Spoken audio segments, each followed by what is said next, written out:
Then the son of Pandu started from the river Kausiki, and he peered in succession to all the sacred shrines. And he came to the sea where the river Ganga falls into it, and there, in the center of 500 rivers, he performed the whole ceremony of a plunge. Then, accompanied by his brothers, the valiant prince performed by the shore of the sea towards the land where the Kalinga tribes dwell.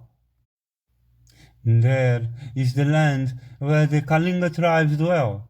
Through it passeth the river Vaitarani, on the banks whereof even the god of virtue performed religious rites, having first placed himself under the protection of the celestials. Verily this is the northern bank, inhabited by saints, suitably for the performance of religious rites, beautified by a hill, and frequented by persons of regenerate caste. This spot reveals the path whereby a virtuous man, fit for going to heaven, repairs to the region inhabited by gods, and verily at this spot in former times other saints likewise worshipped the immortals by the performance of religious rites, and at the very spot it was that the god Rudra seized the sacrificial beast and exclaimed, "This is my share." Then, when the beast was carried away by Shiva, the gods spake to him, saying, "Cast not a covetous glance at the property of others, disregarding all the righteous rules." Then they addressed words of glorification of a pleasing kind to the god Rudra, and they satisfied him by offering a sacrifice, and paid him suitably honors. Thereupon he gave up the beast, and went by the path trodden by the gods. Thereupon what happened to Rudra, learn from me. Influenced by the dread of Rudra, the gods set apart for evermore the best allotment out of all shares, such as was fresh and not stale.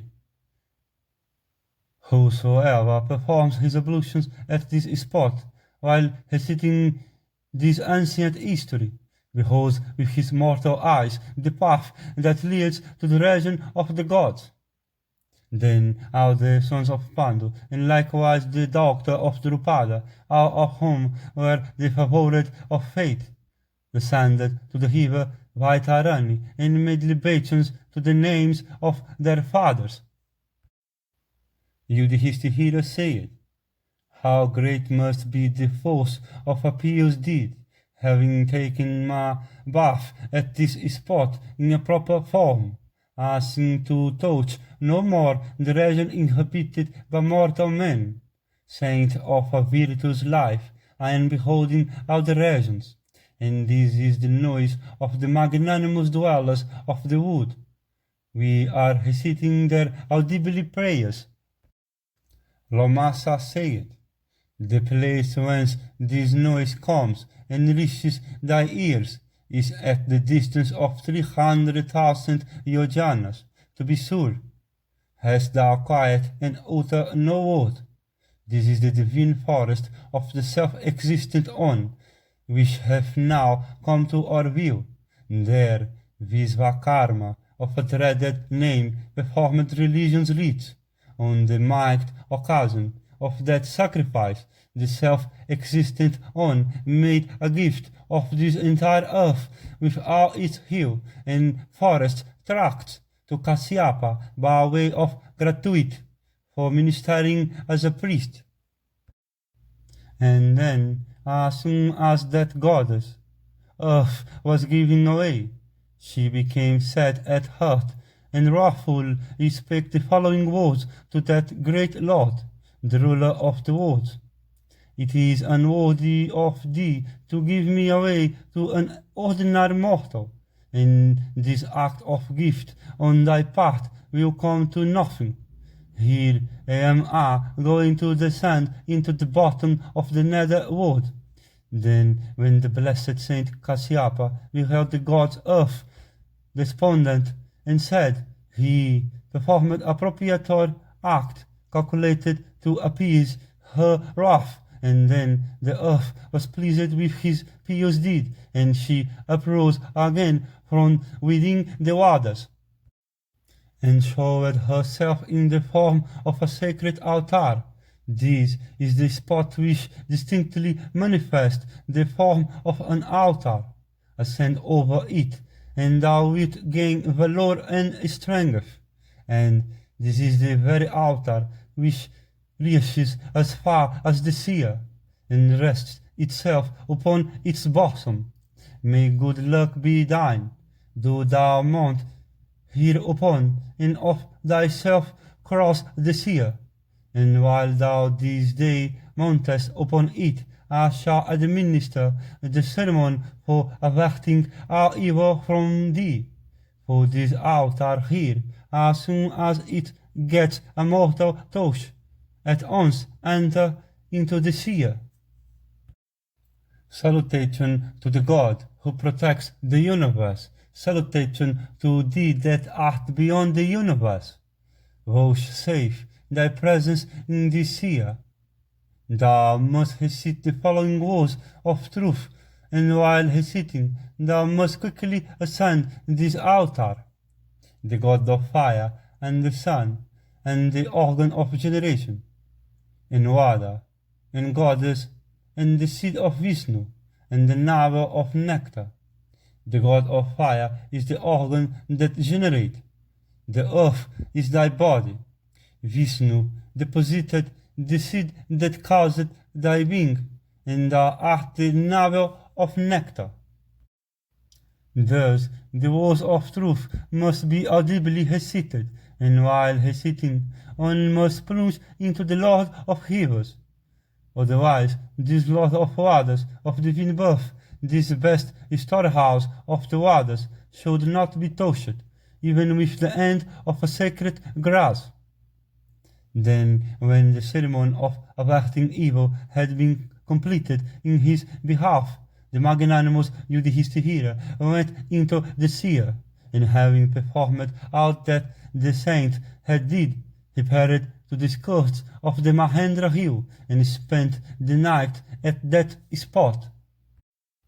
The protector of the earth spent there a single night, and with his brothers paid the highest honors to the religion's men, and Lomasa made him acquainted with the names of all of them, such as the Vihirigus, the Angiras, the Vasistihas, and the Kassyapas.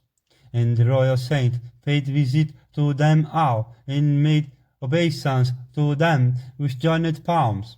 And then he asked the valiant Akrita Vrana, who was a follower of Parasurama, when will the revered Parasurama show himself to the religion's men here?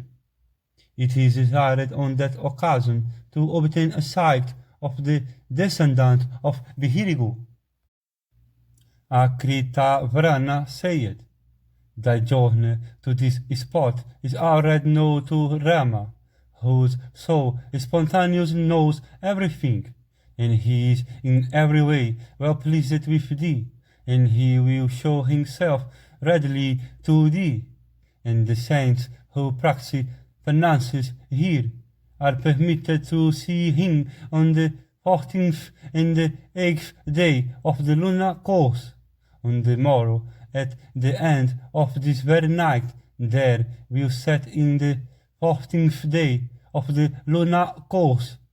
On that occasion thou wilt have a sight of him, clad in a sable deer skin, and wearing his hair in the form of a matted mass.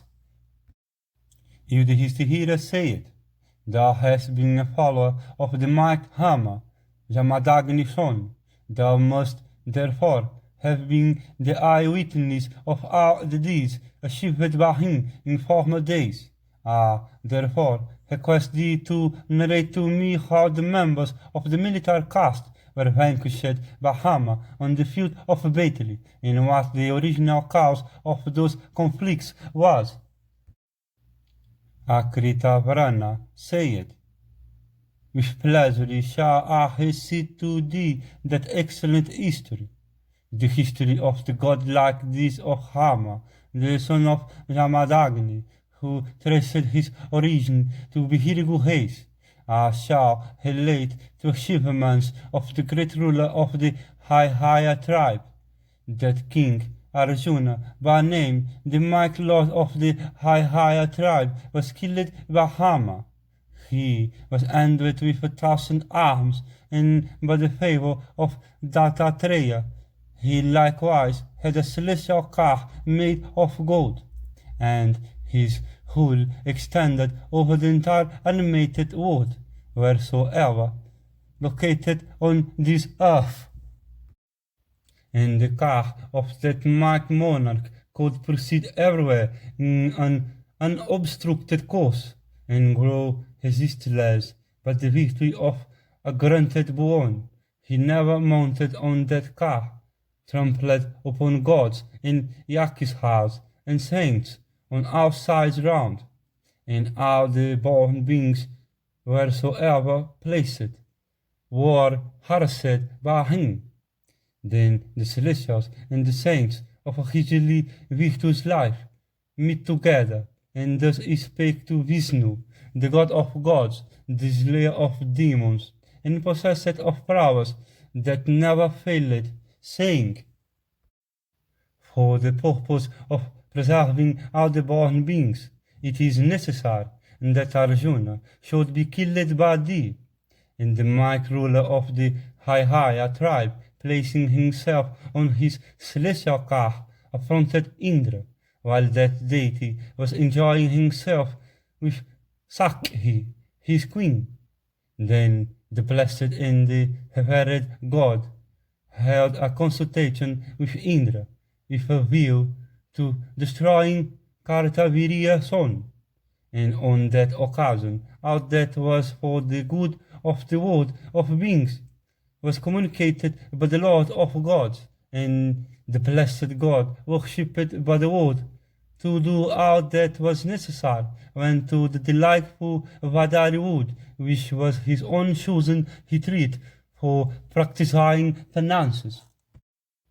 And at this very time there lived on the earth a mighty monarch in the land of Kanyakubja, a sovereign whose military force was exceedingly great, and his name of Gadhi was famous in the world.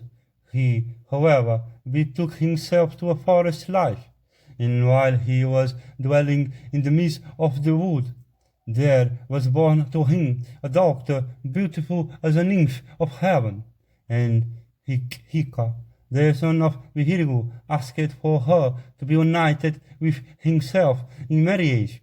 And then Gadhi spake to that Brahmana, who led a hugely austere life, saying, there is a certain family custom in our house.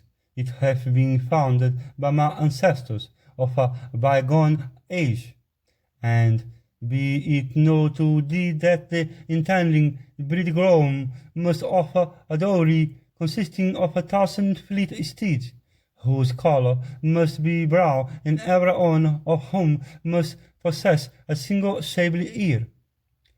A reverend saint like thee cannot be asked to offer the same, nor can my daughter be refused to a magnanimous saint of thy rank.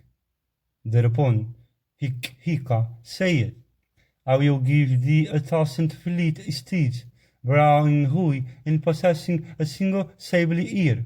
Let thy daughter be given in marriage to me. Akritavrana said, thus having given his word, he went and said to Varuna, give me 1,000 fleet steeds, brown in color, and each with one black ear. I want the same as dowry for my marriage. To him Varuna forthwith gave 1,000 steeds. Those steeds had ensued out of the river Ganga, hence this spot hath been named the horse landing place. And in the seat of Kanyakubja, the daughter of Gadhi, Satyavati, by name, was given in marriage, and the gods themselves were of the path of the breed.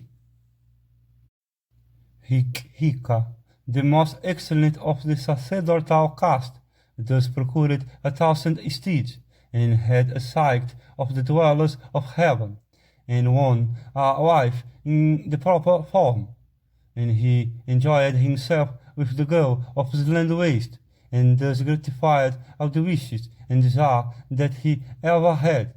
And when the marriage had been celebrated, his father, Vihirgu, came on a visit to see him and his wife, and he was glad to see his praiseworthy son. And the husband and wife together paid their best respects to him, who was worshipped by all the gods. And when he had seated himself, they both, with joined palms, stood near him, in order that they might do his bidding. And then the revered saint, Vihirgu, glad at heart, thus spoke to his daughter-in-law, saying, "As for Abuon, I am ready to grant thee an object of thy wish." And thereupon she asked for his favor in this, that a son might be born to both herself and her mother, and he vouchsafed the favor thus asked for. Vihirgu said, "During the days that your season lasts, thou and thy mother must take a bath with the ceremony for bringing forth a male child, and ye two must then separately embrace two different trees, she a peepal tree and thou a fig tree, and here are 2 pots of rice and milk, prepared by me with the utmost care, having ransacked the unholy universe to find the drugs, the essence whereof have been blended with this milk and rice. It must be taken as food with the greatest care." And saying this, he vanished from sight. The 2 ladies, however, made an interchange both in the matter of the pots of rice and likewise as regards the trees. Then, after the lapse of very many days, the revered saint once more came, and he came knowing by his attribute of divine knowledge. Then Vihirgu, possessed of mighty strength, spake to Satyavati, his daughter-in-law, saying, "My daughter of a lovely brow, the wrong pot of rice thou tookest as food, and it was the wrong tree which was embraced by thee. It was thy mother who deluded thee. A son will be born of thee, who, talk of the priestly caste, will be of a character fit for the military order, while a mighty son will be born of thy mother, who, talk by birth a Kshatriya, will assume a life suitably to the sacerdotal order, and his power will be great, and he will walk on the path trodden by righteous men." Then she entreated her father-in-law again and again, saying, "Let not my son be of this character, let my grandson be such." And he replied, "Let it be." And thus he was pleased to grant her prayers. Then she brought forth on the expected day a son by name Jamadagni. And the son of Vihirgu was endowed with both splendor and grace, and he grew in years and in strength, and exceeded the other saints in the proficiency of his Vedic lore. To him, rivaling in lustre the author of light, came spontaneously and without instruction the knowledge of the entire military art and of the fourfold mystery arm. Jamadagni devoted himself to the study of the Veda and the practice of sacred penances, and became famous for his great austerities. Then He pursued a methodical course of study and obtained a mastery over the entire Veda, and he paid a visit to Prasenajit and solicited the hand of Renuka in marriage. And this prayer was granted by the king, and the delight of Behirguhes, having thus obtained Renuka for his wife, took his residence with her in a hermitage and began to practice penances, being assisted by her. And 4 boys were born of her, with Rama for the 5th. And Altog, the youngest Rama, was superior to her in merit. Now once upon a time, when her sons had gone out for the purpose of gathering fruit, Renuka, who had a poor and austere life, went out to bathe, and while returning home, she happened to cast her glance towards the king of Martikavata, known by the name of Tirtha.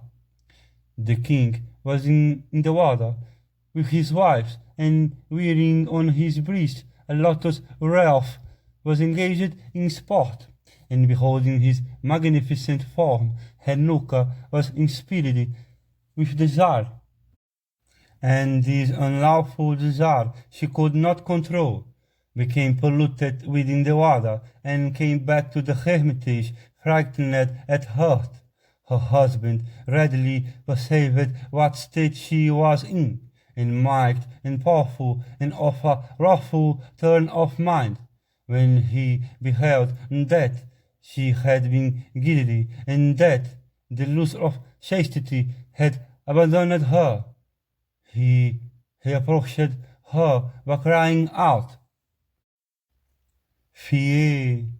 At that very moment came in the ears of Jamadagni's sons, Homanvan, and then Hushenna, and then Vasu, and likewise Visvavasu, and the mighty saint directed them all one by one to put an end to the life of their mother. They, however, were quite confounded and lost heart, and they could not utter a single word. Then he in ill cursed them, and on being cursed they lost their sense, and suddenly became like inanimate objects, and comparably in conduct the beasts and birds.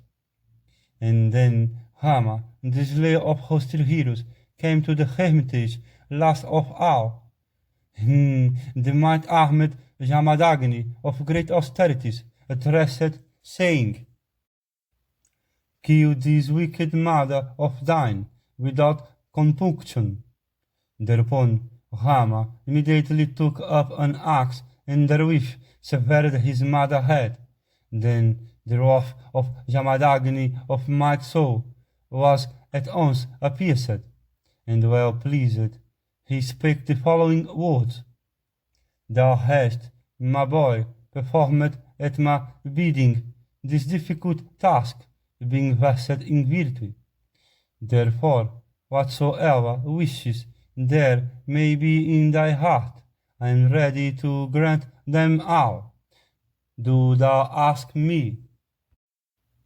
Thereupon Rama solicited that his mother might be restored to life, and that he might not be haunted by the remembrance of this cruel deed, and that he might not be affected by any sin, and that his brothers might recover their former estate, and that he might be unrivaled on the field of battle, and that he might obtain long life. And Jamadagni, whose penances were the most rigid, granted all those desires of his son. Once, when his sons had gone out as before, the valorous son of Kartaviriya, the lord of the country near the shore of the sea, came up to the hermitage, and when he arrived at that hermitage, the wife of the saint received him hospitably.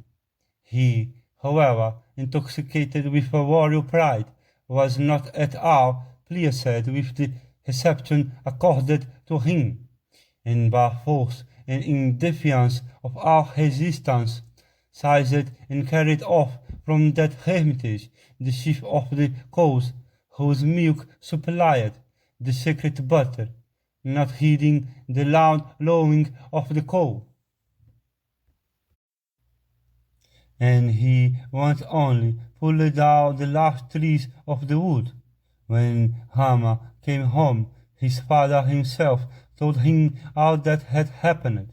Then, when Hama saw how the cow was lowing for its calf, resentment arose in his heart, and he rushed towards Kartaviria's son, whose last moments had drawn near. Then the descendant of Vihirigu, the exterminator of hostile heroes, put forth his valor on the field of battle, and with sharpened arrows, with flattened tips, which were shot from a beautiful bow, cut down Arjuna's arms, which numbered 1,000, and were massive like boats for bearing the door. He, already touched by the hand of death, was overpowered by Hama, his foe.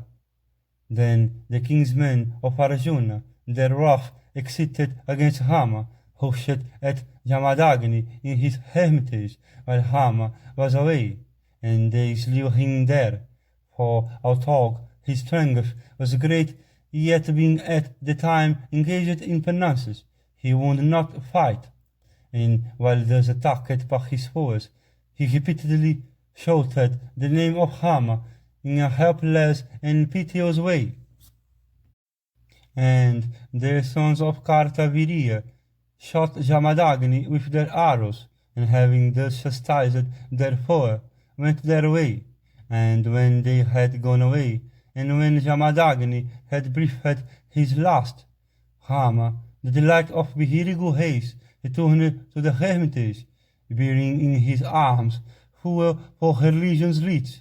And the hero beheld his father, who had been put to death, and grieved exceedingly, he began to bewail the unworthy fate that had laid his father low.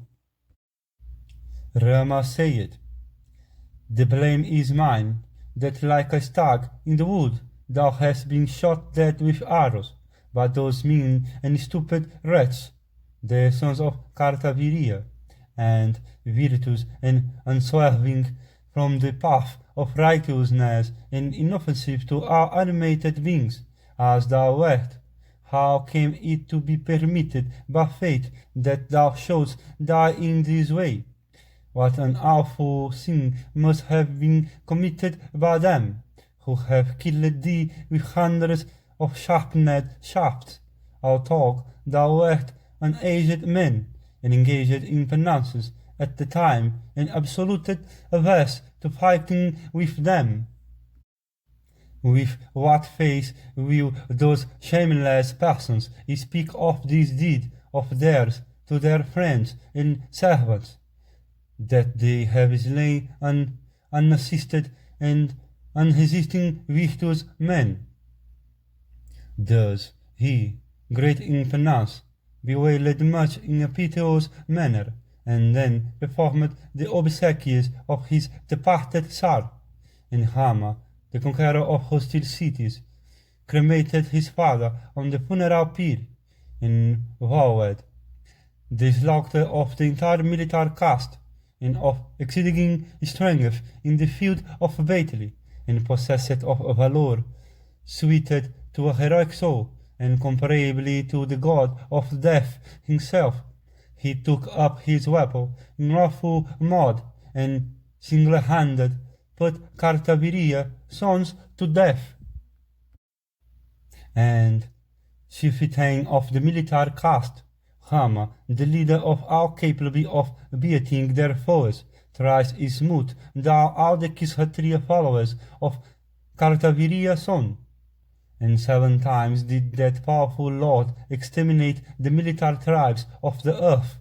In the tract of land called Samanta Pankhaka, 5 lakes of blood were made by him. There the mightiest Sion of Behirigu offered libations to his forefathers. The Behirigus and Hika appeared to him in a visible form and spake to him words of counsel.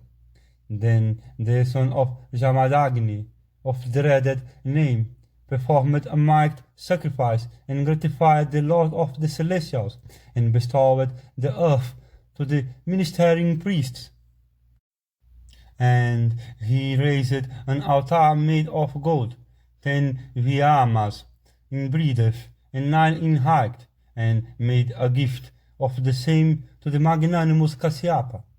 Then at Kasyapa bidding, the Brahmanas divided the altar into a number of shares, and thus they became reputed as the Kihandavayamas. And the exterminator of the military haste, possessed of immense strength, bestowed the earth upon the high-souled Kasyapa, and then became engaged in penance of an exceedingly severe form. He now dwells in this Mahendra, monarch of hills. Thus did hostilities rise between him and the members of the military caste, of them who dwelt on this earth, and Hama, endowed with immense strength in this way, subdued the entire world. Then, on the 14th day of the moon, the mighty-souled Hama, at the proper hour, showed himself to those members of the priestly caste, and to the virtuous king, and his younger brothers, and the Lord together with his brothers worshipped Hama, and the very highest honors were paid by him to all those members of the twice-born class. And after worshipping Jamadagni's son, and having received words of praise from him, at his direction he spent the night on the Mahendra hill, and then started on his journey towards the southern regions. The magnanimous monarch pursued his journey, and at different spots on the shore of the sea visited the various bathing places, all sacred and pleasant and frequented by men of the sacerdotal caste, and he in proper form took his bath in them together with his younger brothers, and then went to an excellent river, the holiest of all.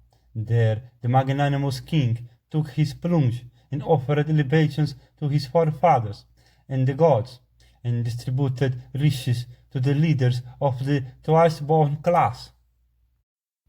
Then he went to the Godavari, a river that falls directly into the sea. There he was freed from his sins, and he reached the sea in the Dravida land, and visited the whole spot passing under Agastya name, which was exceedingly sacred and exceptionally pure. And the valiant king visited the feminine sacred spots. Here he listened to the history of that well-known feat which was achieved by Arjuna, chief of all wielders of the bow, and which was beyond the power of human beings to perform. And here he was praised by the highest members of the saintly class, and the son of Pandu experienced the greatest delight, and the ruler of the world, accompanied by Krishna, bathed in those whole spots, and speaking of Arjuna valor in laudatory terms delightful, he spent his time in the place. Then he gave away thousands of cows at those whole spots on the coast of the sea, and with his brothers narrated well pleased how Arjuna had made a gift of Quem. And he visited on by on those whole places on the coast of the sea, and many other sacred spots, and thus fulfilled his heart's desire, till he came to the holiest of all, known by the name of Surparaka. Then, having crossed a certain tract on the coast of the sea, he reached a forest celebrated on earth. There the deities had practiced asceticism in former days, and likewise victors rulers of men had performed sacrificial rites. There he, possessed of long and loosed arms, beheld the celebrated altar of Hikason, who was the foremost of all elders of the bow. And the altar was girt round by hosts of ascetics, and was fit to be worshipped by persons of a virtuous life. Then the king beheld the whole and delightful shrines of all the gods, and of the vasos, and of the hostes of wind, and of the two celestial physicians, and of Yama, son of the sun, and of the Lord of Hishis, and of Indra, and of Vishnu, and of the Lord Creator, and of Shiva, and of the Moon, and of the Author of Day, and of the Lord of Vadas, and of the host of Sadhyas, and of Brahma, and of the forefathers, and of Rudra, together with all his followers, and of the goddess of learning, and of the host of Siddhas, and of many immortal whole gods besides. And in those shrines the king observed various fasts, and gave away large quantities of gems. He plunged his body in all the whole spots, and then came again to Surparaka, and he, by the same landing place of the sea, again proceeded with his uterine brothers, and came over to the whole spot Prabhasa, whereof fame hath been spread by mighty Brahmanas throughout the world. There he, possessed of a pair of large head eyes, washed himself with all his younger brothers, and offered libations to the forefathers and the celestial host, and did Krishna and all those Brahmanas together with Lomasa. For 12 days he subsisted upon air and water, and he performed ablutions for days and nights, and surrounded himself with fires kindled on all sides. Thus that greatest of all virtuous men engaged himself in asceticism. While he was acting thus, information reached both Valahama and Krishna, that the king was practicing penances of a most austerity form, and these two leaders of the entire Vrishni tribe, accompanied with troops, came to Yudhishthira of Ajamidha race. And when the Vrishnis beheld that the sons of Pandu lay down on the ground, their bodies besmeared all over with dirt, and when they beheld the daughter of Drupada in a sad state, their grief was great, and they could not refrain from breaking out in loud lamentations. Then the king, whose courage was such that misfortune never could cast him down, cordially met Rama and Krishna and Samva, Krishna's son, and the grandson of Sini, and other Vrishnis, and paid honor to them in a suitable form, and they, in return, paid honor to all the sons of Pritha, and were similarly honored by Pandu's sons. And they seated themselves round about Yudhishthira, as round Indra are seated the celestial hosts, and highly pleased, he recounted to them all the machinations of his adversaries, and how he had resided in the forest, and how Arjuna had gone to Indra abode in order to learn the science of arms. All this he related with a gladdened heart, and they were happy to learn all this news from him, when they saw the Pandavas exceedingly lean. The majestic and magnanimous Vrishnis could not forbear shedding tears, which spontaneously gushed from their eyes on account of the agony they felt. When the sons of Pandu and the Vrishnis reached the whole spot Prabhasa, what did they do, and what conversation was held there by them? For all of them were of mighty souls, proficient in all the branches of science, and both the Vrishnis and the sons of Pandu held one another in friendly estimation. When the Vrishnis reached the whole spot, Prabhasa, the sacred landing place on the coast of the sea, they surrounded the sons of Pandu and waited upon them.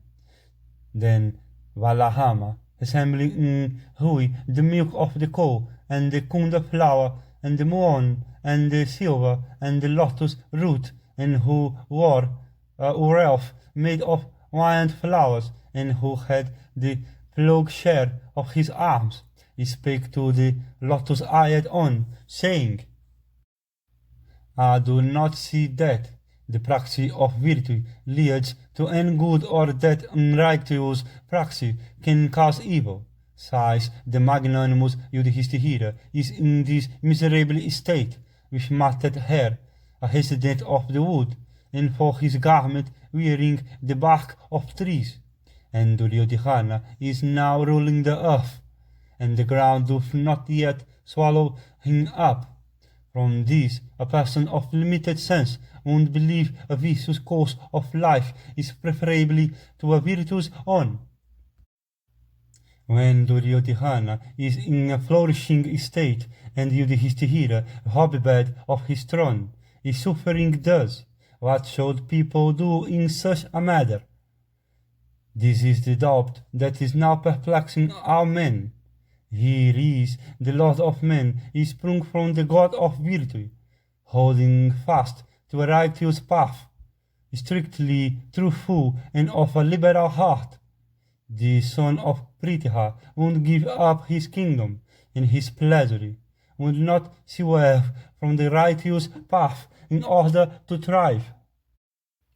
How is it that Bhisma and Kripa and the Brahmana Drona and the aged king, the senior member of the house, are living happily, after having banished the sons of Tirtha, fear upon the vicious-minded leaders of Viharatas? What will that sinner, the chieftain of the earth, say to the departed forefathers of his race, when the wretch will meet them in the world to come, having hurled from the throne his inoffensive sons? Will he be able to declare that he had treated them in a blameless way? He doth not now see with his mind eye how he hath become sightless, and on account of what act he hath grown blind among the kings of this entire earth. Is it not because he hath banished Kunti's son from his kingdom? I have no doubt that Vikhitravirya's son, when he with his sons perpetrated this inhuman act, beheld on the spot where dead bodies are burnt, flowering trees of a golden hue. Verily he must have asked them, when those stood before him with their shoulders projected forward towards him, and with their large head eyes staring at him, and he must have listened to their evil advice. Sighs he fearlessly sent away Yudhishthira to the forest, who had all his weapons of war with him, and was borne company by his younger brothers. This Bhishma here, whose voracious appetite is like that of a wolf, is able to destroy with the sole strength of his powerful arms, and without the help of any weapons of war, a formidable array of hostile troops. The forces in the field of battle were utterly unmanned on hearing his war cry, and now the strong one is suffering from hunger and thirst, and is emaciated with toilsome journeys, when he will take up in his hand arrows and diverse other weapons of war, and meet his foes in the field of battle.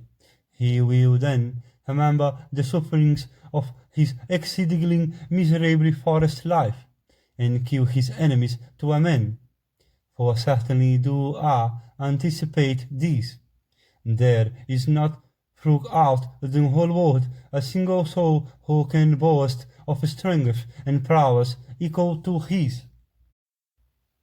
And his body, alas, is emaciated with cold and heat and wind. When he will stand up for fighting, he will not leave a single man out of his foes. This powerful hero, who is a very great warrior when mounted on a car, this victim of appetite rivaling a wolf, conquered single-handed all the rulers of men in the East, together with these who followed them impatiently, and he returned from those wars safe and uninjured. And that same victim, miserably dressed in the bark of trees, is now leading a wretched life in the woods. This powerful Sahadeva vanquished all the kings in the south, those lords of men who had gathered on the coast of the sea. Look at him now in an unsullied dress, valiant in battle. Nakula vanquished single-handed the kings who ruled the regions towards the west, and he now walks about the wood, subsisting on fruit and roots, with a matted mass of hair on the head, and his body besmeared all over with dirt. This daughter of a king, who is a great soldier, when mounted on a car, took her rise from beneath the altar during the pomp of sacrificial rites. She hath been always accustomed to a life of happiness.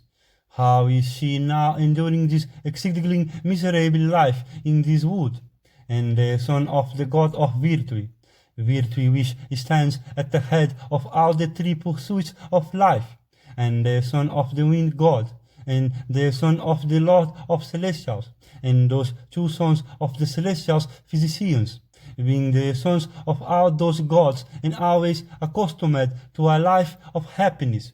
How are they living in this wood, deprived of all comforts, when the son of virtue meet with defeat, and when his wife, his brothers, his followers, and himself were all driven forth, and Duryodhana began to flourish?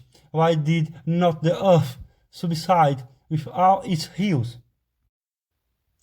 Satyaki said, "This is not the time of lamentation. Let us do that which is proper and suited to the present occasion." Although Yudhishthira doth not speak a single word. Those who have persons to look after their welfare do not undertake anything of themselves.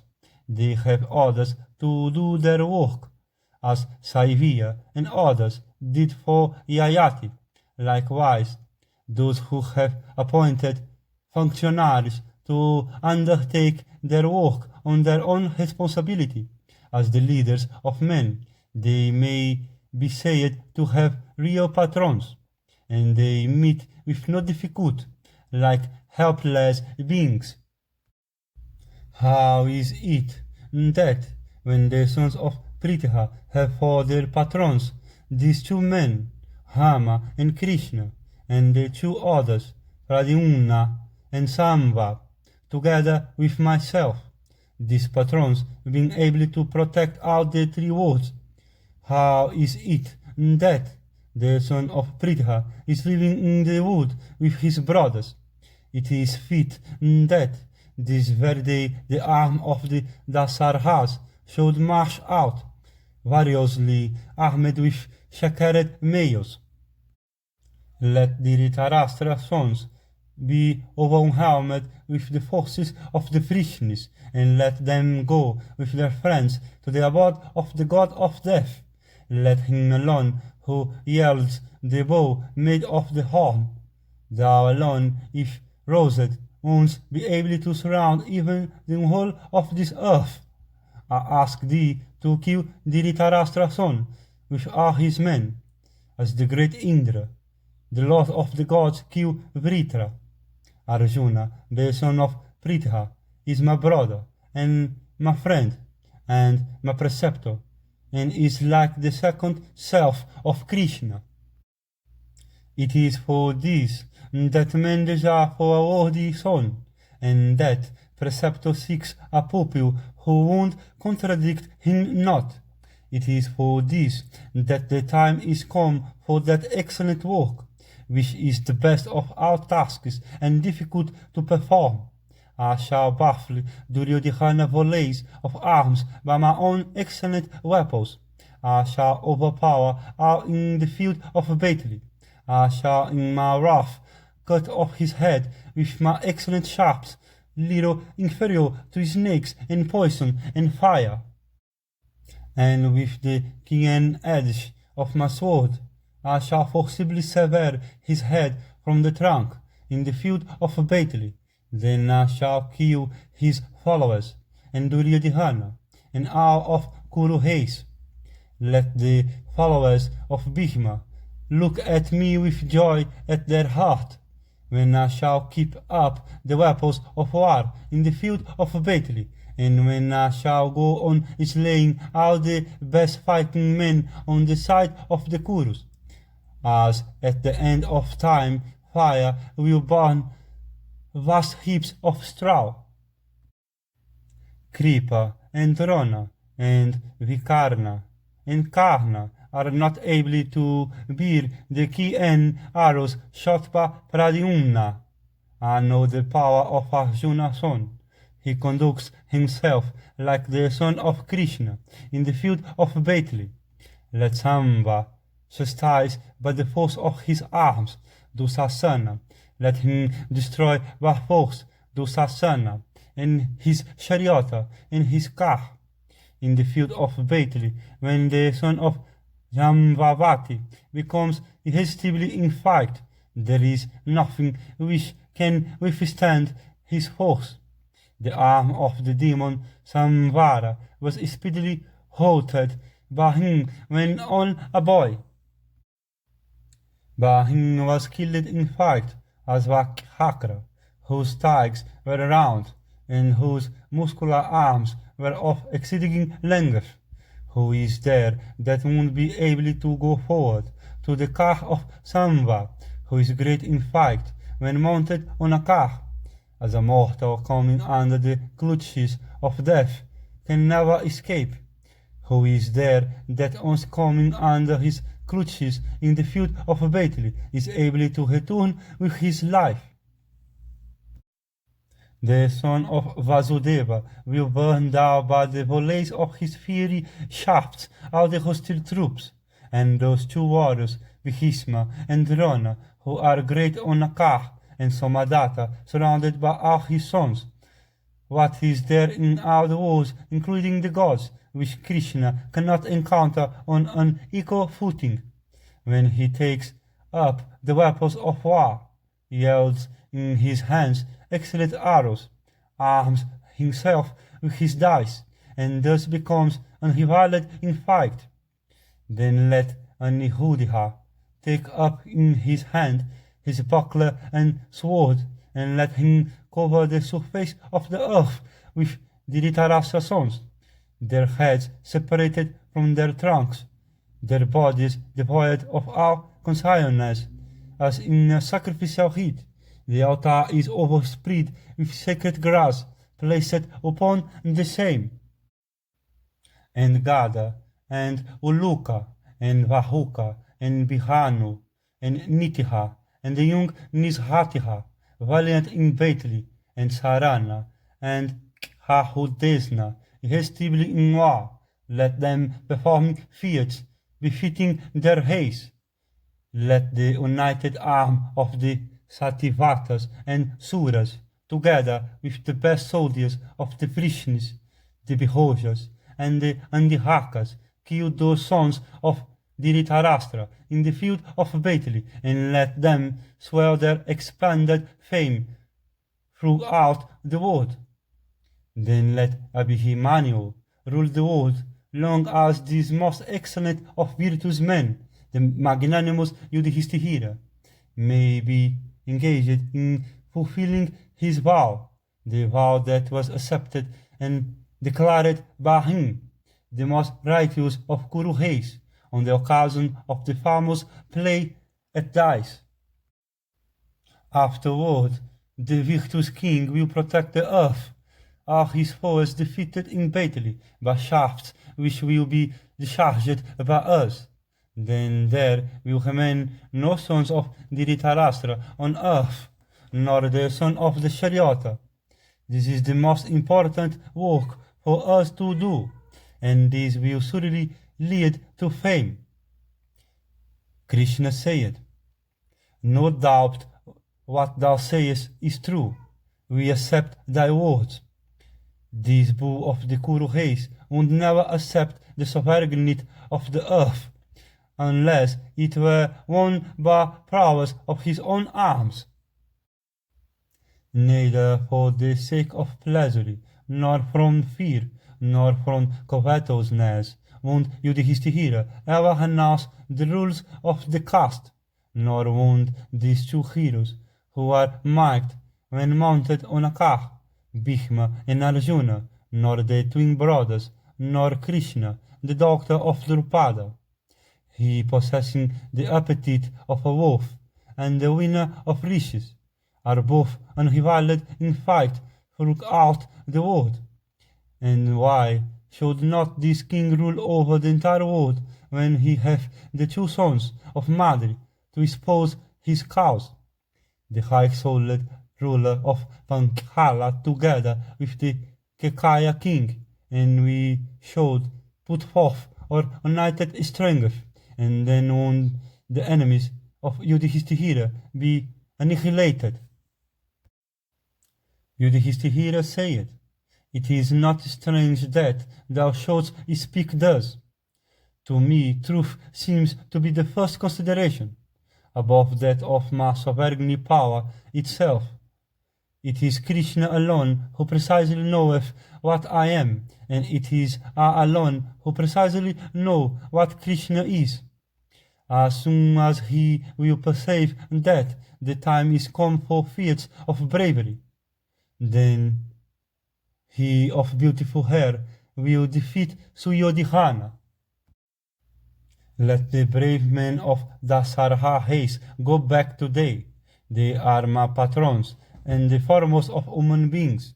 They have visited me here. Never far off from the path of virtue. I shall see you again, when ye will be happily gathered together." Then, after mutual greeting and obeisance to seniors, and having embraced the youthful, those valiant men of the Yadu race and the sons of Pandu separated. And the Yadus returned to their home, and the Pandavas continued their journey to the sacred spots. Then, having parted with Krishna, the virtuous king, accompanied by his brothers and servants, and by Lomasa, went to the sacred river Payosini. Its fine landing place was constructed by the king of Vidarbha, and he began to dwell on the banks of the Payosini, whose water were mingled with the distilled summer juice. There the high-souled Yudhishthira was greeted with excellent laudatory terms by numerous leaders of the twice-born class, who were delighted to see him there. Lomasa said, "When the Niriga performed a sacrifice here, he gratified Indra, the demolisher of hostile cities, by offering the summer juice, and Indra was refreshed and was very much pleased. Here the gods, together with Indra and the protector of all born beings, celebrated sacrifice of various kinds on a large scale, and paid abundant gratuities to the ministering priests. Here King Amurtahayasa, the lord of the world, satisfied Indra, the holder of the thunderbolt, by the offer of the summer juice, when 7 horse sacrifices were performed by that king. The articles which in other sacrificial rites are uniformly made of the timber, wood, and of earth, were all made of gold in the 7th sacrifice performed by him. And it is said that in all those rites 7 sets of stakes, rings for the sacrificial stakes, pots, ladles, utensils, spoons were prepared by him.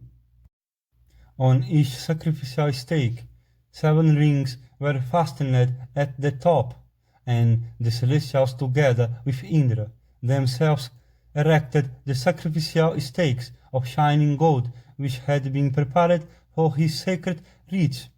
In all those magnificent sacrifices instituted by Gaia, the protector of the earth, Indra was delighted by drinking the summer juice, and the ministering priests were gratified with the gratuities paid to them, and the priests obtained untold wealth counted out to them.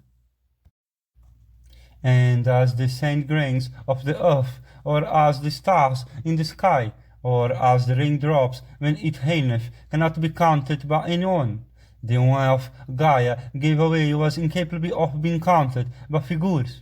Untold was the wealth that was given to the ministering priests in all those 7 sacrifices, that even the above-mentioned objects might be counted by figures. The gratuities bestowed by him whose largeness exceeded all that was known before were not capable of being counted by figures. And the images of the gods of speech were made of gold by the sculptor of the gods, and the king gratified the members of the sacerdotal caste, who had arrived from all the cardinal points, by making presents to them of those images of gold.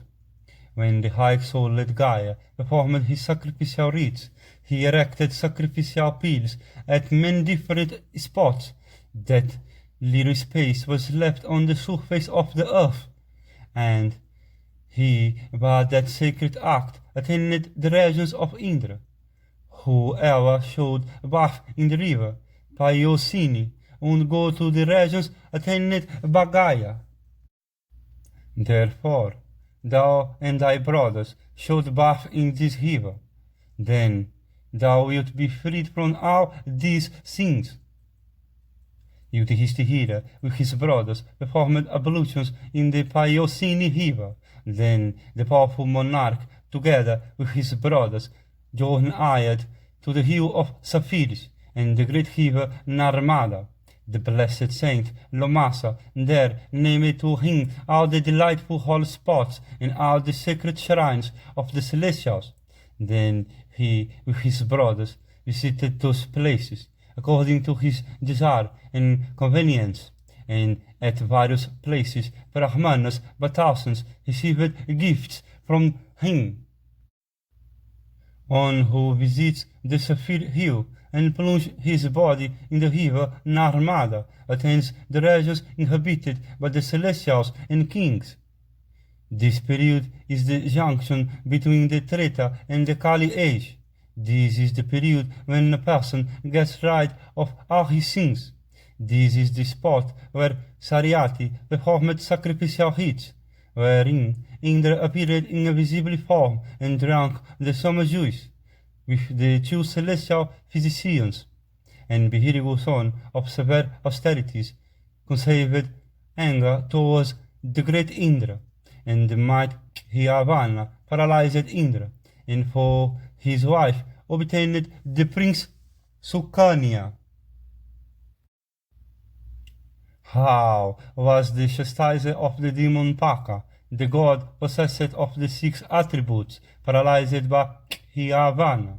And for what reason did the mighty saint conceive wrath towards Indra? And how did he raise the celestial physicians to the rank of the drinkers of Soma? All this, precisely as it happened, thy venerable self will be pleased to recount to me. A son was born to the great saint Bihirigu, Hyavana by name, and he, of an exceedingly resplendent form, began to practice austerities by the side of yonder lake, and he, of mighty energy, assumed the posture called Vira, quiet and still like an inanimate post, and for a long period remained at the same spot of ground, and he was turned into an ant-hill covered over with creepers. And after the lapse of a long period, swarms of ants enveloped him, and covered all over with ants. The sagacious saint looked exactly like a heap of earth, and he went on practicing austerities, enveloped on all sides with that ant-hill. Now, after the lapse of a long space of time, that ruler of earth, Sariati by name, for amusement, visited this pleasant and excellent lake. With him were 4,000 females, espoused by him. There was his own daughter, endowed with beautiful brows, named Sukanya. She, surrounded by her maids, and decked out with jewels fit for the celestials, while walking about, approached the ant-hill where Virgo's son was seated, and, surrounded by her maids, she began to amuse herself there, viewing the beautiful scenery, and looking at the lofty trees of the wood. And she was handsome and in the prime of her youth, and she was amorous and bent on frolicking. And she began to break the twigs of the forest trees, bearing blossoms. And Virgo's son, endowed with intelligence, beheld her wandering like lightning, without her maids, and wearing a single piece of cloth, and decked with ornaments, and seeing her in the lone forest, that ascetic of exceeding effulgence was inspired with desire, and that a generate rich, possessing ascetic energy, who had a low voice, called the auspicious on. She heard him not. Then, seeing the eyes of Virgo's son from the ant-hill, Sukanya, from curiosity and losing her sense, said, "What is this?" And with thorns fixed the eyes. And as his eyes being fixed by her, he felt exceeding pain and became wroth. And he obstructed the course of nature of Sariati forces, and on their course of nature being obstructed, the men were greatly afflicted.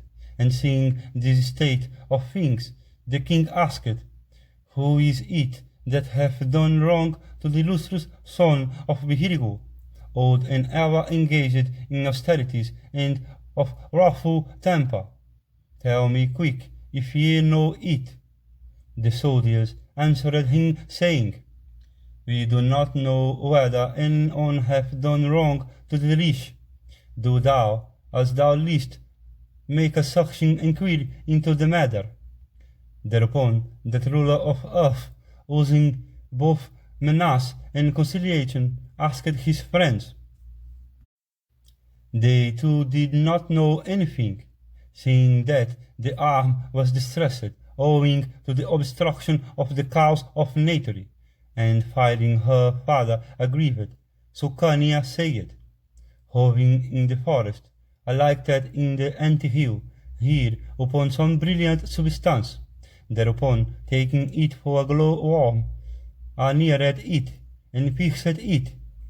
Hearing this, Sariati immediately came to the ant-hill, and there saw Virgo's son, old both in years and austerities. Then the Lord of Earth, with joined hands, besought, saying, "It behoveth thee to forgive what my daughter, through ignorance and greediness, hath done unto thee." Vana, the son of Virgo, addressed the monarch, saying, "Disregarding me, this one, filled with pride, hath fixed my eyes, even her, endowed with beauty, and who was bereft of her senses by ignorance and temptation. Even thy daughter, whom I have for my breed. I tell thee truly, on this condition alone will I forgive thee."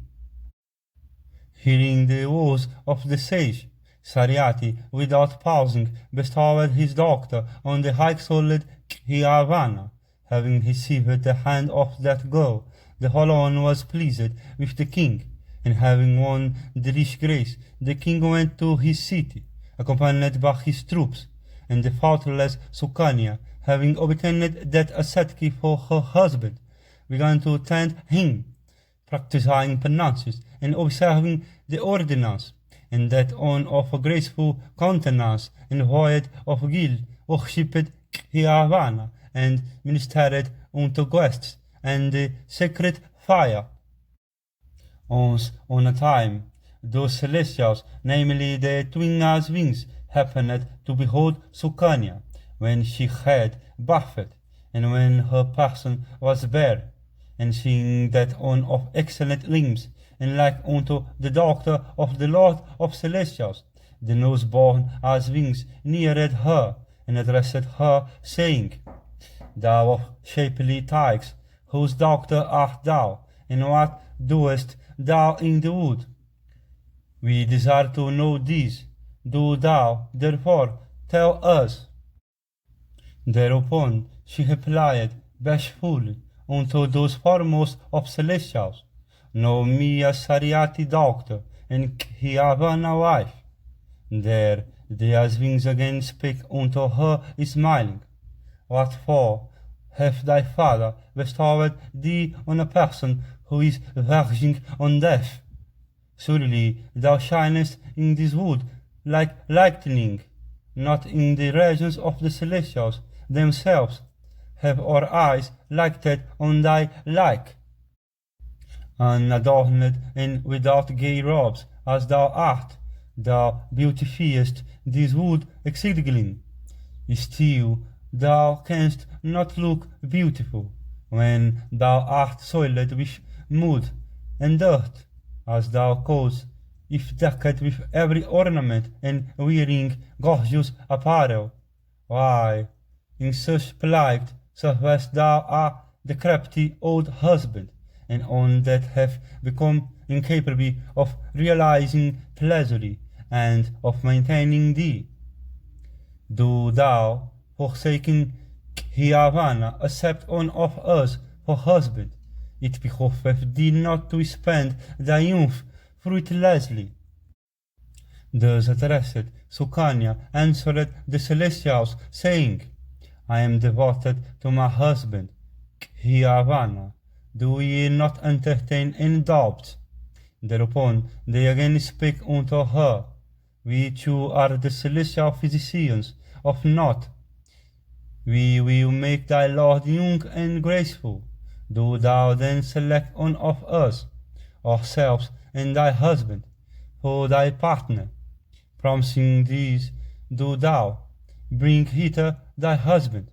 Agreeably to their words, she went to Behirbu's son and communicated to him what the two celestials had said. Hearing her message, Hiavana said unto his wife, Do thou, having received the permission of her lord, and said, Do ye. Then hearing her words, they spoke unto the king doctor, Let thy husband enter into Vada. There at Hiavana desirous of obtaining beauty, quickly entered into Vada. The twin Aswings sunk into the sheet of Vada, and the next moment they all came out of the tank in surpassingly beautiful forms, and young, and wearing burnished ear-rings, and all possessed of the same appearance, pleasing to behold, addressed her, saying, Do thou choose one of us for spouse, and do thou select him for Lord who may please thy fancy. Finding, however, all of them of the same appearance, she deliberated, and at last, ascertaining the identity of her husband, even selected him. Having obtained coveted beauty, and his wife, Hiavana, of exceeding energy, well pleased, spake these words unto the nose-born celestials, Size at your hands, an old man, I have obtained youth and beauty, and this wife of mine, I will, well pleased, make your coiffers of the summer juice in the presence of the Lord of Celestials himself. These, I tell you truly, hearing these, highly delighted, the twins ascended to heaven, and Khyavana and Sukanya too passed their days happily, even like celestials. Now the news came to Saryati that Khyavana had been turned into a youth, and well pleased he came, accompanied by his troops, to the hermitage of the son of Vihirgu, and he saw Khyavana and Sukanya like two children sprung from celestials, and his joy and that of his wife were as great as if the king had conquered the entire world, and the ruler of earth together with his wife was received honorably by that saint, and the king seated himself near the ascetic and entered into a delightful conversation of an auspicious kind. Then the son of Vihirgu spake to the king these words of a soothing nature: I shall officiate at a religious ceremony to be performed by thee. Let the requisite articles therefore be procured. There at that protector of earth, Saryati experienced the very height of joy, and he expressed his approbation of the proposal made by Khyavana, and on an auspicious day, suitably for the commencement of a sacrificial ceremony, Saryati ordered the erection of a sacrificial shrine of an excellent description and splendidly furnished with all desirable things. There Khyavana, the son of Vihirgu, officiated for the king as his priest. Now listen to me relating the wonderful events which happened at that spot. Khyavana took up a quantity of the summer juice, in order that he might offer the same to the Asvins, who were physicians, to the celestials. And while the saint was taking up the intended offering for those celestial twins, Indra pronounced his interdiction, saying, These Asvins, both of them, in my opinion, have no right to receive an offering of the summer juice. They are the physicians of the celestials in heaven. This vocation of theirs hath disentitled them. Thereupon Khyavana said, These two are of mighty enterprise, possessed of mighty souls, and uncommonly endowed with beauty and grace, and they have converted me into an eternally youthful person, even like unto a celestial. Why shouldst thou and the other celestials have a right to the distilled summer juice, and not they? Be it known to thee that the Asvins rank as gods.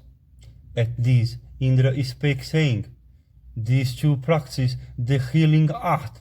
They are servants, and assuming forms at their pleasure, they roam about in the world of mortal beings. How can they then rightful claim the juice of the summer? When these very identical words were spoken again and again by the Lord of Celestials, the son of Vihirgu, setting Indra at naught, took up the offering he had intended to make.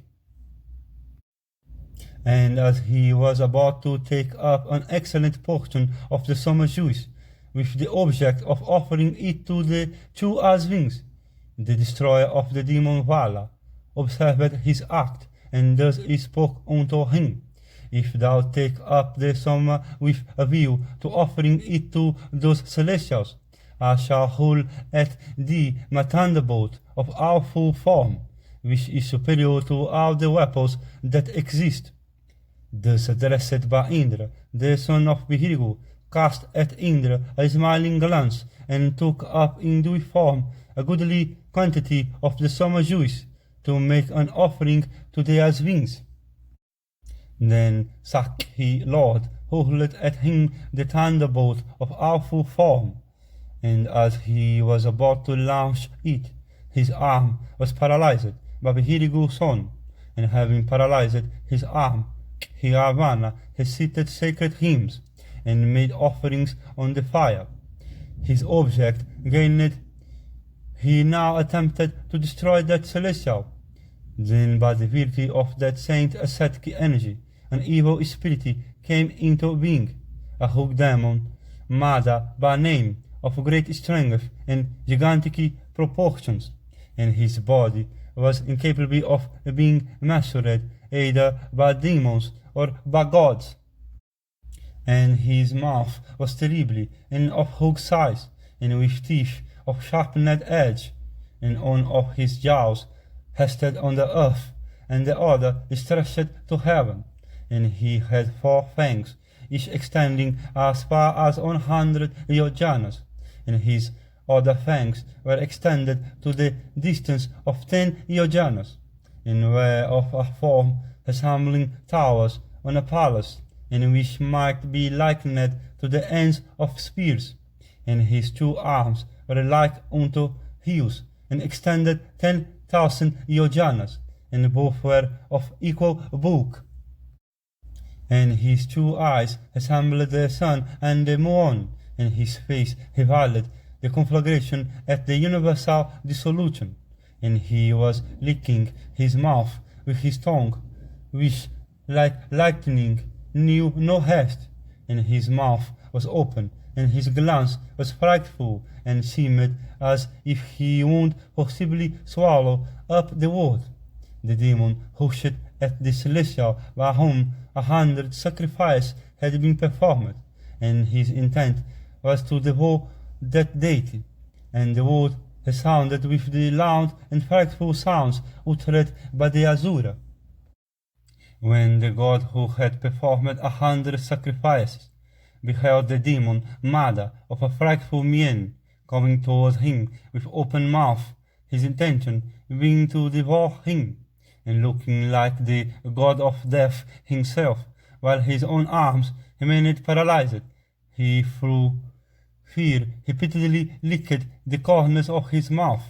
Then the Lord of the Celestials, tortured with fright, spake to Havana, saying, Verily I tell thee as truth itself, that from this day forward the 2 wings will be entitled to the summer Jews. Be merciful to me, my undertaking can never come to naught. Let this be the rule, and I know that thy work can never come to nothing. These 2 wings will have a right to drink the summer juice, since thou hast made them entitled to the same, and I have done this to spread the fame of thy powers, and my object was to give thee an occasion for displaying thy powers. My other object was that the fame of the father of this Sukanya here might spread everywhere. Therefore be merciful to me, let it be as thou wishest. Being thus addressed by Indra, the wrath of Havana of might soul was quickly appeased, and he set free the demolisher of hostile cities, and the powerful saint distributed Mada, and put it piecemeal in drinks, in women, in gambling, and in field sports. Even this same Mada who had been created repeatedly before.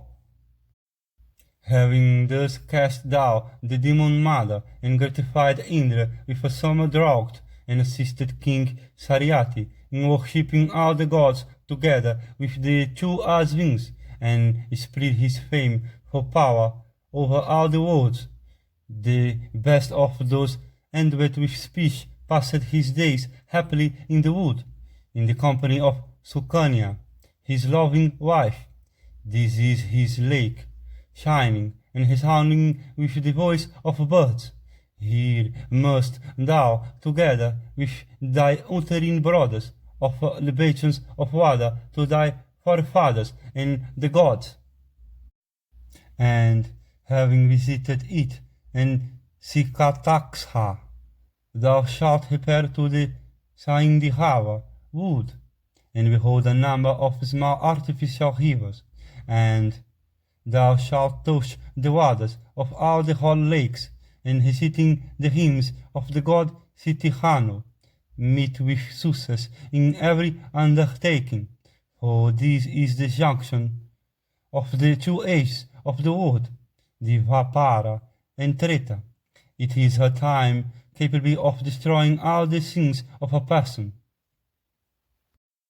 Here do thou perform ablutions, for the spot is able to remove all the sins of an individual. Yonder is the Archika hill, a dwelling place for men of cultured minds.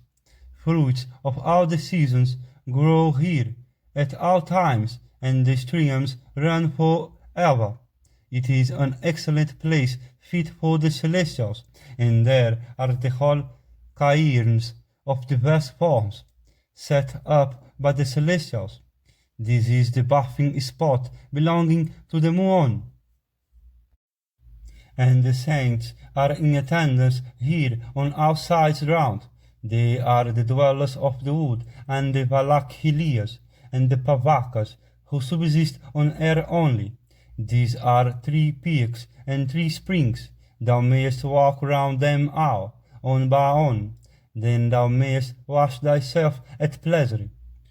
Santanu and Sunaka, the sovereignty of men, in both Nara and Narayana, have attained everlasting regions from this place.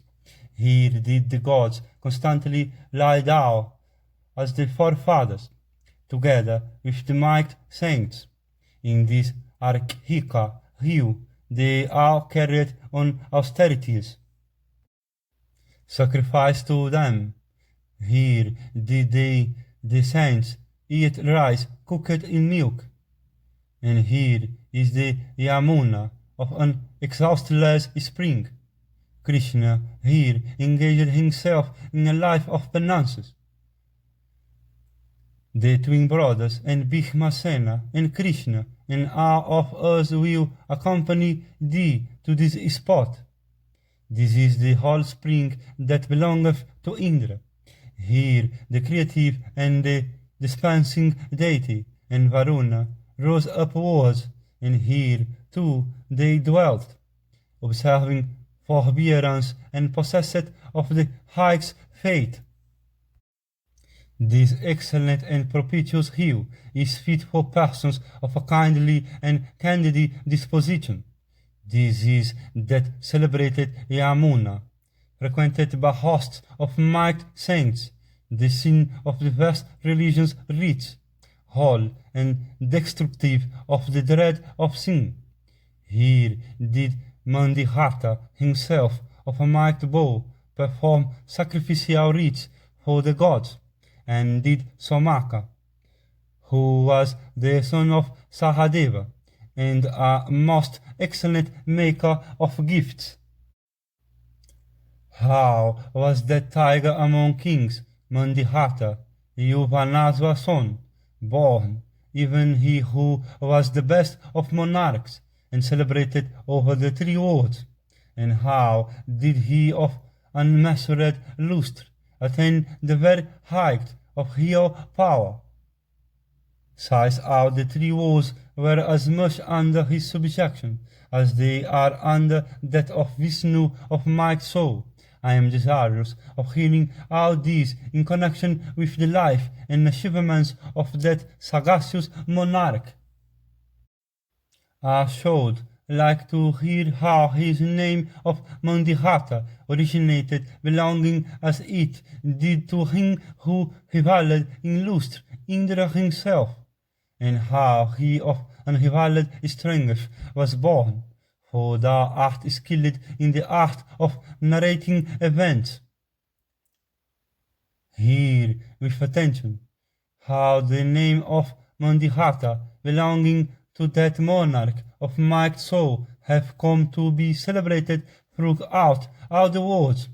Yuvanasva, the ruler of the earth, was sprung from Ikshvaku race. That protector of the earth performed many sacrificial rites noted for magnificent gifts, and the most excellent of all virtuous men performed 1,000 times the ceremony of sacrificing a horse, and he performed other sacrifices of the highest order, wherein he made abundant gifts. The saintly king had no son, and he of might soul and rigid vows made over to his ministers the duties of the state, and became a constant resident of the woods. And he of cultured soul devoted himself to the pursuits enjoined in the sacred rite. And once upon a time that protector of men had observed a fast, and he was suffering from the pangs of hunger, and his inner soul seemed parched with thirst, and he entered the hermitage of Bihirigu on that very night. The great saint, who was the delight of Bihirigu race, had officiated in a religious ceremony with the object that a son might be born to Sauliuni. At the spot stood a large jar filled with water, consecrated with the recitation of sacred hymns, in which had been previously deposited there. And the water was endowed with the virtue that the wife of Sauliuni would be drinking the same, bring forth a godlike son. These mighty saints had deposited the jar on the altar and had gone to sleep, having been fatigued by keeping up the night. And as Sauliuni passed them, his palate was dry, and he was suffering greatly from thirst, and the king was very much in need of water to drink.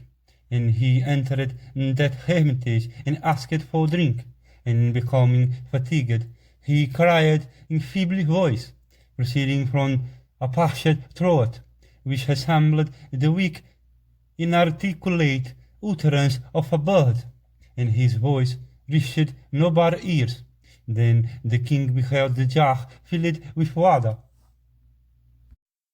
and he quickly ran towards it, and having drunk the water, put the jar down.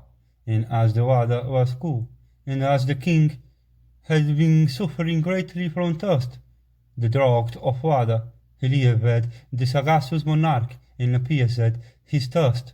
Then those saints, together with him of ascetic wealth, awoke from sleep, and all of them observed that the water of the jar had gone. Thereupon they met together and began to inquire as to who might have done it. Then Yuvanasva truthfully admitted that it was his act. Then the revered son of Bihirigu spake unto him, saying, "It was not proper. This water had an occult virtue infused into it, and had been placed there with the object that a son might be born to thee. Having performed severe austerities, I infused the virtue of my religious acts in this water, that a son might be born to thee. A son would have been born to thee of exceeding strength and valor, and strengthened by austerities, and who would have sent by his bravery even Indra to the abode of the god of death. It was in this manner that this water had been prepared by me. Drinking this water, thou hast done what was not at all right. It is impossible now for us to turn back the accident which hath happened. Surely what thou hast done must have been the fiat of fate. Sayest thou, being athirst, hast drunk water prepared with sacred hymns, and filled with the virtue of my religious labours, thou must bring forth out of thy own body a son of the character described above. To that end we shall perform a sacrifice for thee of wonderful effect. Valorous as thou art, thou wilt bring forth a son equal to Indra. nor wilt thou experience any trouble on account of the labor pains. Then, when 100 years had passed away, a sun, shining as the sun, pierced the left side of the king, and endowed with might so, and came forth. And the sun was possessed of might strength, nor did Yuvanasva die, which itself was strength. Then Indra of might strength came to pay him a visit, and the deities inquired of the great Indra, what is to be sucked by this boy? Then Indra introduced his own forefinger into his mouth, and when the elder of the thunderbolt said, "He will suck me," the dwellers of heaven, together with Indra, christened the boy Mandihata. Then the boy, having tasted the forefinger extended by Indra, became possessed of might strength, and he grew 13 cubits, and the whole of sacred learning, together with the whole science of arms, was acquired by that masterful boy, who gained all that knowledge by the simple and unassisted power of his thought. And all at once the bow celebrated under the name of Ajagava, and the number of shafts made of horn, together with an impenetrable coat of mail, came to his possession on the very same day, and he was placed on the throne by Indra himself, and he conquered the three worlds in a righteous way, as Vishnu did by his 3 strides.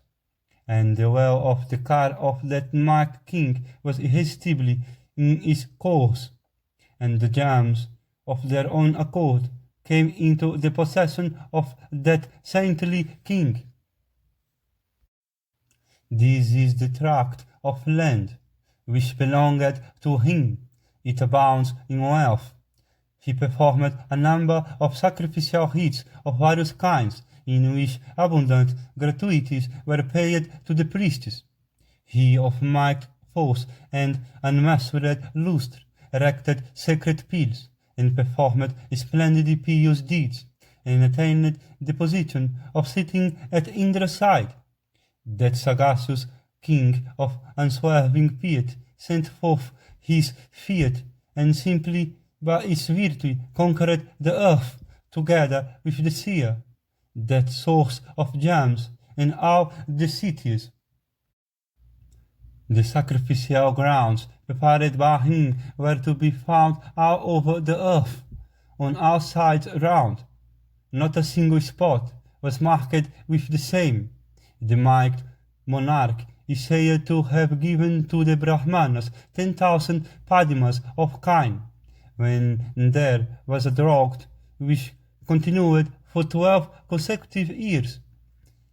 The mighty king caused rain to come down for the growth of crops, paying no heed to Indra, the elder of the thunderbolt, who remained staring.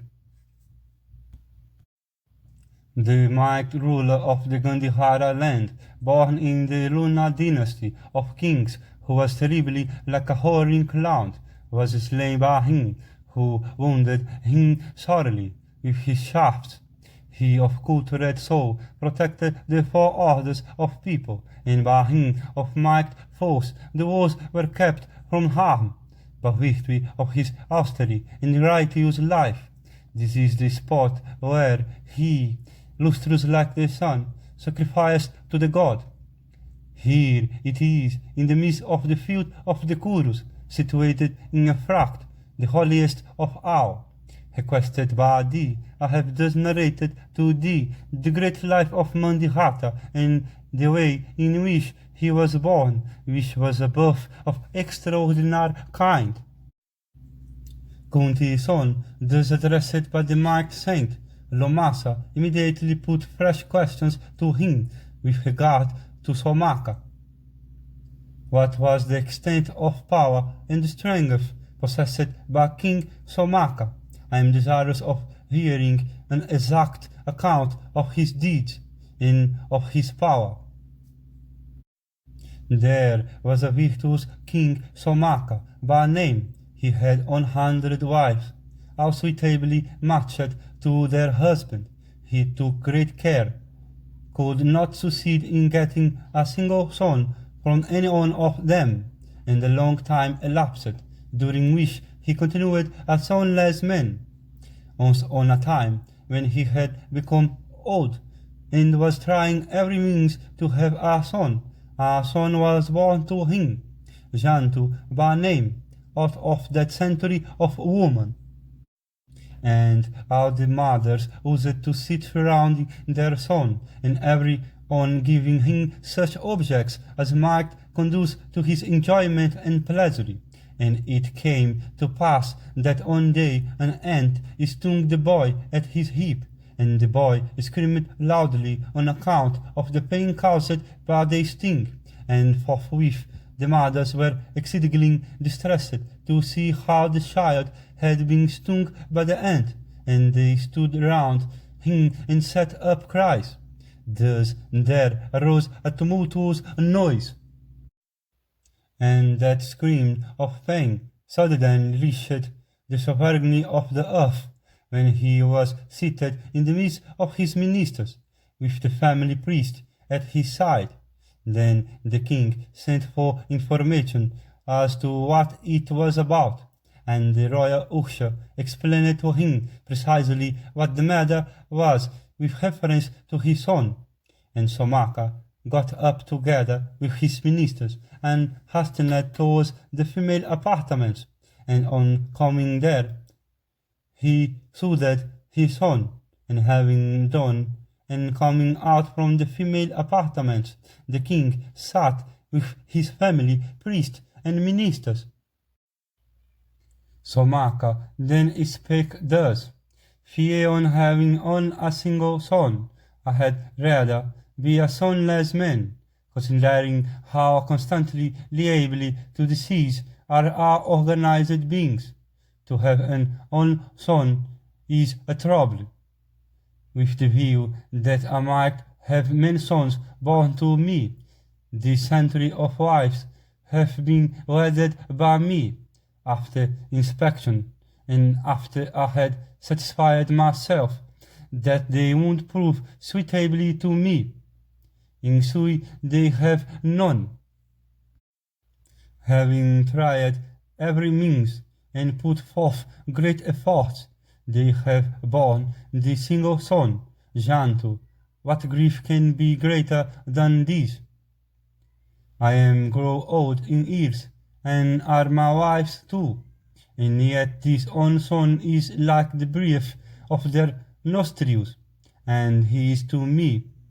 Is there any ceremony by celebrating which one may get 100 sons? Tell me whether it is great or small, and is or difficult to perform.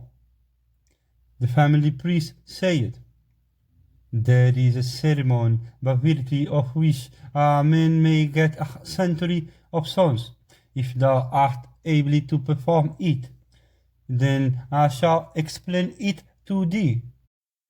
Somaka said, Whether it be a good or an evil deed, the ceremony by which 100 sons may be born may be taken by thee as already performed. Let thy blessed self explain it to me. The family priest thereupon said, Let me set on foot a sacrifice, and thou must sacrifice thy son, Jantu, in it. Then on no distant date, a century of handsome sons will be born to thee, when Jantu, fat, will be put into the fire as an offering to the gods, and mothers will take a smell of that smoke. They bring forth a number of sons, valorous and strong, and Jantu will once more be born as a self-begotten son of thine in that very, and on his back there will appear a mark of gold. Somaka said, Whatever is to be performed, do precisely as it may be necessary. as I am desirous of having a number of sons. I shall do all that may be prescribed by thee. Lomasa said. Then the priest officiated in the sacrifice in which Jantu was offered as the victim. The mothers in pity forcibly snatched their son and took him away, and they cried, "We are undone," and they were smitten with torturing grief, and they caught hold of Jantu by his right hand and wept in a piteous way. The officiating priest held the boy by the right hand and pulled him, and like female ospreys, they screamed in agony. The priest dragged the son, killed him, and made a burnt offering of his fat in the proper form.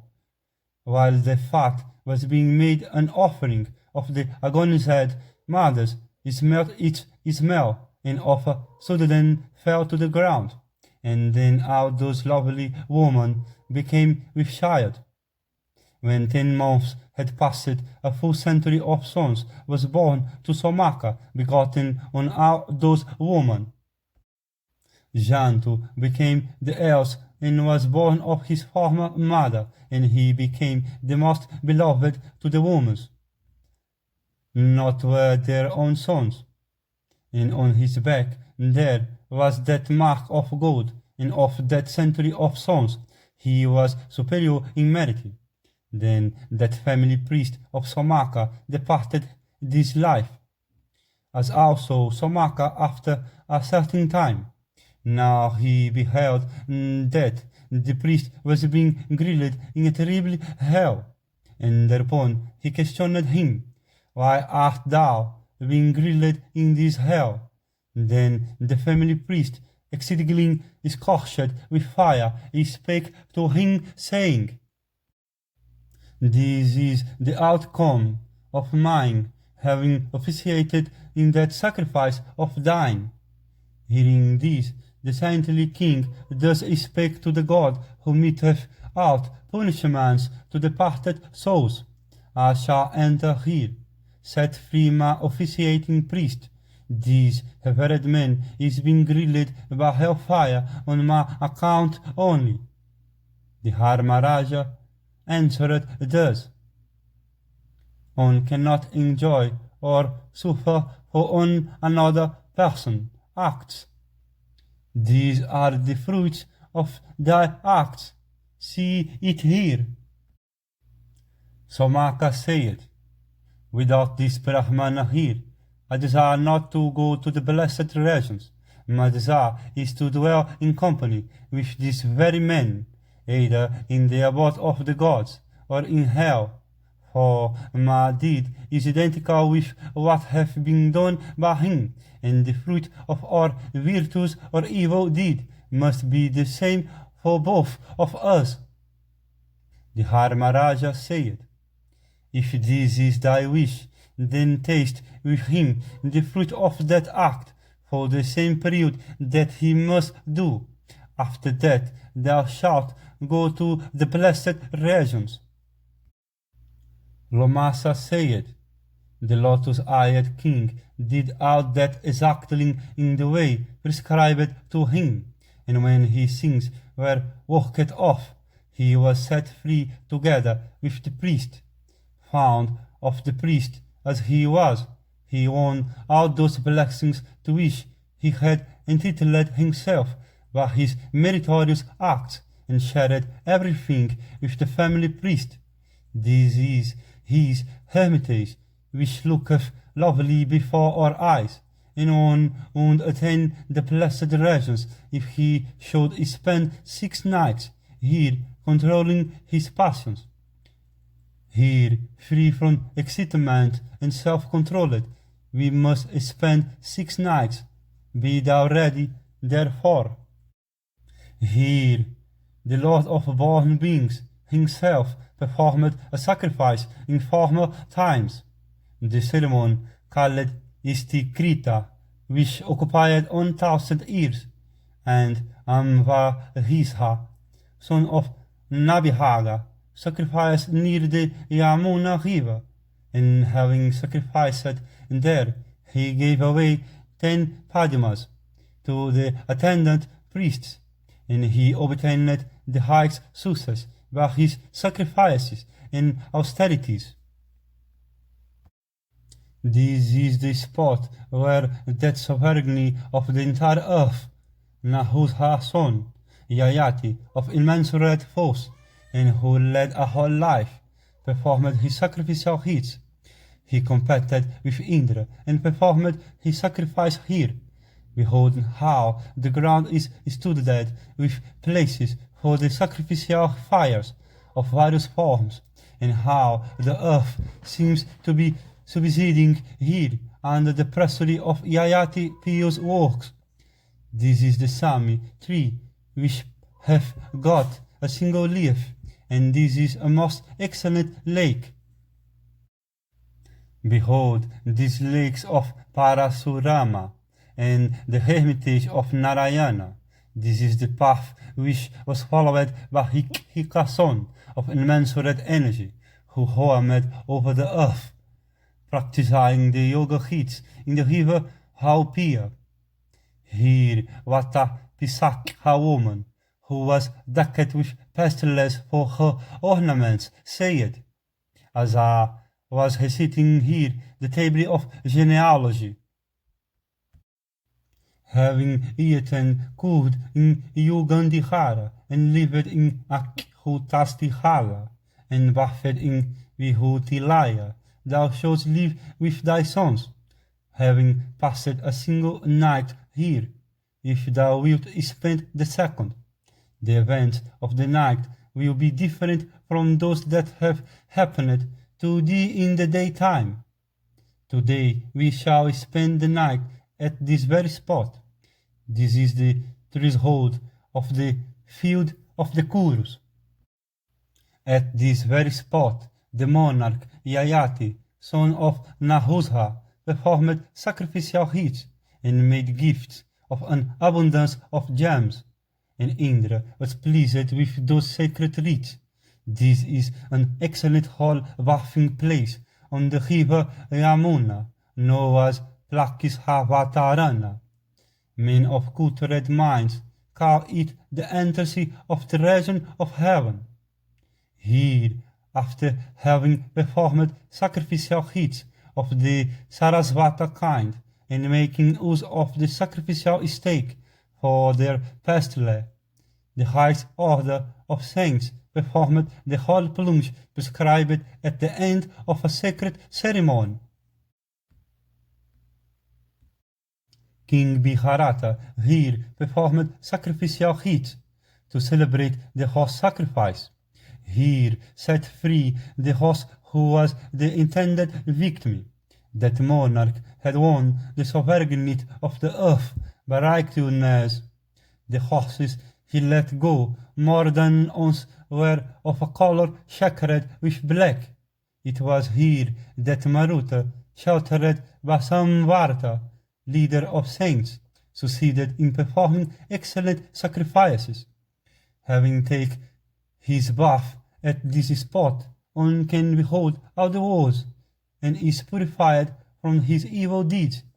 Do thou bath at this spot. Then that most praiseworthy of Pandu's sons there bathed with his brothers, while the mighty saints were uttering laudatory words to him, and he addressed the following words to Lomasa. By virtue of this pious act, I behold all the worlds, and from this place I behold that most praiseworthy of Pandu's sons, Arjuna, the rider of white steed. It is even the saints of the highest order thus behold all the regions. Behold this whole Sarasvati here, thronged by persons who look upon her as their sole refuge. Having bathed here, thou wilt be free from all thy sins. Here the celestial saints performed sacrificial rites of Sarasvata kind, and did the saints and the royal saints. This is the altar of the Lord of Beings. 5 yojanas in extent on all sides round, and this is the field of the magnanimous Kurus, whose habit it was to perform sacrifices. If mortals breathe their last at this spot, they go to heaven. Thousands upon thousands of men come to this place to die. A blessing was pronounced on this spot by Daksha, when he was engaged in sacrifice here. Those men that shall die at this spot shall win a place in heaven. Here is the beautiful and sacred river, Sarasvati, full of water, and here is the spot known as Vinasana, or the place where the Sarasvati disappeared. Here is the gate of the kingdom of the Nishadas, and it is from hatred for them that the Sarasvati entered into the earth in order that the Nishadas might not see her. Here, too, is the sacred region of Hamashodhi Biheda, where the Sarasvati once more became visibly to them. And here she is joined by other sacred rivers running seawards. Here is the sacred spot known by the name of Sindhu, where Lopamudra accepted the great sage Agastya as her lord. And here is the sacred Tirtha called Prabhihasa, the favored spot of Indra, in which he moveth all things. Yonder is visibly the region of Vishnupada, and here is the delightful and sacred river, Vipasa. From grief for the death of his sons, the great sage Vasistha had thrown himself into this stream after binding his limbs. And when he rose from the water, he was unfettered. Look with thy brothers at the sacred region of Kashmir, frequented by all sages. Here is the spot where a conference took place between Agni and the sage Kashyapa, and between Nahusha's son and the sage of the north. And yonder is the gate of the Manas Asahovara. In the midst of this mountain, a gap hath been opened by Hama, and here is the well-known region of Vatikhanda, which, although adjacent to the gate of Videha, lieth on the north of it. And there is another very remarkably thing connected with this place, namely, that on the waning of every yuga, the god Shiva, having the power to assume any shape at will, may be seen with Uma and his followers. In Wanda Lake, people desirous of securing welfare to the family propitiate with sacrifices the holder of the great bow Pinaka. In the month of Chaitra, and persons of devotion having passions under control, performing their ablutions in this lake, become free from sins and without doubt attain to the whole regions. Here is the sacred Tirtha called Ujanaka, where the whole sage Vasistha with his wife Arundhati and the sage Yavakri obtained tranquility. Yonder is the lake Kausava, where grow the lotuses called Kausesaya, and here is the sacred hermitage of Hokimi, where she attained peace, after conquering that evil passion, anger. I think that thou hast heard something about that man of meditations, Birigutunga. There before thee is that lofty peak, and yonder is Vitasta, the sacred stream, that absolveth men from all sins. The water of this stream is extremely cool and limpid, and it is largely used by the great sages. Behold the whole rivers, Jala and Upajala, on either side of the Yamuna. By performing a sacrifice here, King Usinara surpassed in greatness Indra himself, and desirous of testing Usinara merit and of bestowing boons on him, Indra and Agni presented themselves at this sacrificial ground, and Indra, assuming the shape of a hawk, and Agni that of a pigeon, came unto that king, and the pigeon, in fear of the hawk, fell upon the king Tig, seeking his protection. The hawk said, "All the kings of the earth represent thee as a pious ruler, wherefore hast thou then stopped to perpetrate a deed not sanctioned by the ordinance? I have been sore afflicted with hunger. Do thou not withhold from me that which have been appointed by the deity for my food, under the impression that thereby thou servest the interest of virtue, where in reality thou wilt forsake it." Thereupon the king said, "Afflicted with fear of thee, and desirous of escaping from thy hands, this bird, all in hurry, have come unto me, asking for life.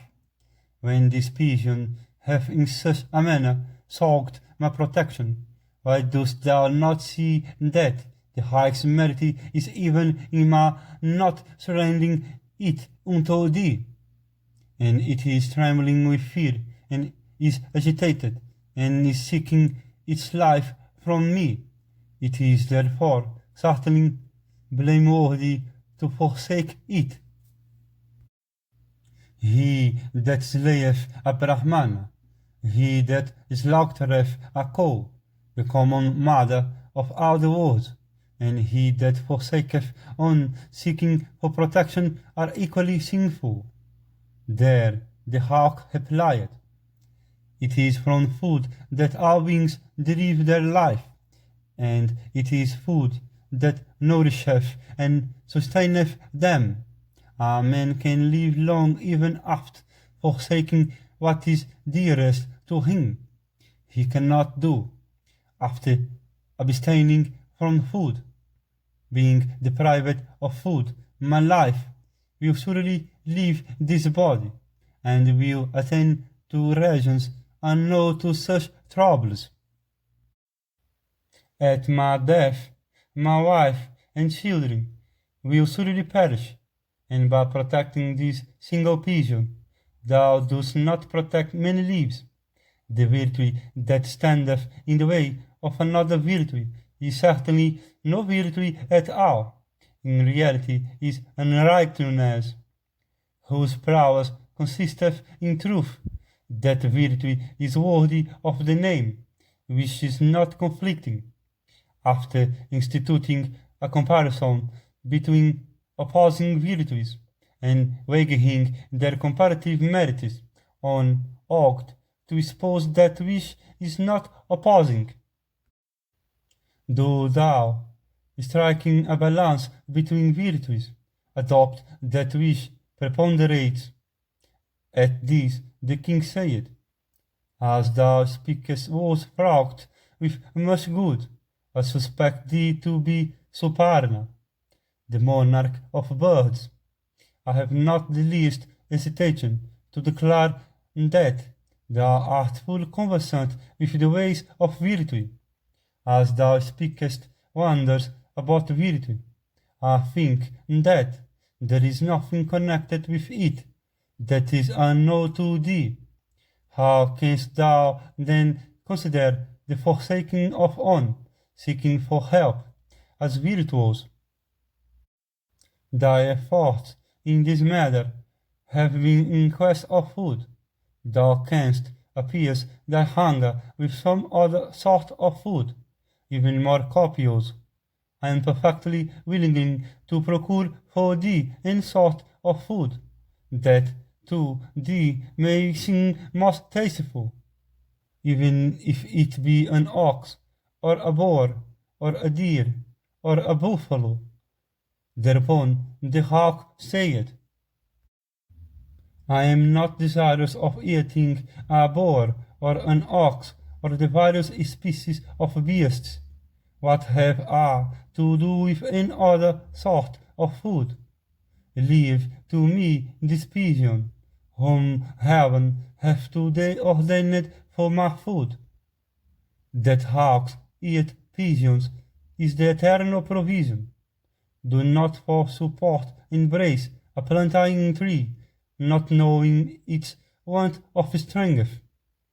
The king said, Angel of the skies, I am willing to bestow on thee this rich province of my race, or any other thing that to thee may seem desirably, with the sole exception of this pigeon, which hath approached me craving my protection.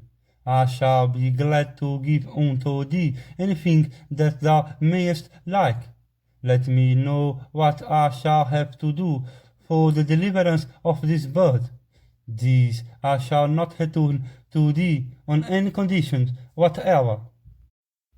The hawk said, If thou hast conceived an affection for this pigeon, then cut off a portion of thine own flesh, and weigh it in a balance against this pigeon, and when thou hast found it equal to the pigeon, then do thou give it unto me, and that will be to my satisfaction.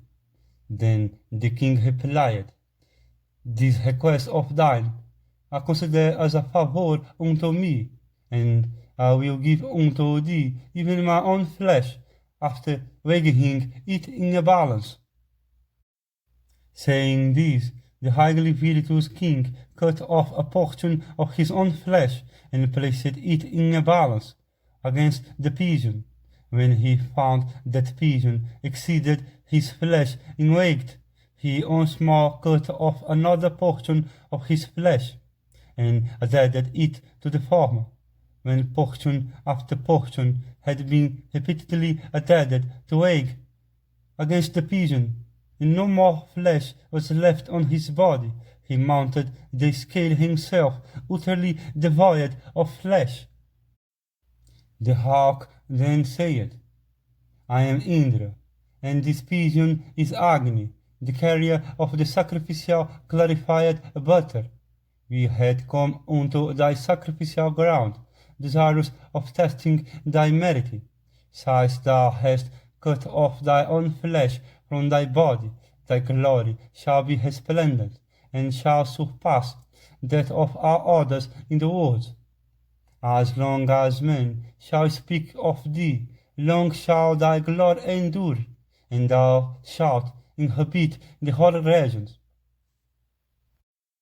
Saying this to the king, Indra ascended to heaven, and the virtuous king Usinara, after having filled heaven and earth with the merit of his pious deeds, ascended to heaven in a radiant shape. Behold the residence of that nobly hearted monarch. Here are seen whole saints and gods, together with virtuous and high-souled Brahmanas. See here the sacred hermitage of Svetaketu, son of Udalaka, whose fame as an expert in the sacred mantras is widely spread on earth. This hermitage is graced with cocoanut trees. Here Svetaketu beheld the goddess Sarasvati in her human shape, and spake unto her, saying, May I be endowed with the gift of speech. In that yuga, Svetaketu, the son of Udalaka, and Astavakra, the son of Kahoda, who stood to each other in the relation of uncle and nephew, were the best of those conversant with the sacred lore. Those two Brahmanas of much less energy, who bore unto each other the relationship of uncle and nephew, went into the sacrificial ground of King Janaka, and there defeated Vandin in a controversy. Worship with thy brothers the sacred hermitage of him who had for his grandson Astavakra, who, even when a mere shield, had caused Vandin to be drowned in a river, after having defeated him in a contest. Yudhishthira said, "Tell me all about the power of this man who had in that way defeated Vandin. Why was he born as Astavakra?" Lomasa said, "The sage Udalaka had a disciple named Kahoda of subdued passions, and entirely devoted to the service of his preceptor, and who had continued his studies long. The Brahmana had served his tutor long, and his preceptor, recognizing his service, gave him his own daughter, Sujata, in marriage, as well as a mastery over the Sihastras. And she became with child, radiant as fire, and the embryo addressed his father while employed in reading. Thou hast been reading the whole night. The reading doth not seem to me correct. Even in my fetal state I have, by thy favor, become versed in the Sihastras and the Vedas with their several branches. I say that what proceeds from thy mouth is not correct." Thus insulted in the presence of his disciples, the great sage in anger cursed his child in the womb, saying, "Because thou speakest thus even while in the womb, therefore thou shalt be crooked in 8 parts of the body." The child was accordingly born crooked, and the great sage was ever after known by the name of Astavakra. Now he had an uncle named Sivetaketu, who was the same age with himself. Afflicted by the growth of the child in the womb, Sujata, desirous of riches, conciliating her husband, who had no wealth, told him in private, "How shall I manage the 10th month of my pregnancy having come? Thou hast no substance whereby I may extricate myself from the exigencies after I have been delivered." Thus addressed by his wife, Kahoda went unto King Janaka for riches. He was there defeated in a controversy by Vandin, well versed in the science of arguments, and was immersed into Vada. And hearing that his son-in-law had been defeated in a controversy by Vandin, and caused to be drowned by him, Udalaka spake unto his daughter Sujata, saying, "Thou shalt keep it a secret from Astavakra." She accordingly kept her counsel. That Astavakra, when born, had heard nothing about the matter, and he regarded Udalaka as his father and Sivetaketu as his brother. And when Astavakra was in his 12th year, Sivetaketu one day saw the former seated on his father's lap, and there he pulled him by the hand, and on Astavakra beginning to cry, he told him, "It is not the lap of thy father." This cruel communication went direct into Astavakra's heart, and it pained him sorely. And he went home and asked his mother, saying, "Where is my father?" Thereupon Sujata, who was greatly afflicted and apprehending a curse, told him all that had happened. And having heard all, the Brahmana at night said unto his uncle Sivetaketu, "Let us go unto the sacrifice of King Janaka, wherein many wonderful things are to be seen. There we shall listen to the controversy between the Brahmanas, and shall partake of excellent food. Our knowledge will increase. The recitation of the sacred Vedas is sweet to hear, and is fraught with blessings." Then they both, uncle and nephew, went unto the splendid sacrifice of King Janaka, and on being driven from the entrance, Astavakra met the king and addressed him in the following words. When no Brahmana is met with on the way belongeth to the blind, the deaf, the woman, carriers of burden, and the king respectively. When a Brahmana is met with on the way, it belongeth to him alone. Thereupon the king said, I give the privilege to enter. Do thou go in by whatever way thou likest. No fire ever is to be lighted. Even Indra himself boweth unto Brahmanas. At this Astavakra said, We have come to witness thy sacrificial ceremony, and our curiosity is very great, and we have come here as guests.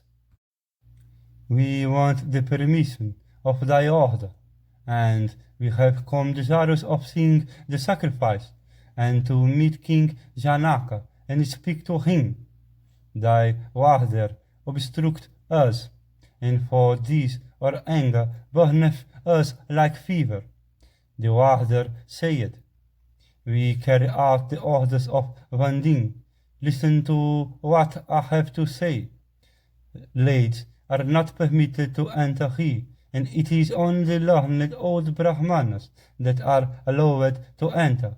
Astavakra said, If this be the condition, that the door is open to those only that are old, then we have a right to enter.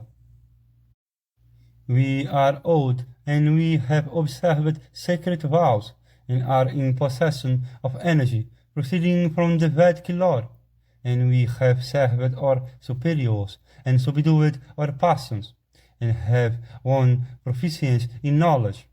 It is said that even boys are not to be slighted, for a fire, small-talked it be, burneth on being touched. The warder replied, I consider you a boy, and therefore hesitate if you know the verse demonstrating the existence of the Supreme Being, and adored by the divine says, in which our talk, composed of one letter, is yet multifarious, make no vain boast. Learned men are really very hard. Astavakra said, True growth cannot be inferred from the mere development of the body, as the growth of the knut of the salmali tree cannot signify its age. That tree is called full grow, which although slender and short, beareth fruit. That which doth not bear fruit is not considered as grow. The warder said, Boys receive instruction from the old, and they in time grow old. Knowledge certainly is not attainable in short time. Wherefore, then, being a child, dost thou talk like an old man? Then Astavakra said, One is not old because his head is grey. The gods regard him as old, who, although a child in years, is yet possessed of knowledge. The sages have not laid down that a man's merit consists in years, or grey hair, or wealth, or friends. To us he is great who is versed in the Vedas. I have come here, desirous of seeing Vandin in the court. Go and inform King Janaka, who hath a garland of lotuses on his neck, that I am here. Thou shalt today see me enter into a dispute with the learned men, and defeat Vandin in a controversy. And when others have been silenced, the Brahmanas of matured learning, and the king with his principal priests, bear witness to the superior or the inferior quality of my attainments. The warder said, How canst thou, who art in thy 10th year, hope to enter into this sacrifice? into which learned and educated men only are admitted. I shall try some means for thy admittance. Do thou try thyself. Astavakra, then addressing the king, said, Thou art the paramount sovereignty, and all power reposeth in thee. In times of old, King Yayati was the celebrator of sacrifices, and in the present age, thou it is that art performer thereof. We have heard that the learned Vanding, after defeating men expert in discussion, causeth them to be drowned by faithful servants employed by thee. Hearing this, I have come before these Brahmanas to expound the doctrine of the unity of the Supreme Being. Where is now Vanding? Tell me that I may approach him and destroy him, even as the sun destroyeth the stars. Thereupon the king said, Thou hopest to defeat Vanding, not knowing his power of speech. Can those who are familiar with his power speak as thou dost? He hath been sounded by Brahmanas versed in the Vedas. Thou hopest to defeat Vanding, only because thou knowest not his powers. Many a Brahmana have wandered before him, even as the stars before the sun, desirous of defeating him. People proud of their learning have lost their glory on appearing before him, and have retired from his presence without even venturing to speak with the members of the assembly.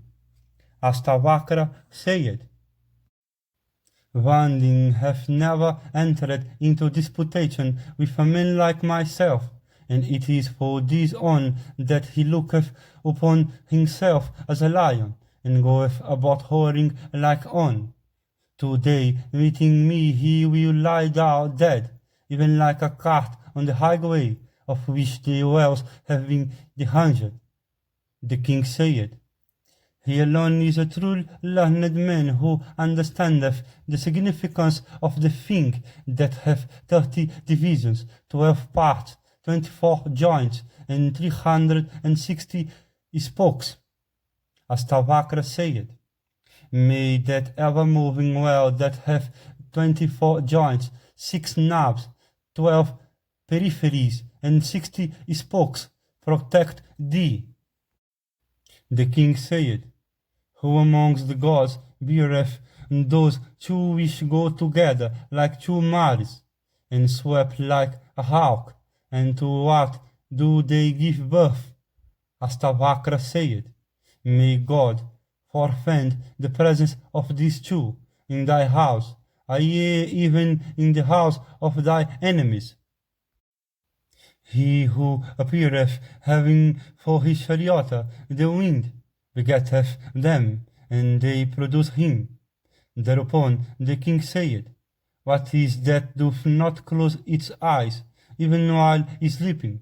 What is it that doth not move, even when born? What is it that hath no heart, and what doth increase even in its own speed?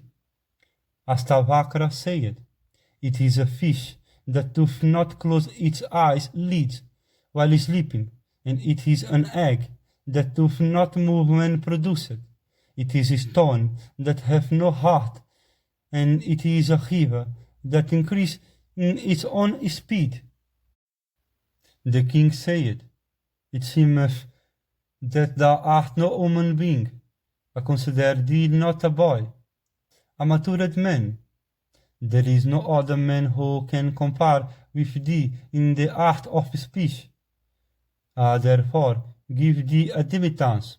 There is Vanding. Astavakra said, In this assembly of monarchs of unrivaled power who have met together, I am unable to find out Vanding, chief of the controversialist. I am searching for him, even as one doth for a swan on a vast expanse of water. Thou regardest thyself as the foremost of controversialists. When thou wilt engage with me in staking, thou wilt not be able to flow like the current of a river. I am like a full flaming fire. Be silent before me. Do not awaken a sleeping tiger. Know that thou shalt not escape unstung. After trampling on the head of a venomous snake, licking the corners of its mouth with its tongue, and who have been hurt by thy foot. That weak man who, in pride of strength, attempts to strike a blow at a mountain, on gets his hands and nails hurt. No wound is left on the mountain itself. As the other mountains are inferior to the Mainaka, and as cows are inferior to the ox, are all other kings of the earth inferior to the Lord of Mithila, and as Indra is the foremost of celestials, and as the Ganga is the best of rivers, thou alone art, cause wanting to be brought to my presence. Saying this, wroth with wanting, Astavakra thus standeth in the assembly, and addressed him in these words: Do thou answer my questions, I shall answer thine. There Vanding said, On fire blazeth forth in various shapes, on sun illumineth this whole world, on hero Indra, the lord of celestials, destroyeth enemies, and on Yama is the sole lord of the Pitris. Astavakra said, The two friends, Indra and Agni, ever move together. The two celestial sages are Narada and Parvata. Twins are the Aswini Kumaras. 2 is the number of the wheels of a car, and it is as a couple that husband and wife live together, as ordained by the date. Vanding said, 3 kinds of born beings are produced by acts. The 3 Vedas together perform the sacrifice, Vajapeya, at 3 different times. The Adivarius commence sacrificial rites. 3 is the number of words, and 3 are the divine lives. Astavakra said, 4 are the asramas of the Brahmanas. The 4 orders perform sacrifice. 4 are the cardinal points. 4 is the number of ladders, and 4 also, as is ever known, are the legs of a cow. Vanding said, 5 is the number of fires. 5 are the feet of the matri, called punki. 5 are the sacrifices. 5 locks, it is said in the Vedas, are on the heads of the Apsaras, and 5 sacred rivers are known in the world. Astavakra said, 6 cows, it is asserted by some, are paid as a gratuity on the occasion of establishing the sacred fire. 6 are the seasons belonging to the well of time. 6 is the number of the senses. 6 stars constitute the constellation Kiritika, and 6, it is found in all the Vedas, is the number of the Sadhyaska sacrifice. 7 is the number of the domesticated animals. 7 are the wild animals. 7 meters are used in completing a sacrifice. 7 are the rishis. 7 forms of paying homage are extant. And 7, it is known, are the strings of the Veena. Astavakra said, 8 are the bags containing 100-fold. 8 is the number of the legs of the Sarabha, which preyeth upon lions. 8 vasus, as we heard, are amongst the celestials, En 8 are the angles of Yupa in all sacrificial rites. One ding said. 9 is the number of the mantras used in kindling the fire in sacrifice to the Pitris. 9 are the appointment functions in the process of creation. 9 letters compose the foot of the metri, vrihati, and 9 is ever the number of the figures. Astavakra said. 10 is said to be the number of cardinal points entering into the cognition of men in this world. 10 times 100 make up 1,000. 10 is the number of months during which women bear, and 10 are the teachers of the true knowledge, and 10 the haters thereof, and 10 again are those capable of learning it. Van Ding said. 11 are the objects enjoyably by beings.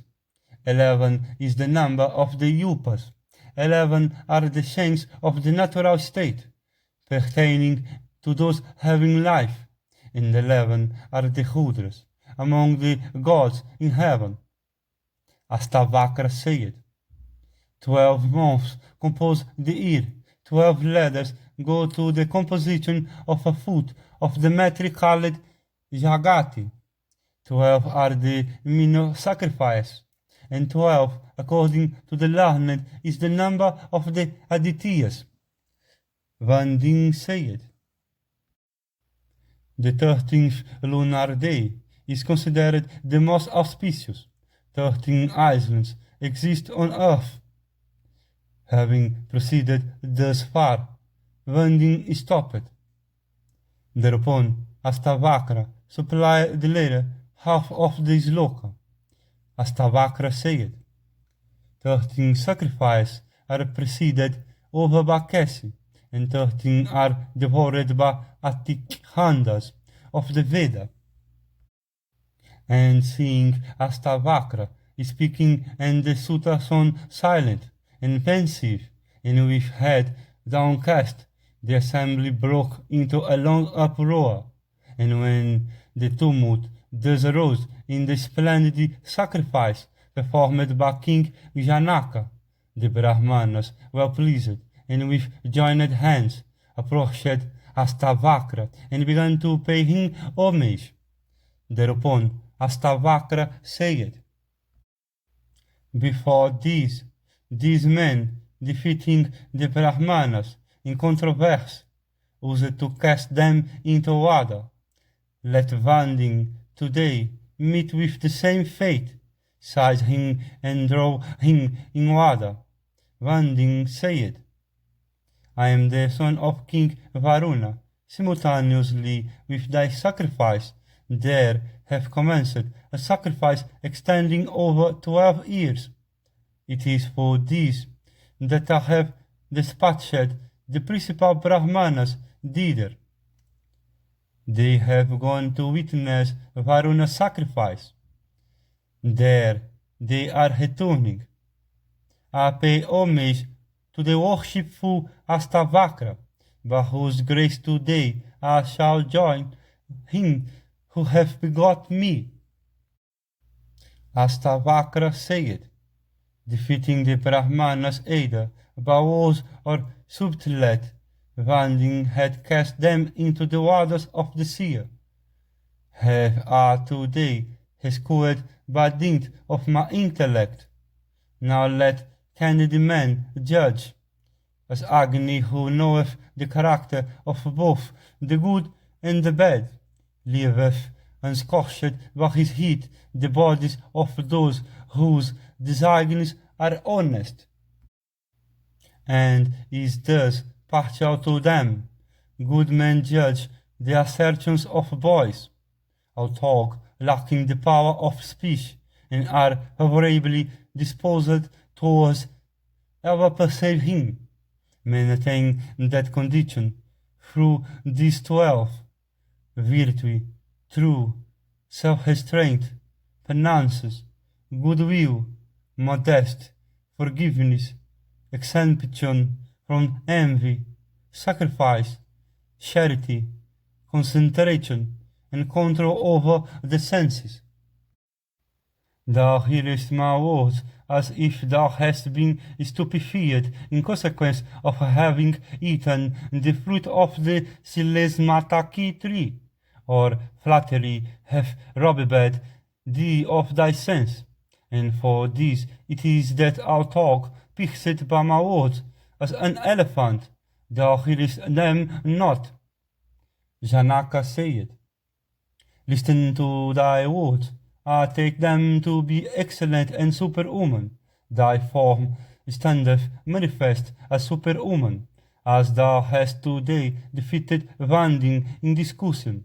I place even him at thy disposal. Astavakra said, Vanding remaining alive will not serve any purpose of mine. If his father be real Varuna, let him be drowned in the sea. Vanding said, I am King Varuna's son. I have no fear in being drowned, even at this moment. Astavakra shall see his long-lost son, Kahoda.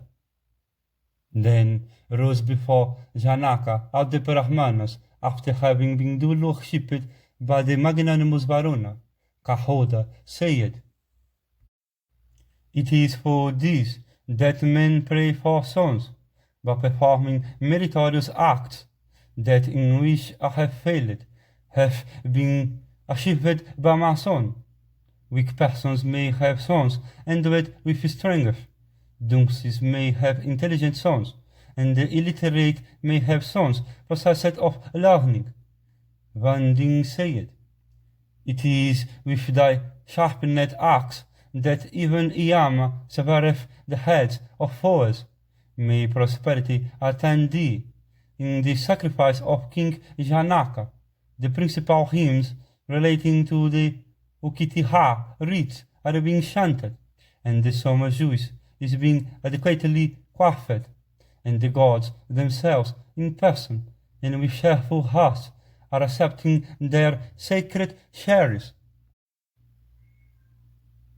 When in enhanced splendor the Brahmanas had risen up, Vanding, taking King Janaka permission, entered into the waters of the sea, and then Astavakra worshipped his father, and he himself was worshipped by the Brahmanas, and having thus defeated the Sutta son, Astavakra returned to his own excellent hermitage, in company with his uncle.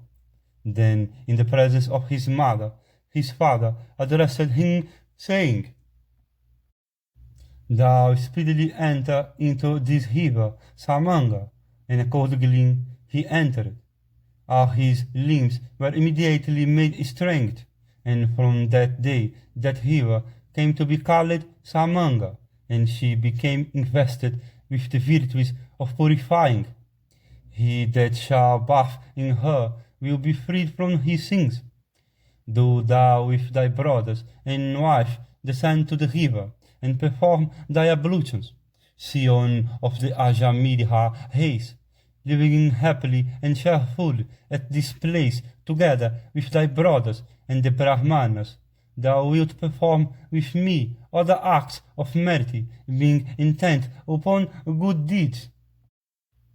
Here is visibly the river Samanga, whose former name was Madhuvila, and yonder is the spot named Kardamila, the bathing place of Viharata, the lord of Sakhi, when fallen into misery, in consequence of having slain Vritra, became freed from his sin, by performing his ablutions in this Samanga. Here is the spot where the Mainaka mountain hath sunk into the interior of the earth, and it is hence called Vinasana. For obtaining sons, here Aditi in days of yore had cooked that celebrated food. Yebus among men, ascend this loft mountain, and put an end to your inglorious misery, unworthy to be uttered. Here before thee is the Kanaki Hala Henge, the favorite resort of sages, and yonder is the mighty river Ganga. Here, in ancient times, the whole sage Sanat Kumara attained ascetic success. By performing thy ablutions here in this river, thou wilt be freed from all thy sins. Do thou together with thy ministers toast of this lake called Punia, and this mountain Bihirigutanga, and these two rivers called Tusniganga. Here appeareth the hermitage of the sage Sitihulasiras. Resign here thy anger and sense of self-importance. There is in the beautiful hermitage of Haivia, where perished Viharadivaja son, Yavakri, profound in Vedic lore.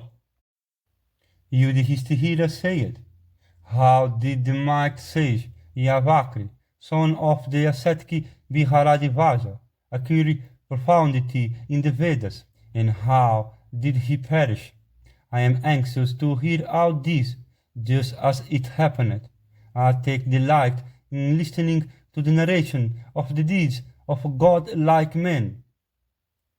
Viharadivaja and Haivia were two friends, and they dwelt here, ever taking the greatest pleasure in each other's company. Now Haivia had two sons, named Arvavasu and Paravasu, and Viharadivaja had an only son, named Yavakri. Haivia and his two sons were versed in the Vedas, while Viharadivaja practiced asceticism. From their boyhood, the friendship subsisting between those two was unequaled. The high-spirited Yavakri, finding that his father, who practiced asceticism, was slighted by the Brahmanas, while Haivia, with his sons, was greatly respected by them, was overwhelmed with sorrow, and became sore aggrieved. Thereupon he entered upon severe austerities for a knowledge of the Vedas, and he exposed his body to a flaming fire. By thus practicing the most rigid austerities, he caused anxiety in the mind of Indra. Then Indra went to him and addressed him, saying, wherefore hast thou become engaged in practicing such rigid austerities? Yavakri said, thou adored of celestial hosts, I am practicing severe penances, because I wish that such a knowledge of the Vedas as have never been acquired by any Brahmana, whatever may be manifest unto me.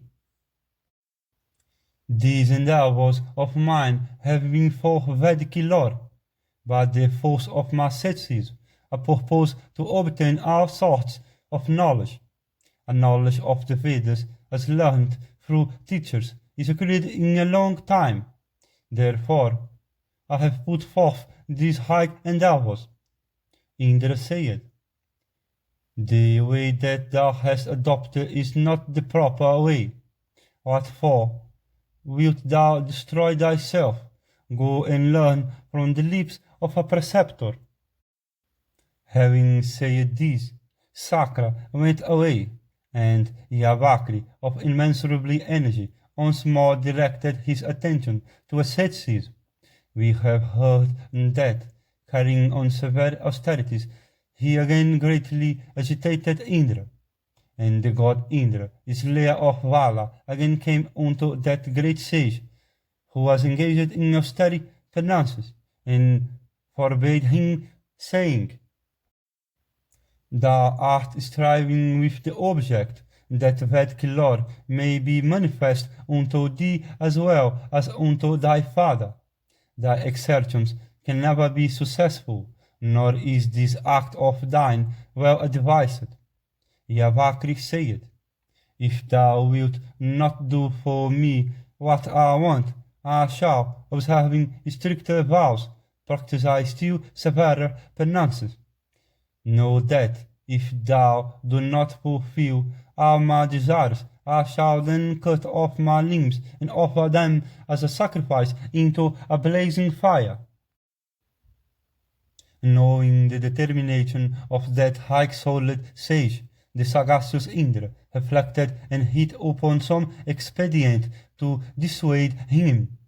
Then Indra assumed the guise of an ascetic Brahmana, hundreds of years old, and infirm, and suffering from consumption, and he fell to throwing up a dam with sand at that spot of the Vihagihati, to which Yavakri used to descend for performing ablutions, because Yavakri, chief of the Brahmanas, paid no heed to Indra's words. The latter began to fill the Ganga with sand, and without cessation he threw handfuls of sand into the Vihagihati, and began to construct the dam, attracting the notice of the sage.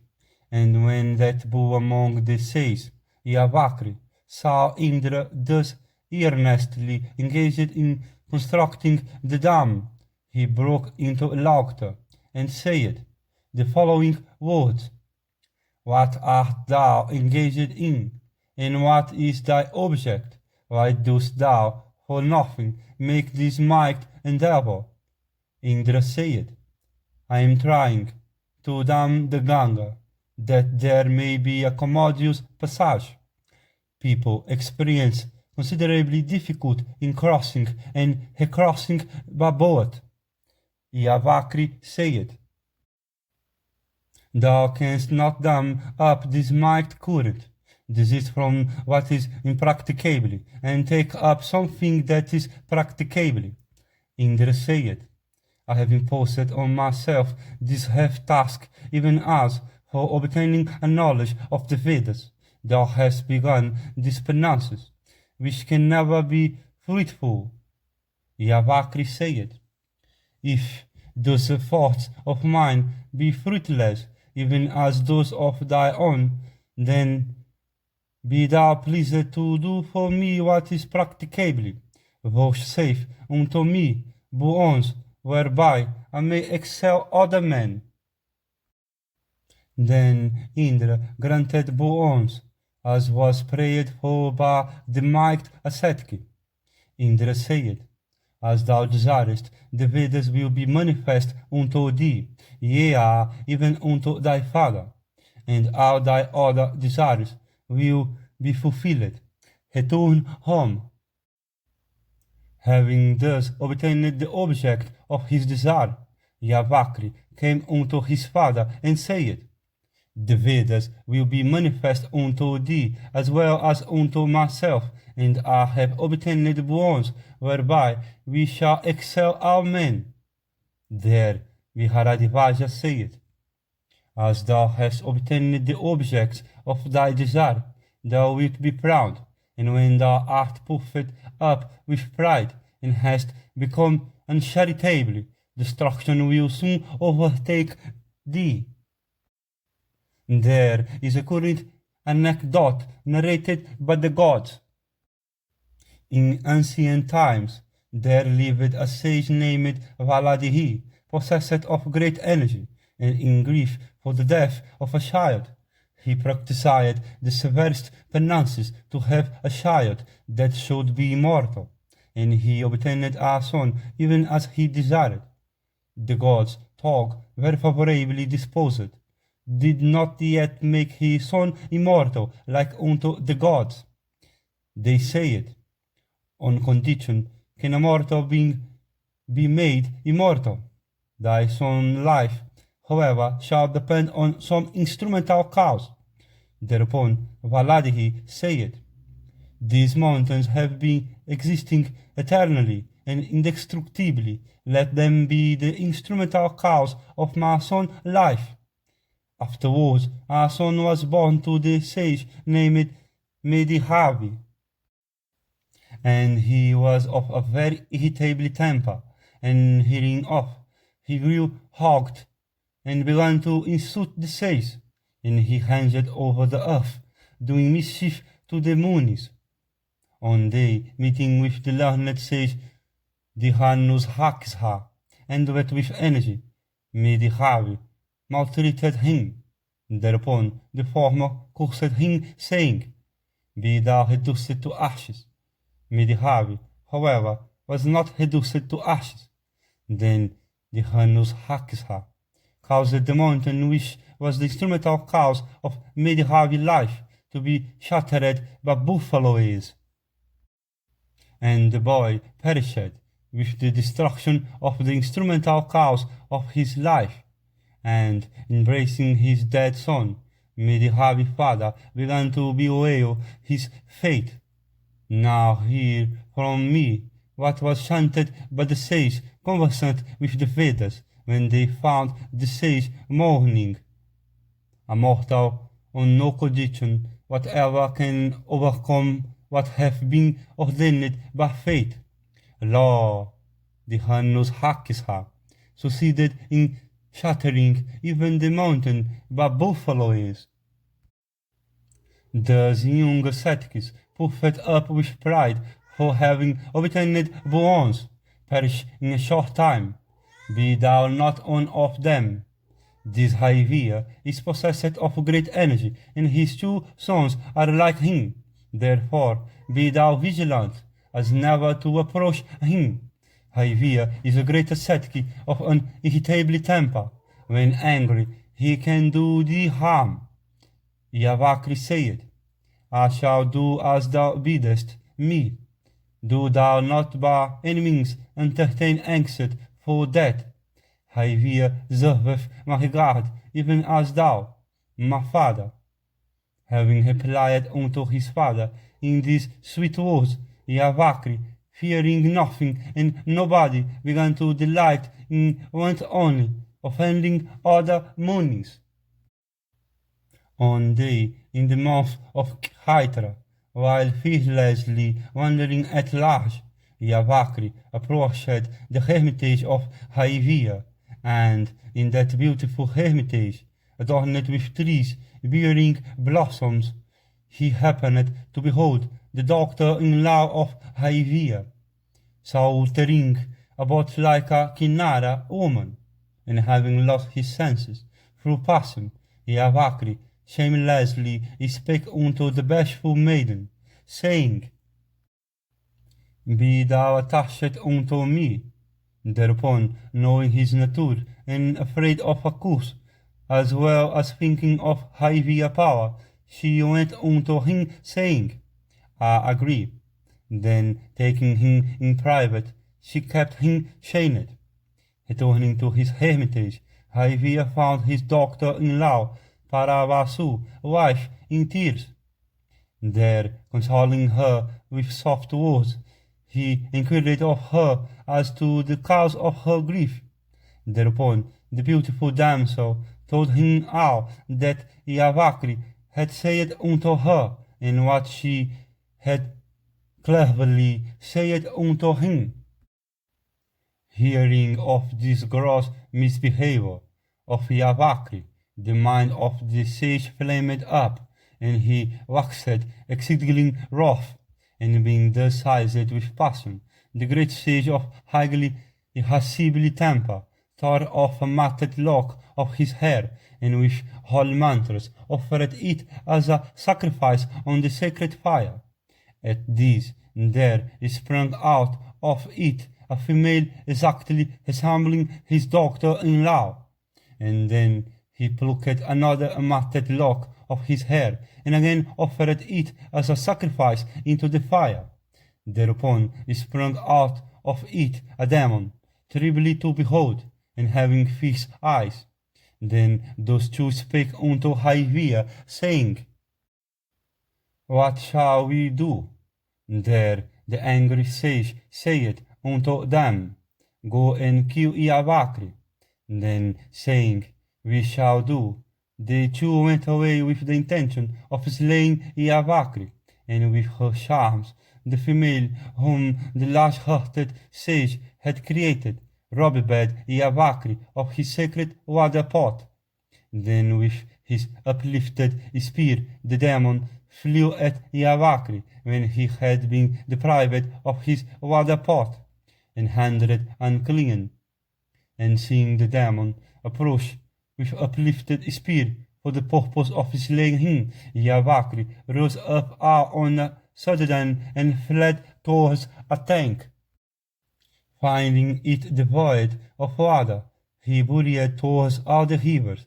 They too were all dried up, and being obstructed again and again by the fierce demon, holding the spear, Yavakri in fright attempted to enter into the Agnihotra home of his father.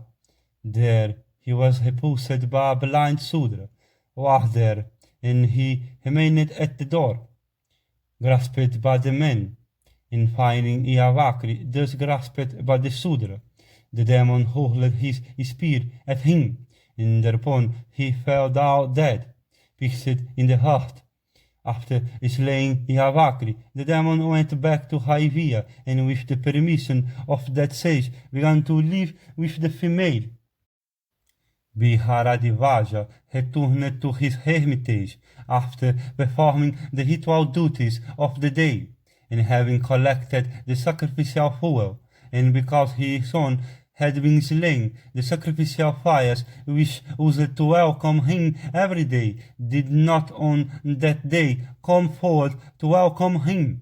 And marking this change in the Agnihotra, the great sage asked the blind Sudra warder seated there, saying, "Why is it that the fires rejoice not at sight of me?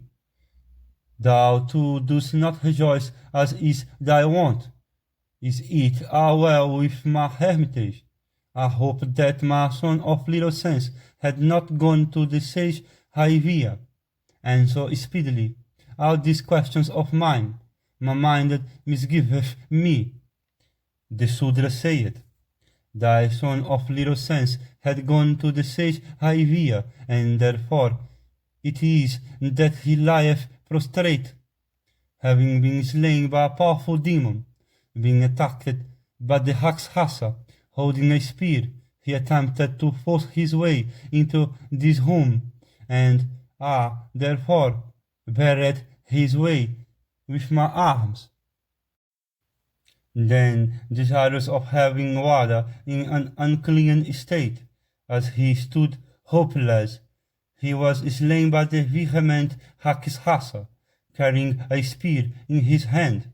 On hearing from the Sudra of this great calamity, Biharadevaja, sorely afflicted with grief, began to lament, embracing his dead son, and he said, "It is for the good of the Brahmanas that thou didst practice penances with the intention that the Vedas understood by an Brahmana whatever might be manifest unto thee. Thy behavior towards the Brahmanas had always been for their good, and thou hadst been innocent in regard to all creatures. Alas, thou didst lapse into rudeness. I have prohibited thee from visiting the residence of Haivia. To that very hermitage, as the god of death himself, Yama didst thou repair. Even-minded is that man who, knowing that I am an old man, and that was my own son, had given way to wrath. It is through the agents of Haivia that I have sustained the loss of my child. Without thee, I shall give up my life, the most precious thing in the world. In grief for the death of my son, I renounce my life. This I say, that Haivia, else son, shall in a short time kill him, although he be innocent. Blessed are those to whom children have never been born, for they lead a happy life without having to experience the grief. Who in this world can be more wicked than those who from affliction, and deprived of their sense by sorrow, consequent upon the death of a child, curse even their dearest friends? I found my son dead, and therefore have cursed my dearest friend, what second man can there be in this world, destined to suffer grievous a misfortune? Having lamented long, Viharadivaja cremated his son and then himself entered into a full blazing fire.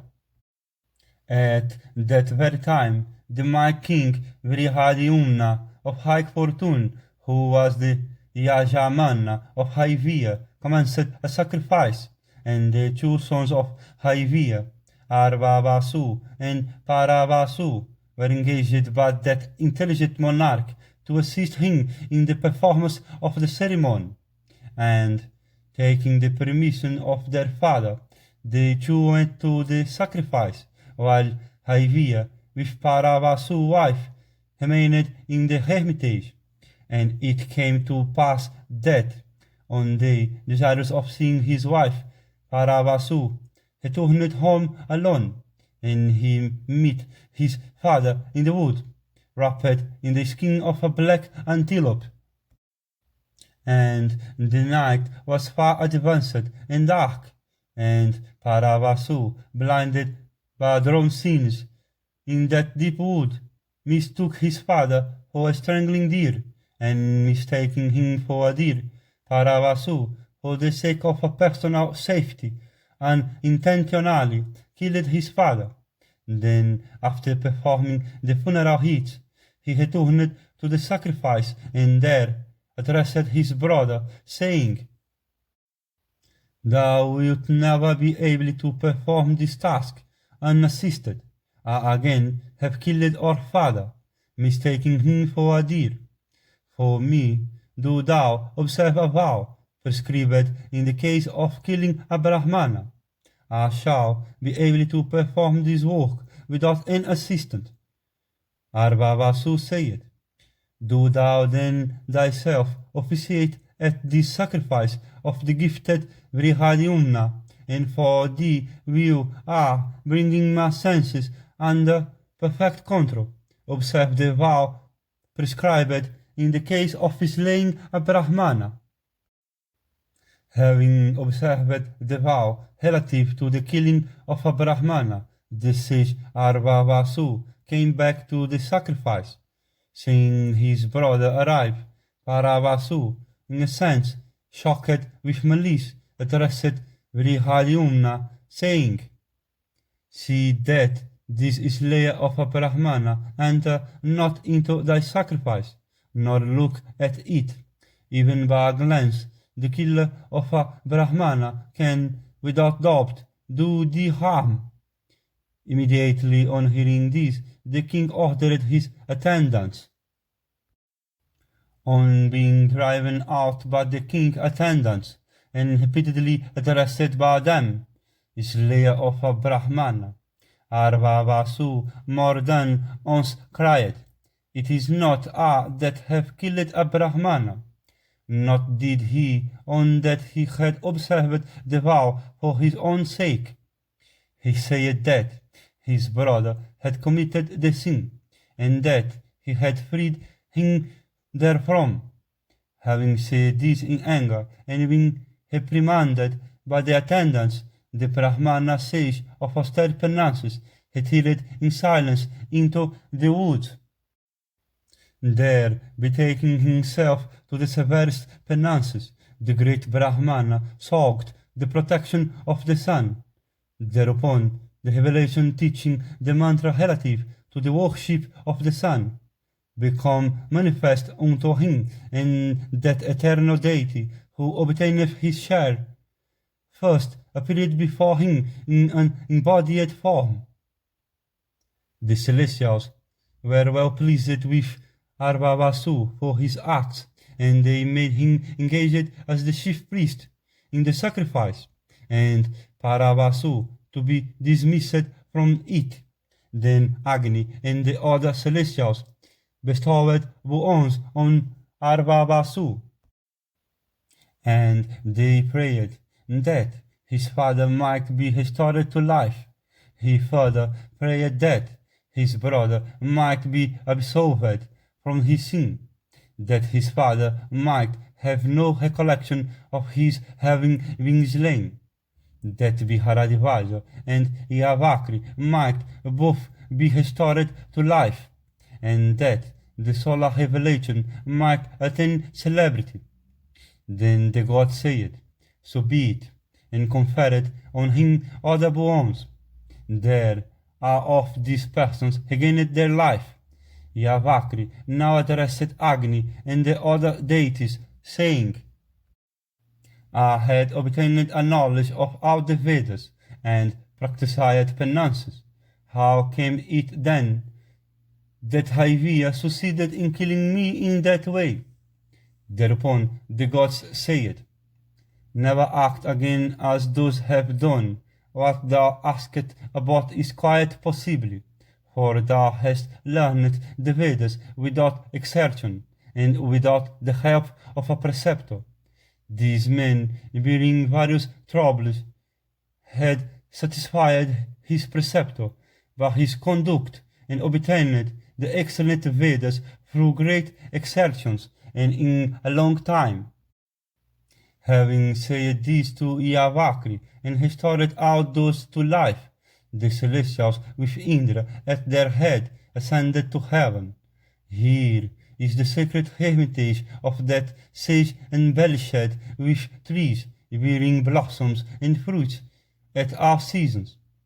Dwelling at this spot, thou wilt be delivered from all thy sins. Now hast thou left behind the mountains Uzihavija, Mainaka, and Siveta, as well as the Kala hills.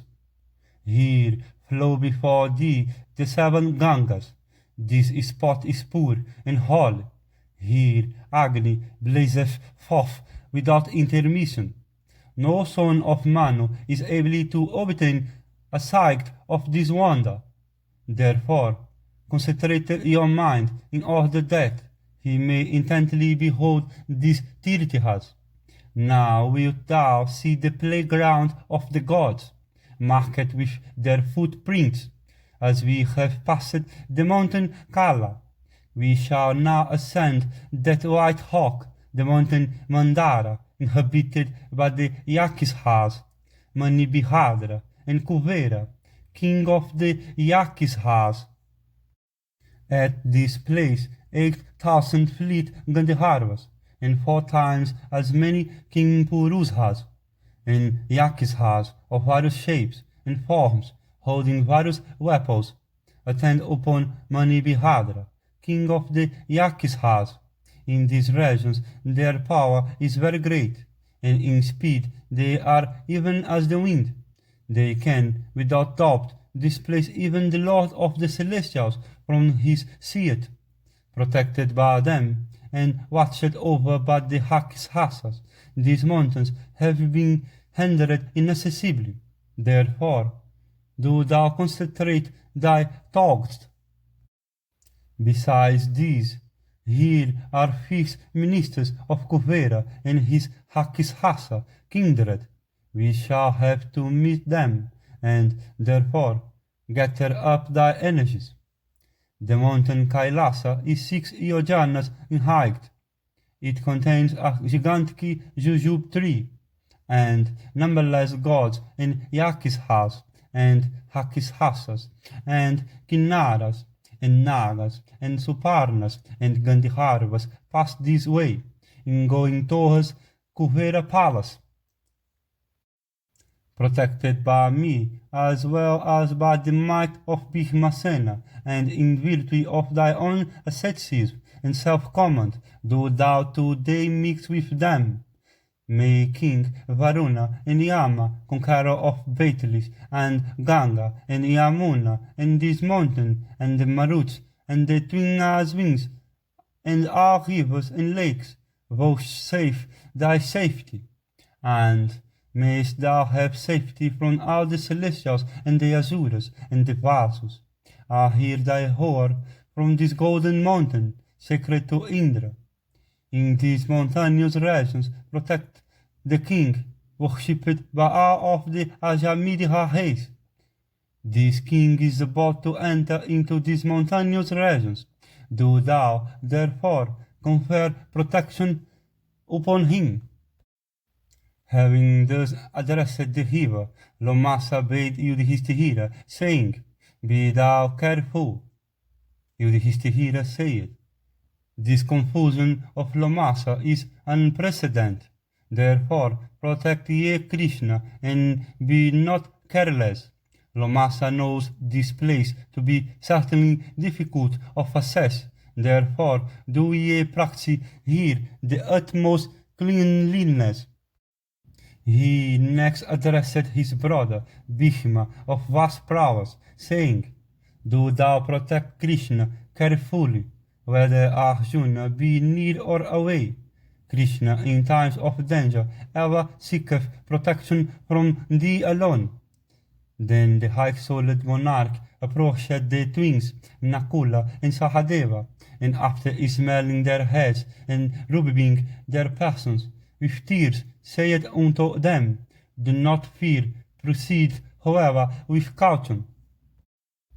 Yudhishthira said, There are mighty and powerful invisible spirits at this place. We shall, however, pass it through the merit of our asceticism and Agnihotra sacrifices.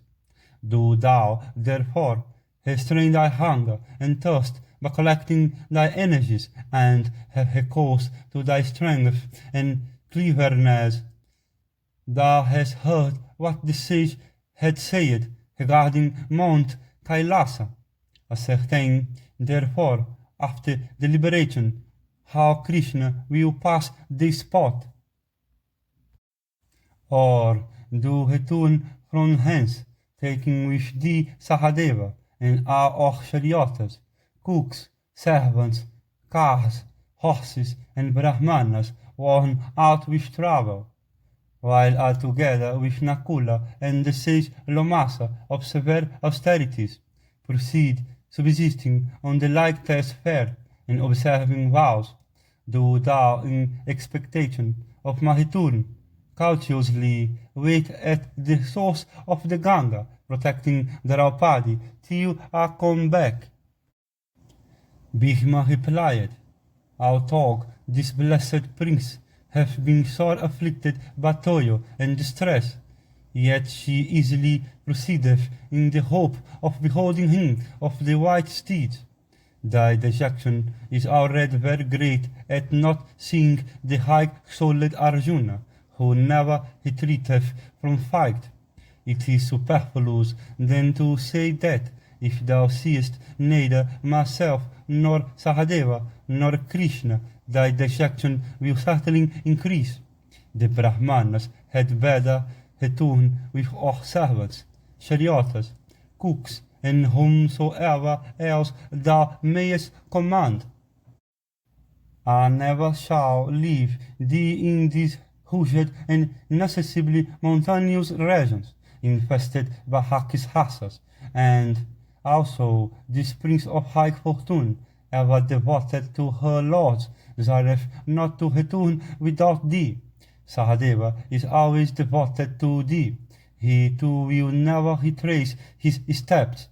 His disposition is known to me. We are all eager to behold Savyasakhi, and therefore will we all go together. If we are unable to go over this mountain in our cars, abounding as it doth in the files, we won't go on foot. Trouble thyself not. I shall carry Pankhala doctor wherever she will be incapable of walking. I have decided upon this. Therefore, let not thy mind be distracted. I shall carry over inaccessible tracts, those tender-bodied heroes, the twins, the delight of their mother, wherever they will be incapable of proceeding.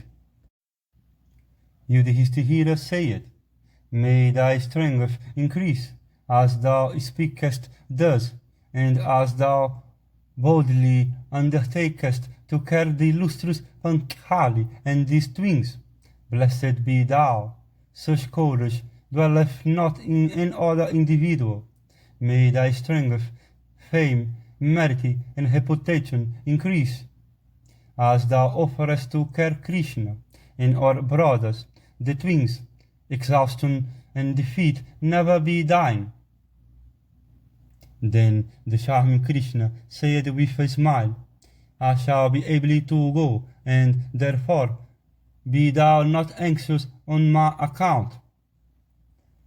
Lomasa said, access to the mountain Gandhihamadana is on to be obtained by dint of asceticism. Therefore shall we all practice austerities. Nakula, Sahadeva, Bhishmasena, thou and myself shall then see him of the white steed. Thus conversing together, they saw with delight the extensive domains of Subahu, situated on the Himalayas, abounding in horses and elephants, densely inhabited by the Kiratas and the Tanganas, crowded by hundreds of Pulindas, frequented by the Celestials, and heaped with wonders. King Subahu, the lord of the Pulindas, cheerful received them at the frontiers of his dominions, paying them proper respect. Having been thus received with honor, and having dwelt comfortably at this place, they started for the mountain Himalaya, when the sun shone brightly in the firmament, and having entrusted to the care of the lord of the Pulindas all their servants, Indrasena, and the others, and the cooks, and the stewards, and the Draupadi accoutrements, and everything else, those mighty charioteers, the son of the Kurus, and with great prowess set out from that country, and began to proceed courteously with Krishna, all of them cheerful in the expectation of beholding Arjuna. Yudhishthira said, and ye twins hearken unto my words, the acts done in a former birth do not perish. Behold, even we have become angels of the wilderness, even to see the Dhananjaya, exhausted and distressed as we are, we have to bear each other and pass through impassable places. This burneth me even as fire doth a heap of cotton. I do not see the Dhananjaya at my side. I reside in the wood with my younger brothers, anxious for beholding him. This talked as also the memory of that grave in suit offered to Yajnaseni consumes me.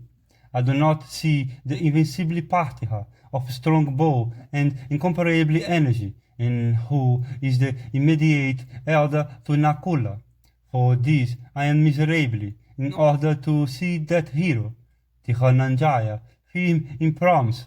For these 5 years have I been wandering in various tirthas, and beautiful forests, and lakes, and yet I do not meet with him. For this I am miserable.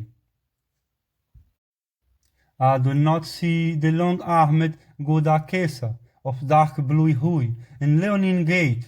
For this I am miserable. I do not see that foremost of Kurus, accomplished in arms, skillful in fight, and matchless among bowmen. For this I am miserable. Distressed for I do not see that son of Pritha, the Dhananjaya, born under the influence of the star Pihalguni, hanging amidst foes, even like Yama at the time of the universal dissolution, possessed of the prowess of an elephant with the temporal juice trickling down, and with leonine shoulders, not inferior to Sakra himself in prowess and energy, elder in years to the twins of white steeds, unrivaled in heroism, invincible, and yielding a strong bow. For this I am miserable, and he is always of a forgiving temper, even when insulted by the meanest individual, and he conferreth benefit and protection to the righteous, to those person who by craft attempts to do him mischief. The Dhananjaya is like unto virulent poison, albeit that on were Sakra himself, and the might Vivihatsu of immeasurably so, and possessing great strength, showeth mercy, and extendeth protection even to a foe when fallen. And he is the refuge of us all, and he crusheth his foes in fight, and he hath the power to collect in treasury whatever, and he ministereth unto our happiness.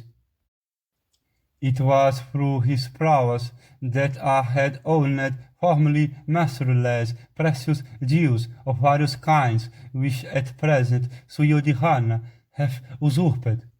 It was by his might that I had possessed before that palatial amphitheatre, embellished with all manners of jewels, and celebrated throughout the 3 worlds. In prowess, Vihalguni is like unto Vasudeva, and in fact he is invincibly and unrivaled, even like unto Kartaviriya. Alas, I sing him not. In might, that conqueror of foes goeth in the wake of the invisibly and most powerful Sankarsana and Vasudeva. In strength of arms and spirit, he is like unto Purandara himself, and in swiftness he is even as the wind, and in grace as the moon, and in eerie he is the eternal death himself. With the object of beholding that warlike tiger among men, shall we repair to the Gandhimadana mountain, where lies the hermitage of Nara and Narayana, at the site of the celebrated Jujube tree, and which is inhabited by the Yakishas. We shall see that best of mountains, and practicing severe austerities on foot, we shall go to Kuvera beautiful lake, guarded by Hakishasas. That place cannot be reached by vehicles, neither can cruel or avaricious or irascibly people attend to that spot. In order to see Arjuna, thither shall we repair in company with Brahmanas of strict vows, girding on our swords and yielding our bows. Those on that are impure meet with fleas, gut fleas, mosquitoes, tigers, lions, and reptiles. The poor never come across them. Therefore, regulating our fare and restraining our senses, we shall go to the Gandhimadana, desirous of seeing the Dhananjaya. Lomasa said, Ye have seen many a mountain, and river, and tower, and forest, and beautiful Tirtha, and have touched with your hands the sacred waters. Now this way leads to the celestial mountain Mandara. Therefore be ye attentive and composed. Ye will now repair to the residence of the celestials and the divine sages of meritorious deeds. Here flows the might and the beautiful river of holy water, adored by hosts of celestials and sages, and tracing its source to the Jujube tree. It is frequented and worshipped by high-souled Vaihayasas, Valakhiliyas, and Gandharvas of mighty souls, accustomed to sing the summer hymns, the says Marikhi, Ulaha, Vihirigu, and Angiras, chanted them at this spot. Here the Lord of Celestials performeth with the Maruts his daily prayers, and the Sadhiyas and the Asvins attend on him. The sun, the moon, and all the luminaries with the planets resort to this river, alternately by day and by night. That protector of the world, Mahadeva, having a bull for his mark, received on his head the fire of the waters of this river, at the source of the Ganga. Approach this goddess of the 6 attributes, and bow down before her with concentrated mind. Hearing the voice of the high-souled Lomasa, the son of Pandu, reverential worshipped the river, flowing through the firmament, and after having adored her, the pious sons of Pandu resumed their journey, accompanied by the sage. And it came to pass that those best of men beheld at a distance some white object of vast proportions, even like Meru, and stretching on all sides. And knowing that Pandu's sons were intent upon asking, Lomasa, versed in speech, said, Hear what ye see before you, of vast proportions like unto a mountain and beautiful as the Kailasa cliff, is a collection of the bones of the mighty deity Naraka, being placed on a mountain. It looketh like on. The deity was slain by that supreme soul, the eternal God Vishnu, for the good of the Lord of Celestials, aiming at the possession of Indra place by the force of austerity, and Vedic Lord, that might-minded, had practiced austere penances for 10,000 years. And on account of his asceticism, as also of the force of might of his arms, he had grown invisibly and always harassed. And knowing his strength and austerities and observance of religion's vows, Indra became agitated and was overwhelmed with fear, and mentally he talked of the eternal deity, Vishnu, and there the graceful Lord of the universe, who is present everywhere, appeared and stood before him manifest, and the sages and celestials began to propitiate Vishnu with prayers.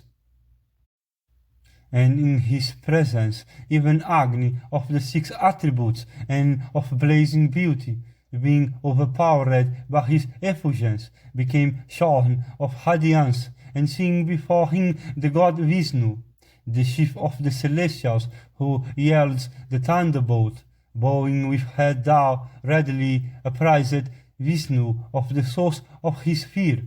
Thereupon Vishnu said, I know that thy fear proceedeth from Naraka, that lord of the deities. By the merit of his successful ascetic acts, he aimeth at Indra position. Therefore, for pleasing thee, I shall certainly sever his soul from his body, although he hath achieved success in asceticism. Do thou, Lord of Celestials, wait for a moment. Then the exceedingly powerful Vishnu deprived of his senses with his hand, and he fell down on the earth, even like the monarch of mountains struck. He was thus slain by a miracle, and his bones lie gathered at this spot. Here is manifest another deed of Vishnu. Once the whole earth having been lost and sunk into the nether regions, she was lifted up by him in the shape of a boar, having a single tusk. Yudhishthira said, relate in particular how Vishnu, the Lord of Celestials, raised up the earth, sunk 100 yojanas. In what manner was that support of all created things, the goddess earth of high fortune, who dispenseth blessings and bringeth forth all sorts of corn handled stably, through whose power had she sunk 100 yojanas below, and under what circumstance was exhibited this greatest exploit of the Supreme Being. I wish to hear all about it in detail as it happened. Certainly it is known to thee. Listen to all at length as I relate the history which thou hast asked me. In days of yore, there was a terrible time in the Krita Yuga when the eternal and primeval deity assumed the duties of Yama, And when the god of gods began to perform the functions of yama, their diet not accretory, while the births were as usual. Then there began to multiply birds and beasts, and kine, and sheep, and deer, and all kinds of carnivorous animals. Then the human race increased by thousands, even like unto a current of water. And when the increase of population had been so frightful, the earth, oppressed with the excessive burden, sunk down for 100 yojanas, and suffering pain in all her limbs, and being deprived of her senses by excessive pressure, the earth in distress sought the protection of Narayana, the foremost of the gods. The earth spake, saying, "It is by thy favor I had been able to remain long in my position. I have been overcome with burden, and now I cannot hold myself any longer. It behoveth thee to relieve this load of mine. I have sought thy protection, and do thou extend unto me thy favor."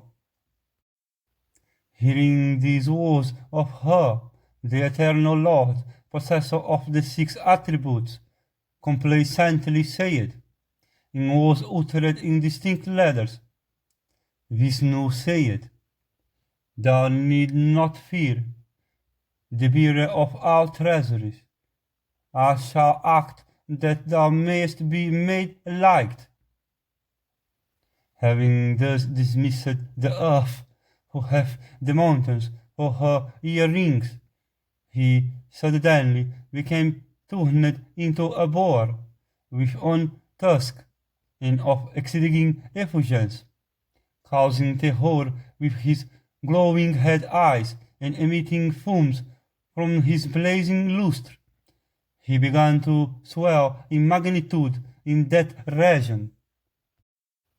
Then, holding the earth with his single radiant tusk, that being who pervadeth the Vedas raised her up 100 yojanas, and while she was being thus raised, there ensued a mighty agitation, and all the celestials, together with the sage of ascetic wealth, became agitated, and heaven, and the firmament, and the earth were filled with exclamations of "Oh!" and "Alas!"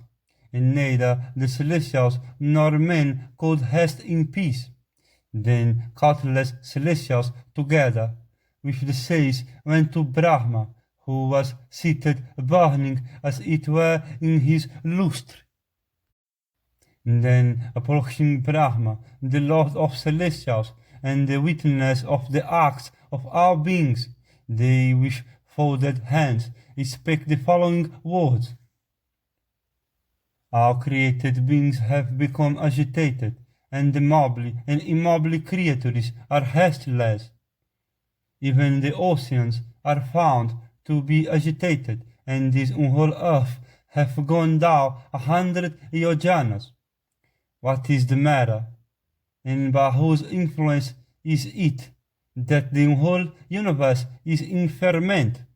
May it please thee to explain it unto us without delay, for we are all bewildered."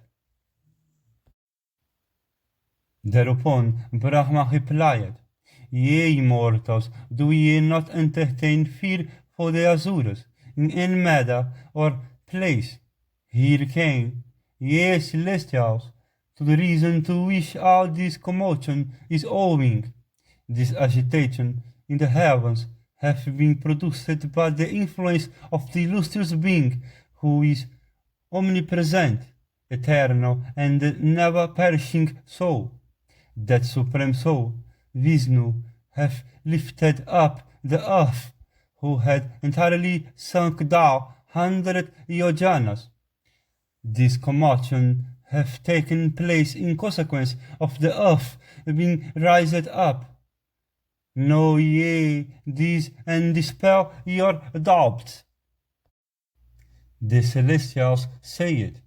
Where is that being who with pleasure riseth up the earth? Mention unto us the place, thither shall we repair. Brahma saith, Go ye, may good happen to you. Ye will find him hasting in the Nandana. Yonder is visibly the glorious worshipful Suparna. After having raised the earth, the Supreme Being from whom the worlds become manifest, flameth even in the shape of a boar, like unto the all-consuming fire at the universal dissolution, and on his breast is real to be seen the jam Srivatsa, and behold that being knowing no deterioration. Then the celestials, placing the grandsire at their head, came to that infinite soul, and having listened to his praise, bade him adieu, and went back to whence they had come. Having heard this history, all the Pandavas, without delay and with alacrity, began to proceed by the way pointed out by Lomasa. Then those foremost of bowmen of immeasurably prowess, holding bows stringed at full stretch, and equipped with quivers and arrows, and wearing finger caps made of the guana skin, and with their swords on, proceeded with Pankhali towards the Gandhihamadana, taking with them the best of Brahmanas. And on their way they saw various lakes, and rivers, and mountains, and forests, and trees of weed spreading, shade on the mountain summits, and places abounding in trees bearing flowers and fruit in all seasons, and frequented by celestials and sages. And straining their senses within their inner self, and subsisting on fruits and roots, the heroes passed through rugged regions, crag and difficult of passage, beholding many and various kinds of beasts. Thus those high-souled ones entered the mountain inhabited by the sages, the Siddhas and the celestials, and frequented by the Kinnaras and the Apsaras. And as those marked heroes were entering the mountain Gandhihamadana, there arose a violent wind, attended with a heavy shower. And owing to this, mighty clouds of dust, bearing lots of dry leaves, rose and are on a sudden covered earth, air, and firmament. And when the heavens had been covered with dust, nothing could be perceived, neither could they speak to one another, and with eyes enveloped with darkness and pushed by the wind, carrying particles of hawks, they could not see one another. And there began to arrive mighty sounds proceeding from the tree, and from those breaking down incessantly under the force of the wind, and falling to the ground, and distracted by gusts of the wind, they tugged. Are the heavens falling down, or the earth and the mountains being rent? And afraid of the wind, they felt about with their hands, and took shelter under the wayside tree, and ant hills, and in caverns. Then, holding his bow and supporting Krishna, the mighty Bhishmasena stood under a tree, and Yudhishthira, the just, with the Haumya, crept into the deep wood. And Sahadeva, carrying the sacred fire, with him took shelter in a rock, and Nakula, together with Lomasa and other Brahmanas of great asceticism, stood in fright, each under a tree. Then, when the wind had abated and the dust subsided, There came down a shower in torrents. There rose a loud rattling noise, like unto the thunder howled, and quick flashing lightning began to play graceful upon the clouds, and being helped on by the swift wind, showers of rain poured down without intermissions, filling all sides round. And around there began to flow many rivers, covered with foam and turbid with mud, and these bearing volumes of water split over the froth rafts, rushed down with tremendous roar, uprooting trees. And afterwards, when that sound had ceased, and the air had risen, they courteously came out of their coverts and met together. And then the heroes started for the mountain Gandhimadana. When the high-souled sons of Pandu had proceeded on 2 miles, Draupadi, unaccustomed to travel on foot, sank down, weary and afflicted as she was. The poor doctor of Panchala became faint on account of the hailstorm and of her extreme delicacy, and trembling with faintness, the black-eyed one supported herself on her thighs with her plump arms, becoming, and thus resting for support on her thighs, resembling the trunk of an elephant, and which were in contact with each other. She suddenly dropped upon the ground, trembling like a plantain tree, and finding that the beautiful one was falling down like a twisted creeper, Nakula ran forward and supported her, and he said, "This black-eyed doctor of Panchala, being weary, have fallen down upon the ground. Do thou tend her, undeserving as she is of misery, this lady of slow pace hath been subject to great hardships, and she is worn out with the fatigues of the journey. Do thou comfort her." Having heard these words of Nakula, the king, as also Bhishma and Sahadeva, became sorely afflicted, and hastily ran towards her, and finding her weak, and her countenance pale, the pious son of Kunti began to lament in grief, taking her on his lap. Yudhishthira said, "Accustomed to ease, and deserving to sleep in well-protected homes, on beds split over with thin sheets, how doth this beautiful one sleep prostrate on the ground? Alas, on my account, the delicate feet and the lotus-like face of this one, deserving of all excellent things, have contracted a dark blue hue. What have I done? Fool that I am, having been addicted to dice, I have been wandering in the forest full of wild beasts, taking Krishna in my company." This large-eyed one had been bestowed by her father, the king of the Drupadas, in the hope that the blessed girl would be happy by obtaining the sons of Pandu for her lords. It is on account of my wretched self that without obtaining anything hoped for, she sleepeth prostrate on the ground, tired with hardships, sorrow, and travel. While King Yudhishthira the Just was lamenting thus, the Raumia with all the other principal Brahmanas came to the spot, and they began to console him and to honor him with blessings.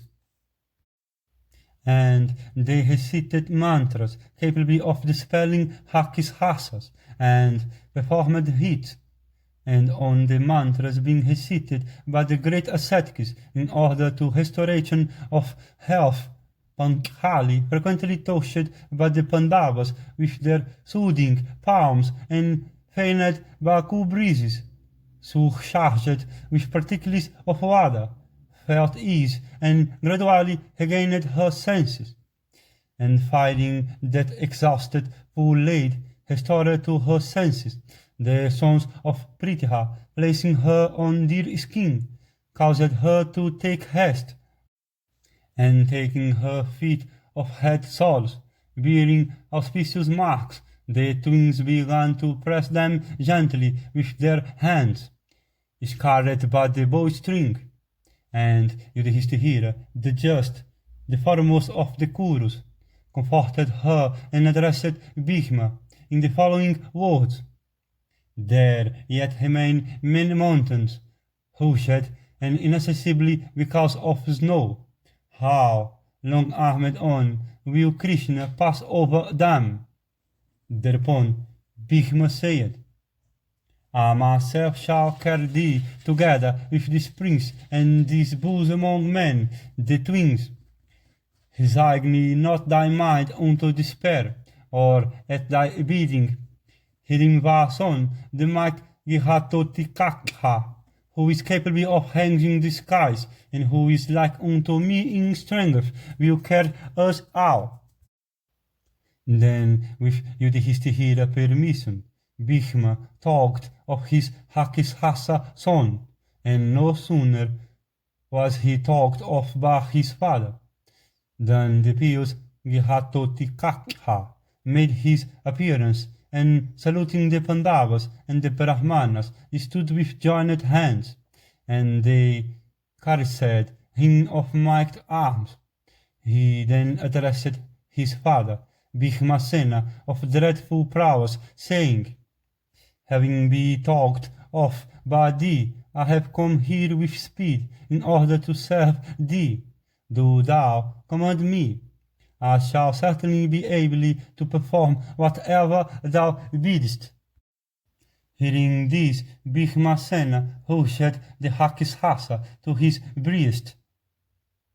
Yudhishthira said, Let this might and heroic Hakishasa, sheath thy legitimate son, devoted to us, and truthful and conversant with virtue, care, mother, without delay.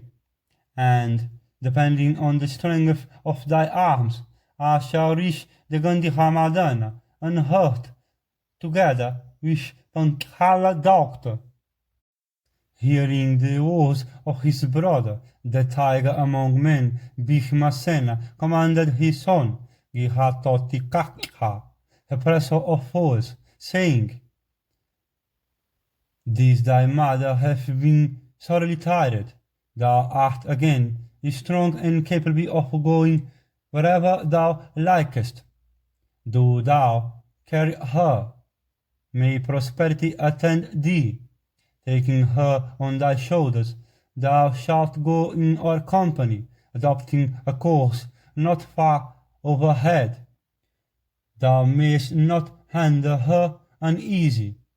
There Gihatotikakha said, Even single-handed, I am able to carry Yudhishthira, the just, and the Haumya, and Krishna, and the twins, and what wonder then that I shall today carry them, when I have others to assist me, and hundreds of other heroic, capable of moving through the sky, and of assuming any shape at will together carry you out with the Brahmanas. Saying this, Gihatotikakha carried Krishna in the midst of the Pandavas, and the other began to carry the Pandavas, and by virtue of his native energy, Lomasa of incomparable effulgence moved along the path of the Siddhas, like unto a second sun. And at the command of the Lord of the Hakishasas, those Hakishasas of terrific prowess began to proceed, bearing all the other Brahmanas, and beholding men a romantic wood, and they proceeded towards the gigantic jujube tree, and carried by the Hakishasas of great speed, proceeding at a rapid pace, the heroes passed over long extending ways quickly, as if over short ones, and on their way they saw various tracts crowded with Mlekha people, and containing means of diverse gems. And they saw hillocks teeming with various minerals, thronged with vidihadiharas, inhabited on all sides by monkeys, and kinnaras, and kimpuruzhas, and gadhiharvas, and filled with peacocks, and hamaras, and apes, and hurus, and bears, and gavayas, and buffaloes, intersected with a network of hippolets, and inhabited by various birds and beasts, and beautified by elephants, and abounding in trees, and inhabited birds.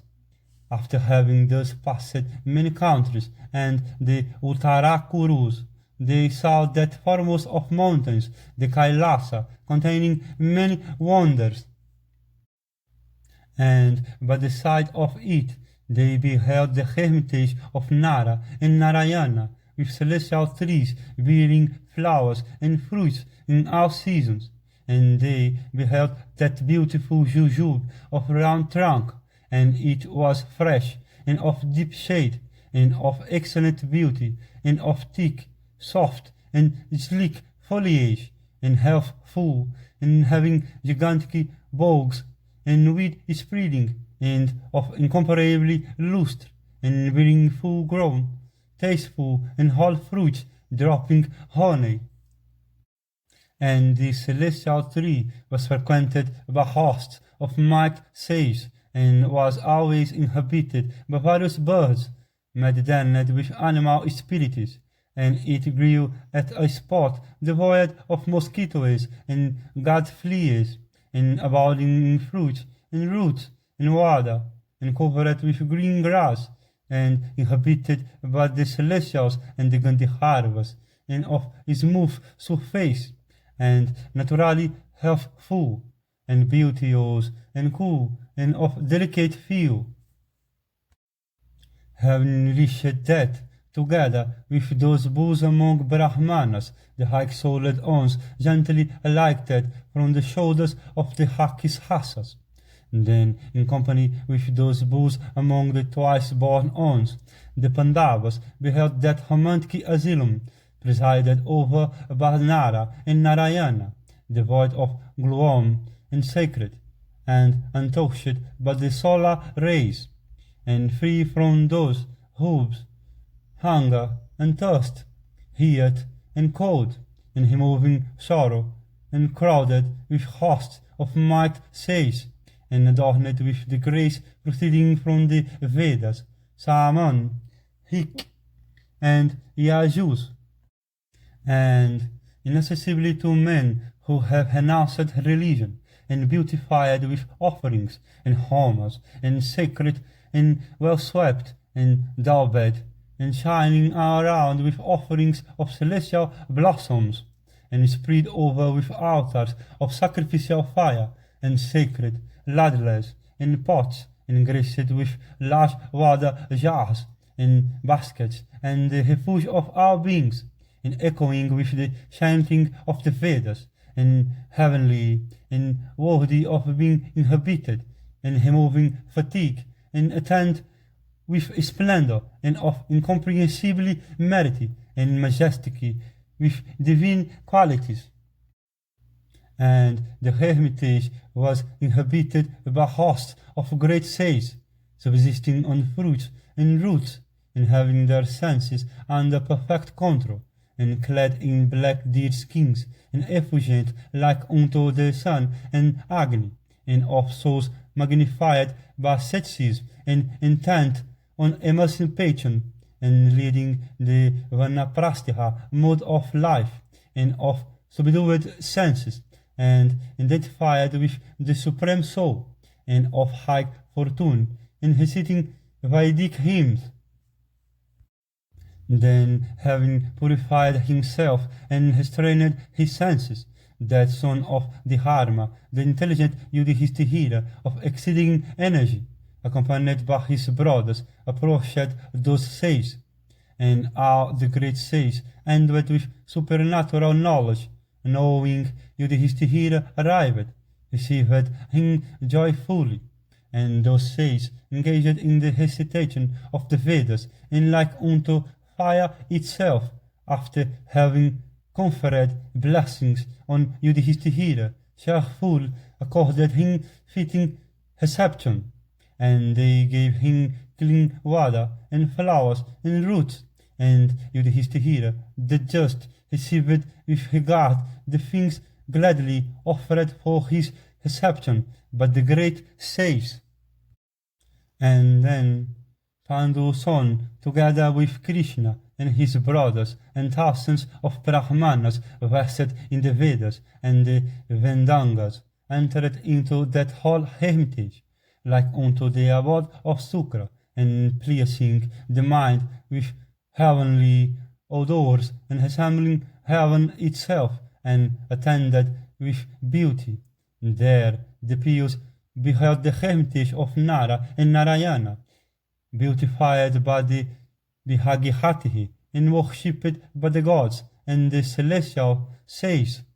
And seeing that hermitage inhabited by the Brahmas his, and containing fruits, dropping honey, the Pandavas were filled with delight. And having reached that place, the high-souled ones began to dwell with the Brahmanas, there beholding the whole lake Vinda and the mountain Mainaka of golden summits, and inhabited by various species of birds. The magnanimous ones lived happily with joy.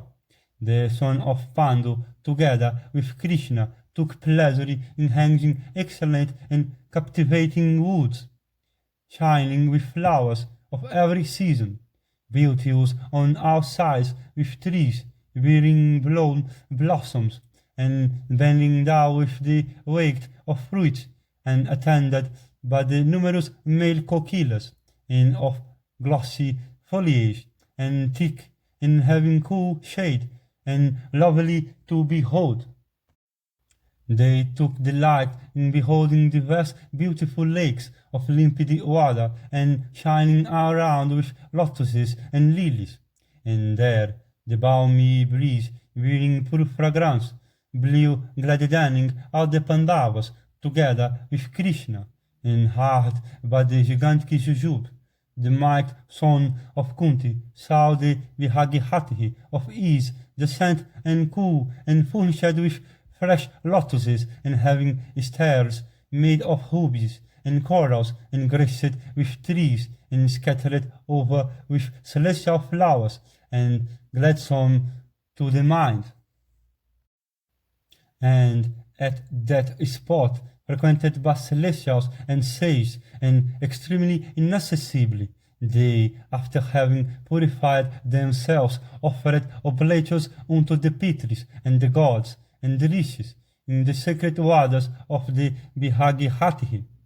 Thus, those bows among men, the heroic perpetuators of the Kuru race, began to reside there with the Brahmanas, offering oblations and practicing meditation. And those tigers among men, the Pandavas of the godlike appearance, felt delight in witnessing the various amusements of Draupadi. There, observing cleanliness, those tigers among men dwelt for 6 nights, in expectation of beholding the Dhananjaya. And it came to pass that, of sudden there blew a wind from the northeast, and brought a celestial lotus of 1,000 petals, and effulgent as the sun. And Panchali saw that pure and charming lotus of an earthly fragrance, brought by the wind, and left on the ground. And having obtained that excellent and beautiful lotus, that blessed one became exceedingly delighted, and addressed Bhishmasena in the following words: Behold this most beautiful and earthly flower, having within it the very source of fragrance. It gladdens my heart. This one shall be presented to Yudhishthira, the just. Do thou, therefore, procure others for my satisfaction, in order that I may carry them to our hermitage in the Kamiaka. If I have found grace with thee, do thou then procure others of this species in large numbers. I wish to carry them to our hermitage. Having said this, the blameless lady of beautiful glances approached Yudhishthira, the just, taking the flower.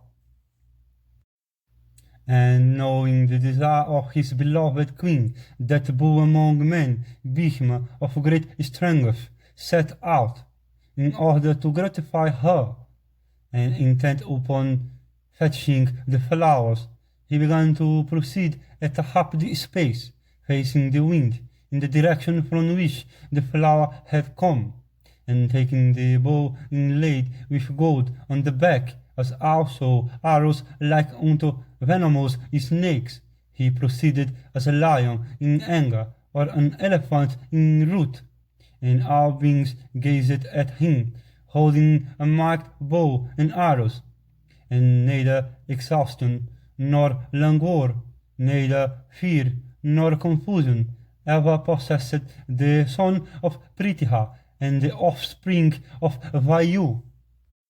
And desirous of pleasing Draupadi, the might on, free from fear or confusion, ascended the peak, depending on the strength of his arms, and that slayer of foes began to range that beautiful peak, covered with trees, creepers, and of black hawk base, and frequented by kinnaras, and variegated with minerals, plants, beasts, and birds of various hues, and appearing like an upraised arm of the earth, adorned with an entire set of ornaments.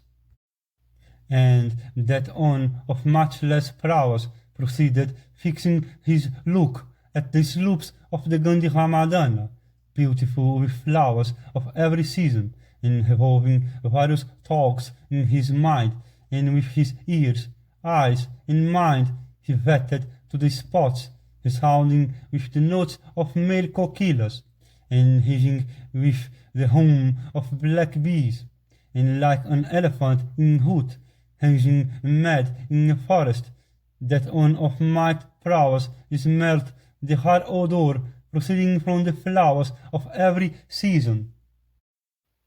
And he was fanned by the fresh breeze of the Gandhi bearing the perfumes of various blossoms, and cooling like unto a father touch. On his fatigue being removed, the down on his body stood on end, and in this state that repressor of force for the flowers began to survey out the mountain, inhabited by Yakishas and Gandharvas and Celestials and Brahmas his, and brushed by the leaves of Sapitakhada tree, besmeared with fresh head, black and white, minerals. He looked as if decorated with lines of whole unguents drawn by fingers, and with clouds stretching at its sides, the mountain seemed dancing with outspread wings, and on account of the trickling waters of spring, it appeared to be decked with necklaces of pearls, and it contained romantic caverns and grooves, and cascades and caves, and there were excellent peacocks dancing to the jingling of the bangles of the apsaras, and its rock surface was worn away by the end of tusks of the elephants presiding over the cardinal points, and with the waters of rivers falling down, the mountain looked as if its clothes were getting loosened. And that graceful son of the wind god playfully and cheerfully went on, pushing away by his foes countless intertwisted creepers, and stags in curiosity gazed at him with grass in their mouths, and not having experienced fear, they were unalarmed and did not flee away, and being engaged in fulfilling the desire of his love, the youthful son of Pandu, stalwart and of splendor, like unto the hue of gold, and having a body strong as a lion, and treading like a mad elephant, and possessing the force of a mad elephant, and having coppery eyes like unto those of a mad elephant, and capable of shaking a mad elephant, began to range the romantic sides of the Gandhimadana with his beautiful eyes, uplifted and displaying as it were a novel type of beauty. And the wives of Yaki's house and Gandharvas, sitting invisibly by the side of their husbands, stared at him, turning their faces with various motions, intent upon gratifying Draupadi, exiled unto the woods.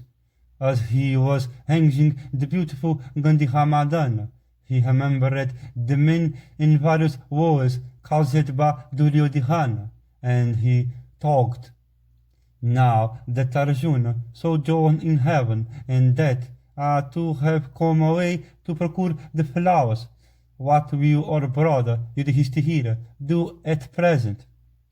Surely from affection and doubting their prowess, that foremost of men, Yudhishthira, will not let Nakula and Sahadeva come in search of us. How, again, can I obtain the flowers soon?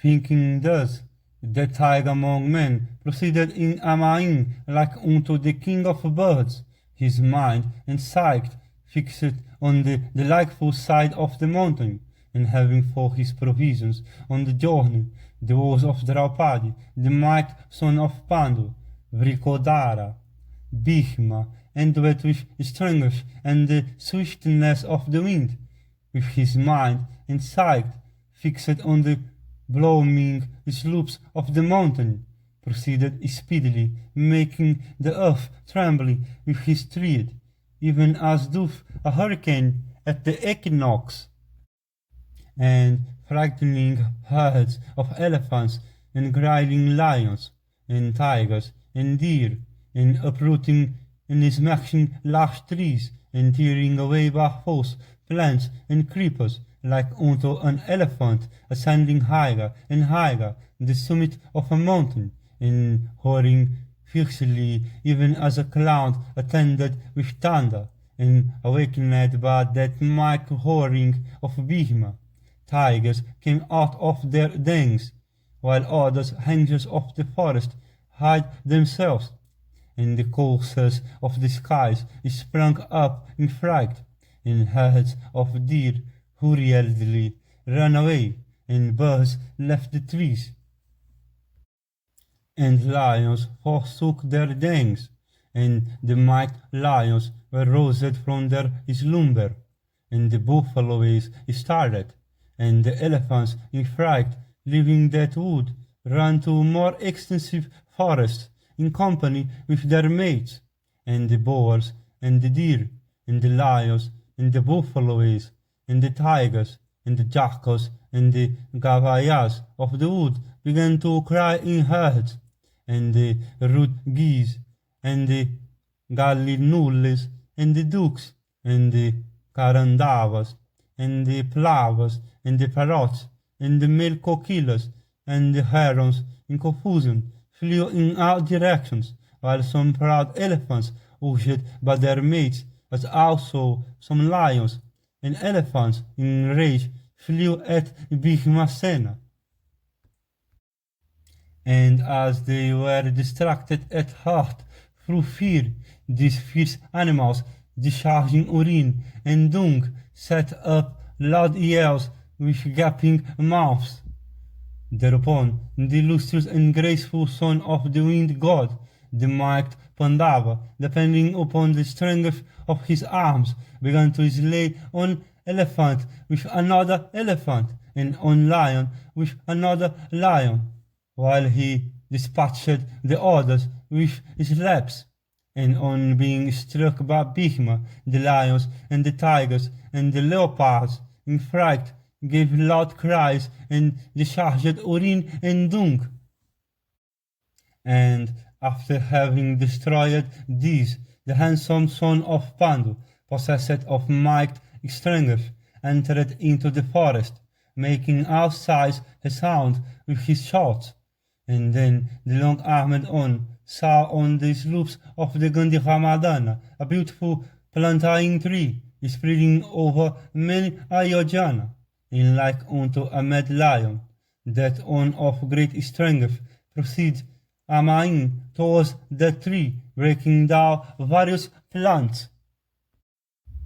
And that foremost of strong persons, Bhishma, uprooting innumerably plantain trunks, equal in height to many palm trees, cast them on all sides with force, and that highly powerful one, hugged like a male lion, set up shouts, and then he encountered countless beasts of gigantic size, and stags, and monkeys, and lions, and buffaloes, and aquatic animals, and what with the cries of these, and what with the shouts of Bhishma, even the beasts and birds that were at distance parts of the wood became all frightened.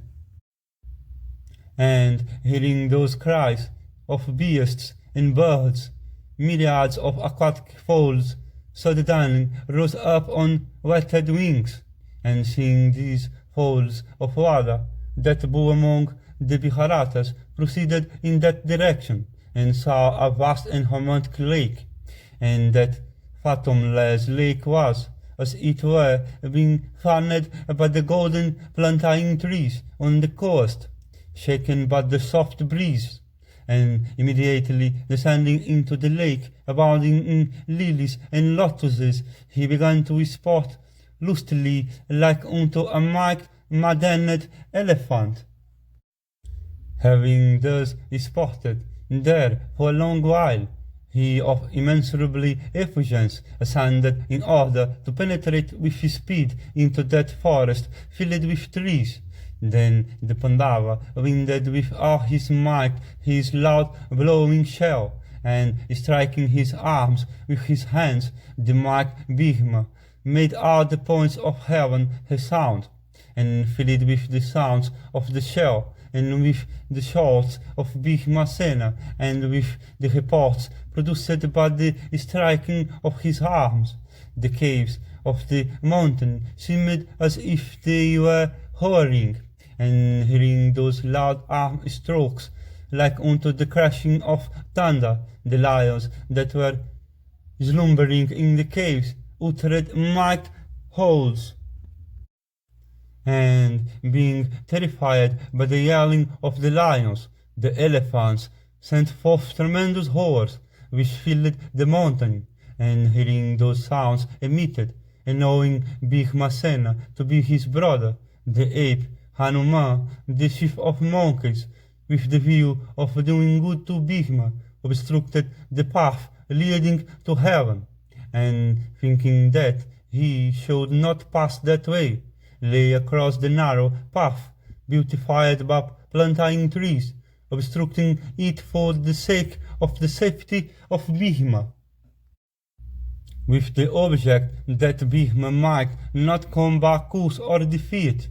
By entering into the plantain wood, the ape Hanuman of hooked body lay down amidst the plantain trees, being overcome with drowsiness, and he began to yawn, lashing his long tail, rising like unto the pole consecrated to Indra, and sounding like thunder, and on all sides round the mountains by the mouths of caves emitted those sounds in echo like a cow lowing, and as it was being shaken by the reports produced by the lashing of the tail, the mountain with its summits tottering began to crumble all around, and overcoming that roaring of mad elephants, the sounds of his tail spread over the varied slopes of the mountain.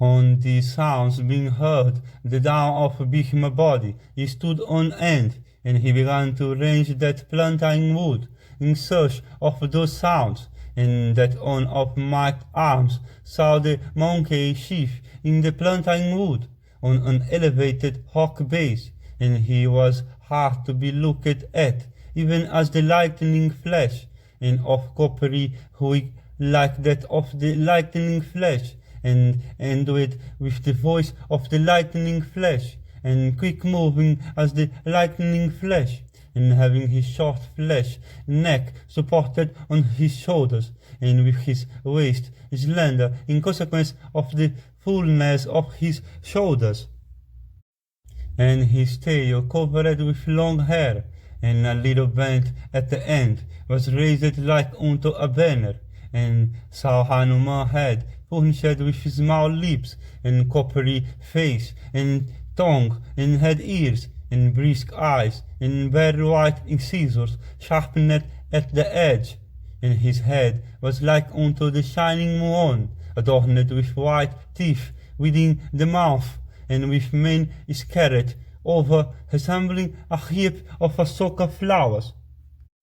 And at the midst the golden plantain trees, that on of exceeding effulgence was lying like unto a blazing fire, with his radiant body, and that slayer of foes was casting glances with his eyes headed with intoxication, and the intelligent Bhima saw that mighty sheaf of monkeys of hug body, lying like unto the Himalaya, obstructing the path of heaven, and seeing him alone in that mighty forest, the undaunted athletic Bhima of long arms approached him with rapid strides, and uttered a loud shout like unto the thunder, and at that shout of Bhima, beasts and birds became all alarmed.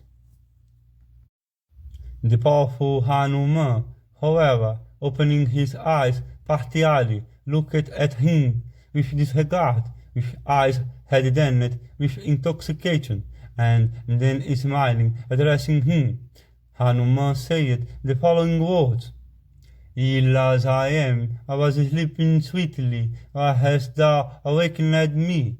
Thou shouldst show kindness to all creatures, as thou hast reason. Belonging to the animal species, we are ignorant of virtue. Being endowed with reason, men show kindness towards creatures. Why do then reasonable persons like thee commit themselves to acts contaminating a like body, speech, and heart, and destructive of virtue? Thou knowest not what virtue is, neither hast thou taken counsel of the wise, and therefore it is that from ignorance and childishness thou destroyest the lower animals. Say, who art thou, and what for hast thou come to the forest, devoid of humanity and human beings? And tell thou whither thou wilt go today. Further, it is impossible to proceed. Yonder hills are inaccessible, save the passage obtained by the practice of asceticism. There is no passage to that place. This is the path of the celestials. It is ever impassable by mortals. Out of kindness do I dissuade thee. Do thou hearken unto my words. Thou canst not proceed further from this place. Therefore do thou desist. Today, in very way, thou art welcome to this place. If thou think it proper to accept my words, do thou then rest here, partaking of fruits and roots sweet as ambrosia, and do not have thyself destroyed for naught." Hearing these words of the intelligent monkey chief, the heroic Bhima answered, "Who art thou, and why hast thou assumed the shape of a monkey?" "It is a Kshatriya, one of a race next to the Brahmanas, that asketh thee, and he belongeth to the Kuru race, and the Luna stock, and was born by Kunti in her womb, and is one of the sons of Pandu, and is the offspring of the wind god, and is known by the name of Bhishmasena." Hearing these words of the Kuru hero, Hanuman smiled, and that son of the wind god spake unto that offspring of the wind god, saying, I am a monkey, I will not allow thee the passage thou desirest, better desist and go back, do thou not meet with destruction. At this Bhishma Sena replied, destruction at anything else do I not ask thee about. Do thou give me passage. Arise, do not come by grief at my hands. Hanuman said, I have no strength to rise. I am suffering from illness. If go thou must, do thou go by overleaping me. Bhishma said, the supreme soul void of the properties pervadeth a body all over. Him knowably, alone by knowledge, I cannot disregard, and therefore will I not overleap thee. If I had not known him, from whom become manifest all creatures, I would have leaped over thee and the mountain, even as Hanuman had bounded over the ocean. Thereupon Hanuman said, who is that Hanuman who had bounded over the ocean? I ask thee, relate if thou canst. Bhishma replied, he is even my brother, excellent with every perfection, and endowed with intelligence and strength, both of mind and body. And he is the illustrious chief of monkeys, renowned in the Ramayana. And for Rama Queen, that king of the monkeys, even with one leap, crossed the ocean, extending over 100 yojanas.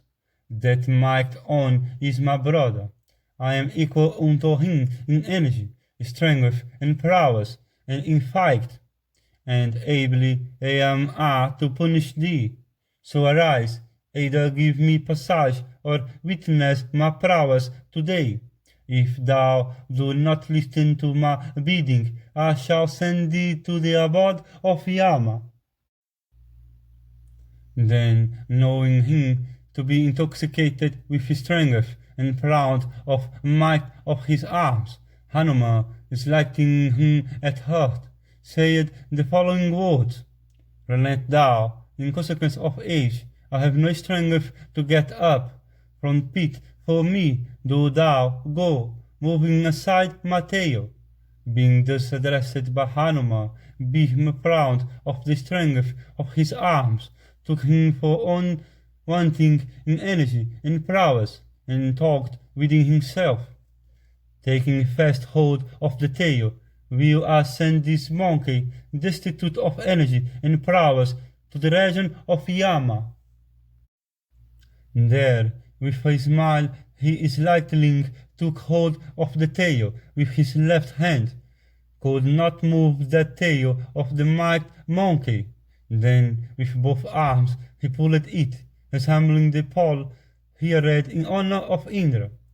Still the mighty Bhishma could not raise the tail with both his arms, and his eyebrows were contracted up, and his eyes rolled, and his face was contracted into wrinkles, and his body was covered with sweat, and yet he could not raise it. And when, after having striven, the illustrious Bhishma failed in raising the tail, he approached the side of the monkey, and stood with a bashful countenance, and bowing down, Kunti's son, with joined hands, spake these words, relent thou, and forgive me for my harsh words.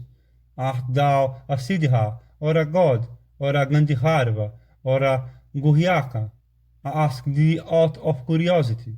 Tell me who thou art that hast assumed the shape of a monkey, if it be not a secret.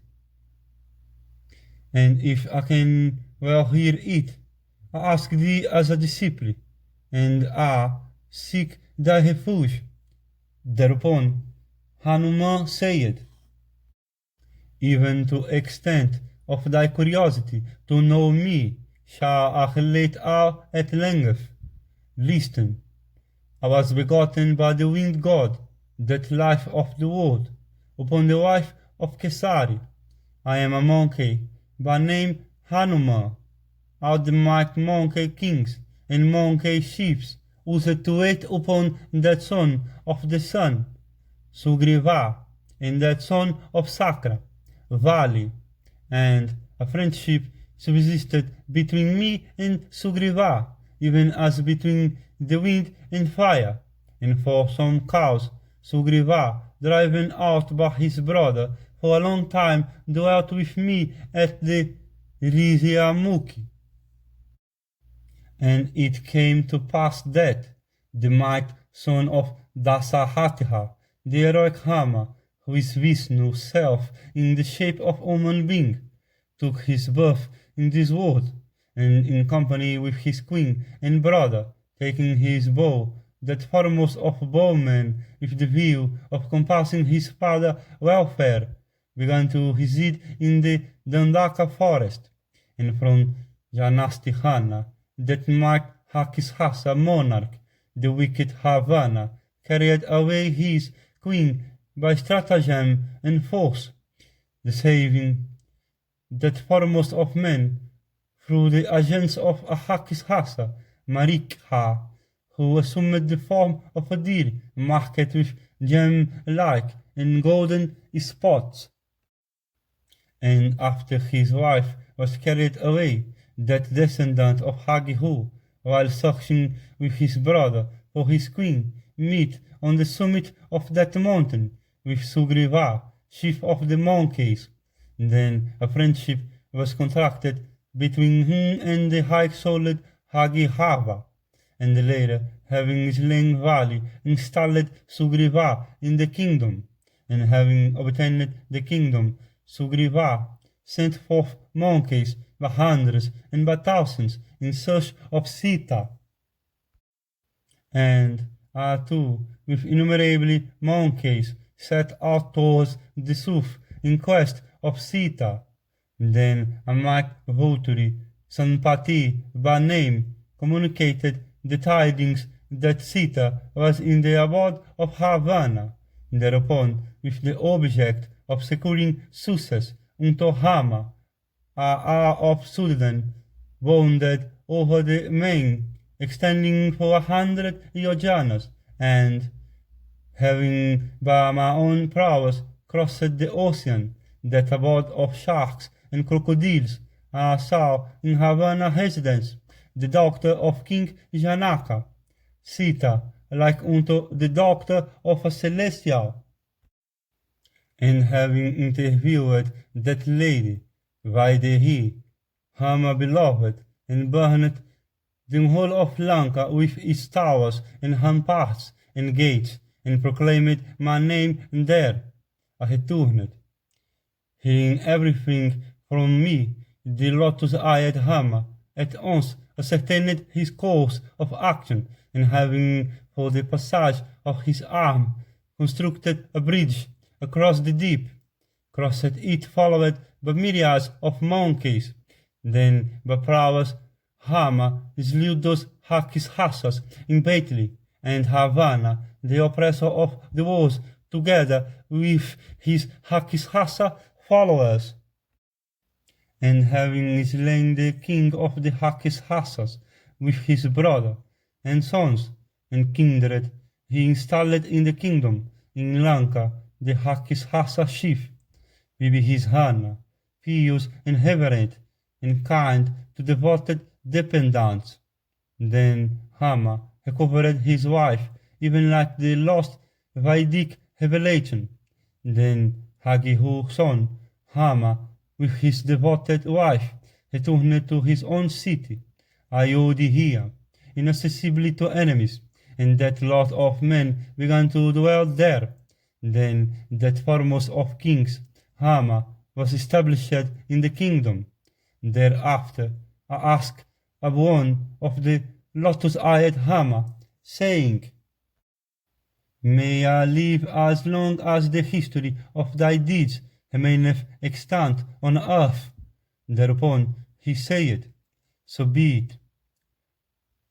Through the grace of Sita, here are excellent objects of entertainment are supplied to me. Whoever abide at this place, Hama Hegned for the 1,100 years. Then descended to his own abode. Ever sighs, here Apsaras and Gandharvas delight me, singing for aye the deeps of that hero. This path is impassable to mortals. For this, with the view that none might defeat or curse thee, have I obstructed thy passage to this path trod by the immortals. This is one of the paths to heaven for the celestials. Mortals cannot pass this way. The lake in search of which thou hast come lieth even in that direction.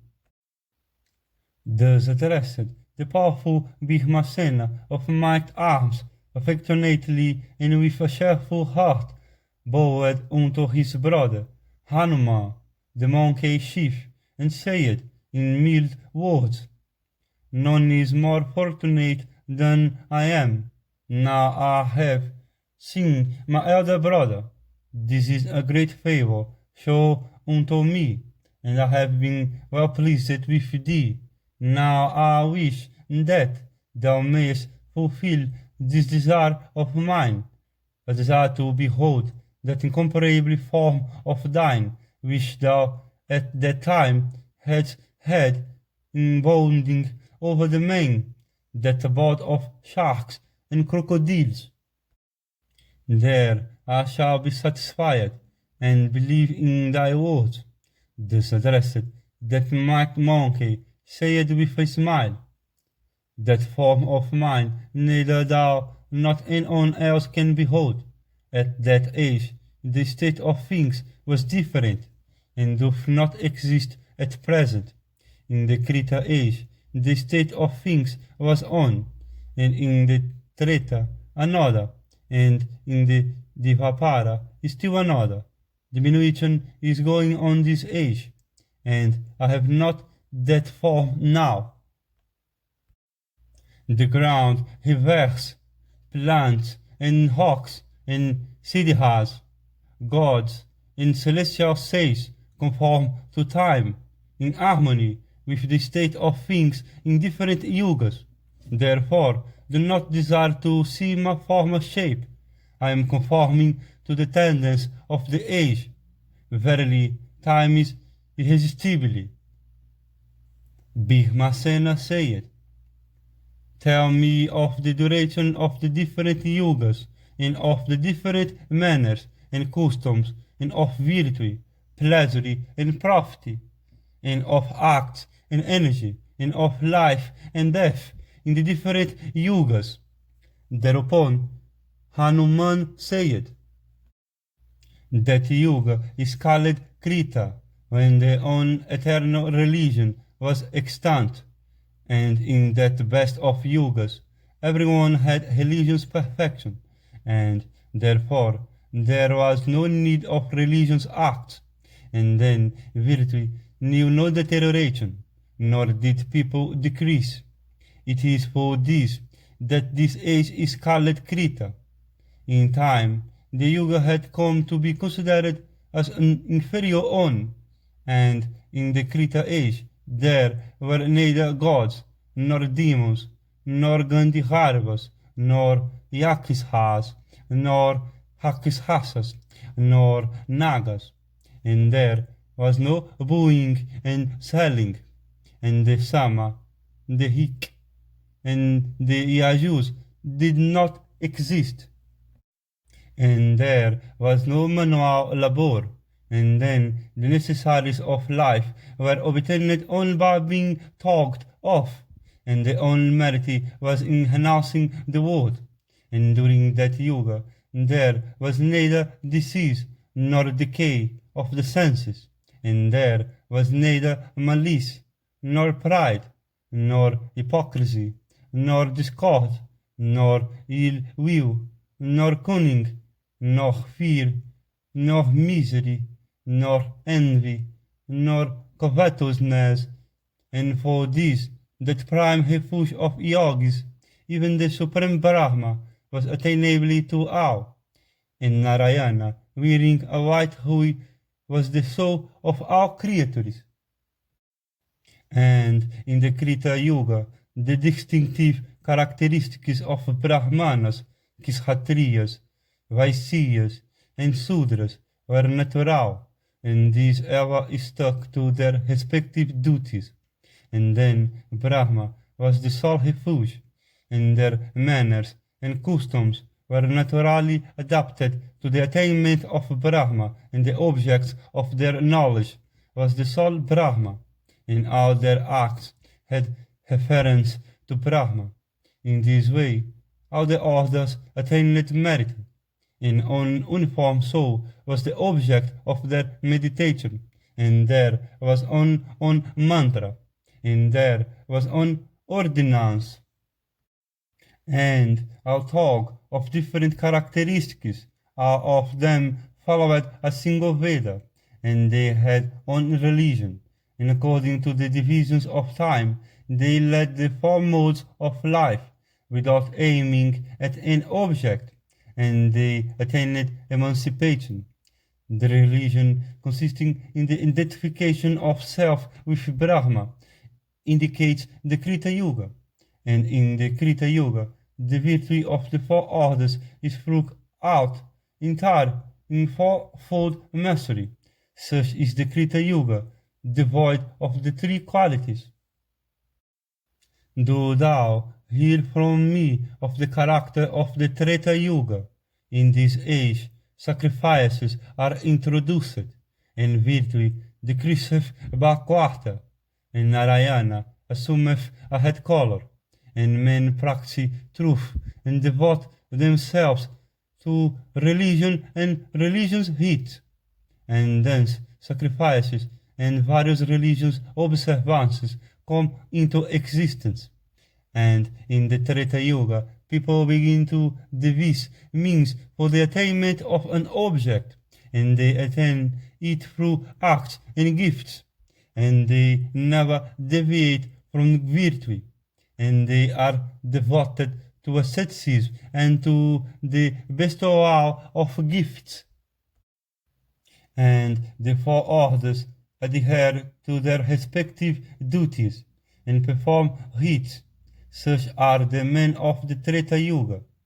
In the Dvapara Yuga, religion decreaseth by one half, and Narayana weareth a yellow hue, and the Veda becometh divided into four parts, and then some men attain the four Vedas, and some of three Vedas, and some of one Veda, while others do not know even the Hik, and on the Sihastras becoming thus divided, acts become multiplied and largely influenced by passion. People engaged in asceticism and gifts, and from their incapacity to study the entire Veda, it becomes divided into several parts. And in consequence of intellect having decreased, few are established in truth, and when people fall off from truth, they become subject to various diseases, and then lust and natural calamities ensue, and afflicted with these, people betake themselves to penances, and some celebrate sacrifices, desiring to enjoy the good things of life, or attain heaven. On the coming of the Dvapara Yuga, men become degenerate in consequence of impiety. In the Kali Yuga, a quarter on of virtue abideth, and in the beginning of this Iron Age, Narayana weareth a black hue, and the Vedas and the institutes and virtue and sacrifices and religions observances fall into disuse, and reign it, and disease, and lassitude, and anger, and other deformities, and natural calamities, and anguish, and fear of scarcity.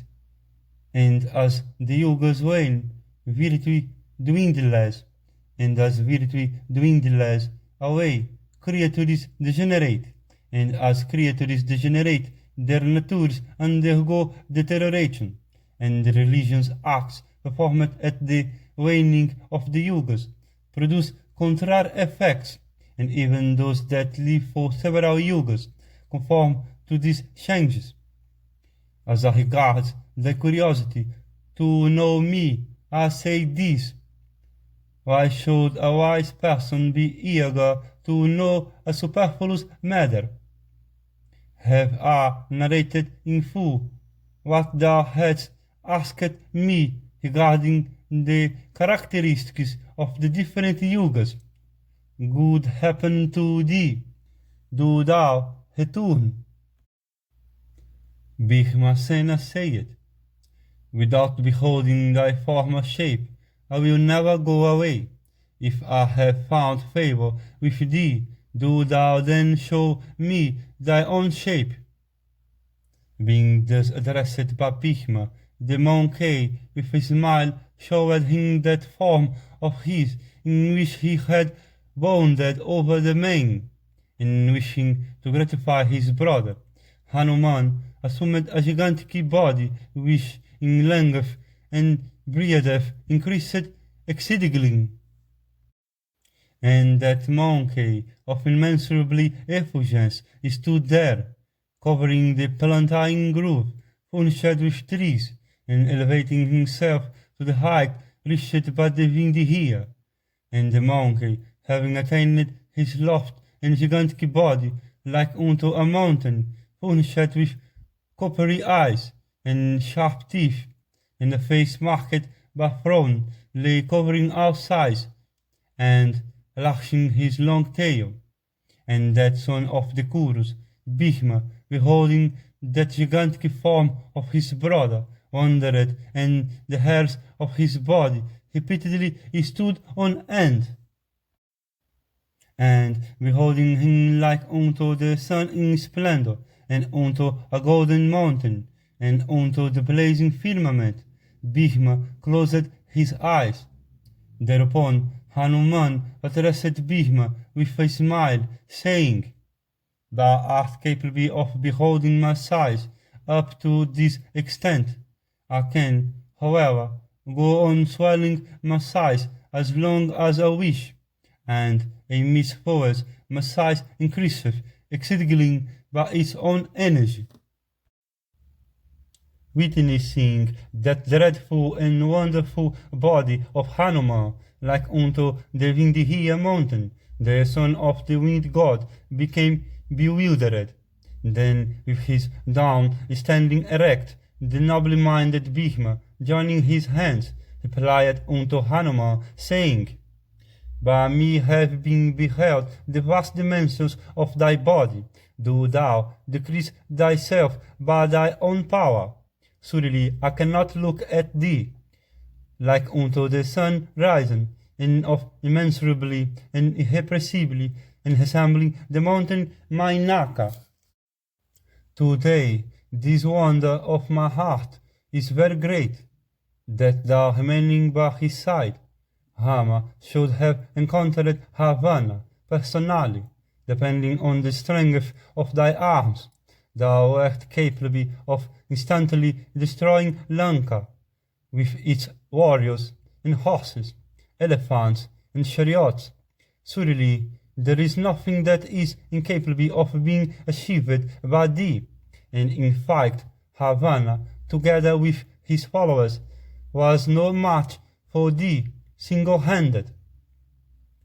Thus addressed by Bhishma, Hanuman, the chief of monkeys, answered in affectionate words uttered in solemn assent. It is even as thou sayest. That worst of Rakshasas was no match for me. If I had slain Ravana, the thorn of the world, the glory of Raghu's son would have been obscured, and for this it is that I left him alone. By slaying that lord of the Rakshasas together with his followers, and bringing back Sita unto his own city, that hero hath established his fame among men. now being intent on the welfare of thy brothers, and protected by the wind god, do thou go along a fortunate and auspicious way. This way will lead thee to the Saugandihika wood. Thou wilt behold the gardens of Kuvera, guarded by Yakishas and Hakishasas. Do thou not pluck the flowers personally by thy own force, for the gods deserve regard especially from mortals. The gods confer their favor by offerings and homage and reverential salutations and recitation of mantras and veneration. Do thou not act with harshness, and do thou not deviate from the duties of thy order, sticking to the duties of thy order. Do thou understand and follow the highest morality. Without knowing duties and serving the oath, even persons like unto Vrihaspati cannot understand prophecy and religion.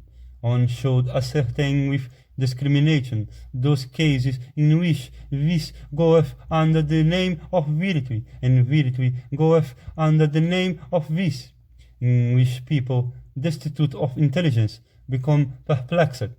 From religion's observances proceedeth merit, and in merit are established the Vedas.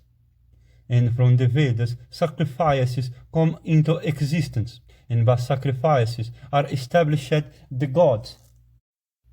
The gods are maintained by the sacrifices prescribed by the Vedas and the religion's ordinances, while men maintain themselves by the ordinances of Vrihaspati and Usanas, and by these avocations, by which the world is maintained, serving for wages, taxes, merchandise, agriculture, and tending kine and sheep. The world subsisteth by profession.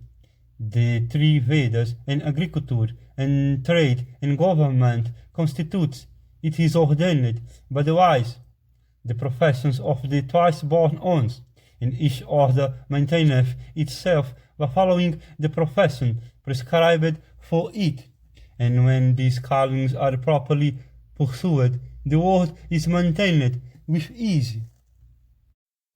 If people do not righteously lead their lives, the world becometh lawless, in consequence of the want of Vedic merit and government.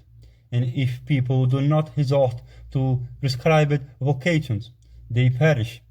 By regularly following the three professions, they bring about religion. The religion of the Brahmanas consisteth in the knowledge of the soul, and the who of that order alone is universally the same.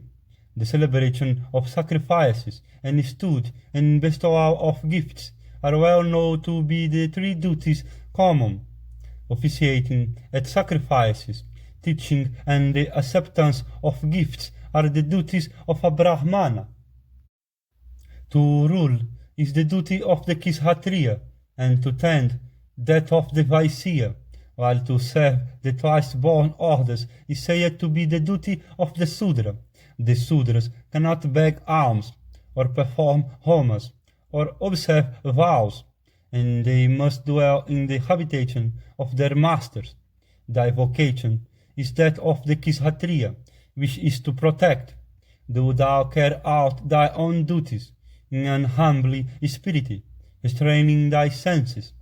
That king alone can govern, who taketh counsel of experienced men, and is helped by honest, intelligent, and learned ministers.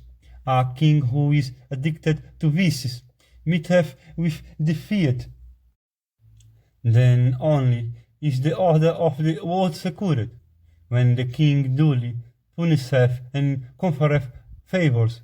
Therefore, it is necessary to ascertain through spies the nature of the hostile country, its fortified places, and the allied force of the enemy, and their prosperity and decay, and the way in which they retain the adhesion of the powers they have drawn to their side. Spies are among the import auxiliaries of the king, in tact, diplomacy, prowess, chastisement, favor, and cleverness lead to success.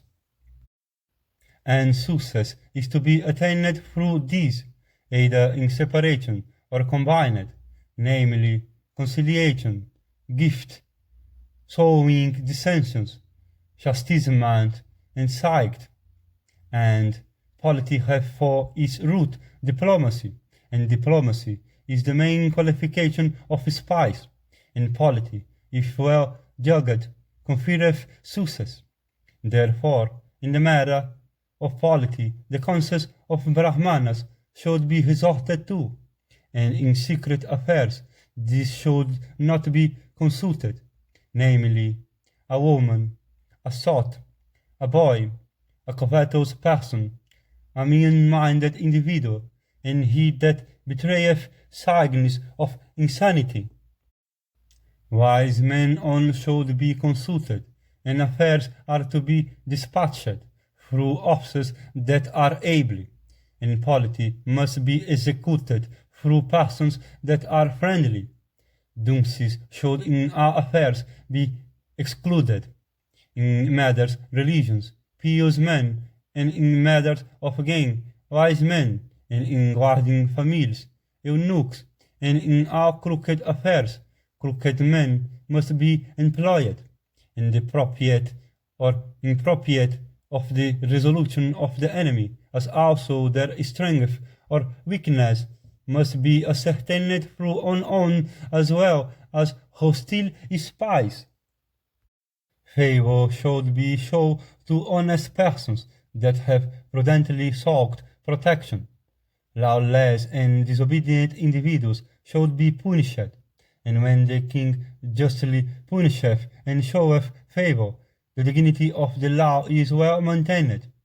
Thus have I expounded unto thee the hard duties of kings, difficult to comprehend. Do thou with equanimity observe these as prescribed for thy order. The Brahmanas attain heaven through merit, mortification of the senses, and sacrifice. The Vaisyas attain excellent state through gifts, hospitality, and religious acts. The Kshatriyas attain the celestial regions by protecting and chastising the subjects, uninfluenced by lust, malice, avarice, and anger. If kings justly punisheth, they go to the place whither prepare meritorious persons. Then, contracting that rugged body of his, which he had assumed at will, the monkey with his arms again embraced Bhishmasena, and on Bhishma being embraced by his brother, his fatigue went off, and all his strength were restored, and having gained great ascension of strength, he talked that there was none equal to him in physical power, and with tears in his eyes, the monkey, from affection, again addressed Bhishma in shocked utterance, saying, Repair to thy own abode. May I be incidentally remembered by thee in thy talk. Do not tell anyone that I abide here. The most excellent of the wives of the gods and Gandharvas resort to this place, and the time of their arrival is nigh. My eyes have been blessed, and having felt a human being by coming in contact with thee, I have been put in mind of that son of Hagihu, who was Vishnu himself under the name of Rama, and who delighted the heart of the world, and who was as the sun in regard to the lotus face of Sita, and to that darkness Ravana. Therefore, let not thy meeting with me be fruitless. Do thou with fraternal feeling ask me a boon, if this be thy wish, that going to Varanavata I may destroy the insignificant sons of Dhritarashtra, even this will immediately do. Or if this be thy wish, that sit may be ground by me with hawks, or that I may bring Duryodhana and bring him before thee, even this will I do today.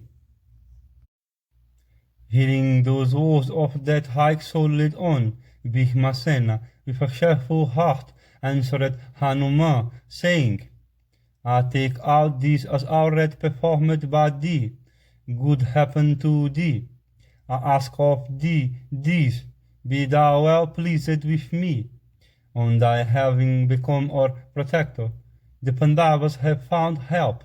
Even by thy prowess shall we conquer our foes. Thus addressed, Hanuman said unto Bhishmasena,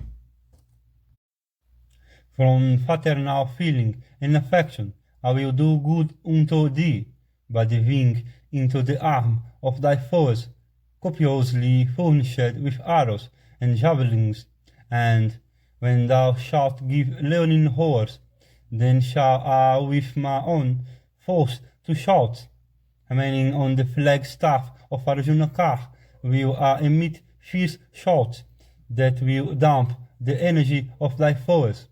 Thereby ye will slay them easily. Having said this unto Pandu's son, and pointed him out the way, Hanuman vanished at that spot. When that foremost of monkeys had gone away, Bhishma, the best of strong men, began to range the hug Gandhimadana along that path, and he went on, thinking of Hanuman's body and splendor, unrivaled on earth, and of the greatness and dignity of Dasahatya's son, and proceeding in search of the place filled with lotuses of that kind. Bhishma beheld romantic woods, and groves, and rivers, and lakes graced with trees, bearing blossoms, and flowery woodlands, variegated with various flowers, and he beheld herds of mad elephants, besmeared with mud, assembling masses of purring clowns. And that graceful on went on with speed, beholding by the wayside woods, wherein there stood with their mouths deer of quick glances, holding the grass in their mouths, and fearless from prowess, Bhishmasena, as if invited by the breeze-shaken trees of the forest, ever fragrant with flowers, bearing delicate coppery twigs, plunged into the mountainous regions, inhabited by buffaloes, bears, and leopards. And on the way he passed by lotus lakes, haunted by maddened black bees, having romantic descents and woods, and on account of the presence of lotus buds, appearing as if they had joined their hands, and having for his provisions on the journey the words of Draupadi, Bhishma went on with speed, his mind and sight fixed on the blooming slopes of the mountain.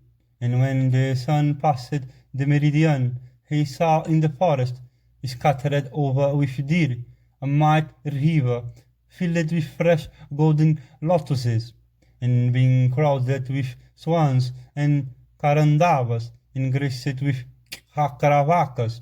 The river looked like a garland of fresh lotuses put on by the mountain, and in that river, that one of great strength, found the extensive assemblage of Saugandhika lotuses, effulgent as the rising sun, and delightful to behold.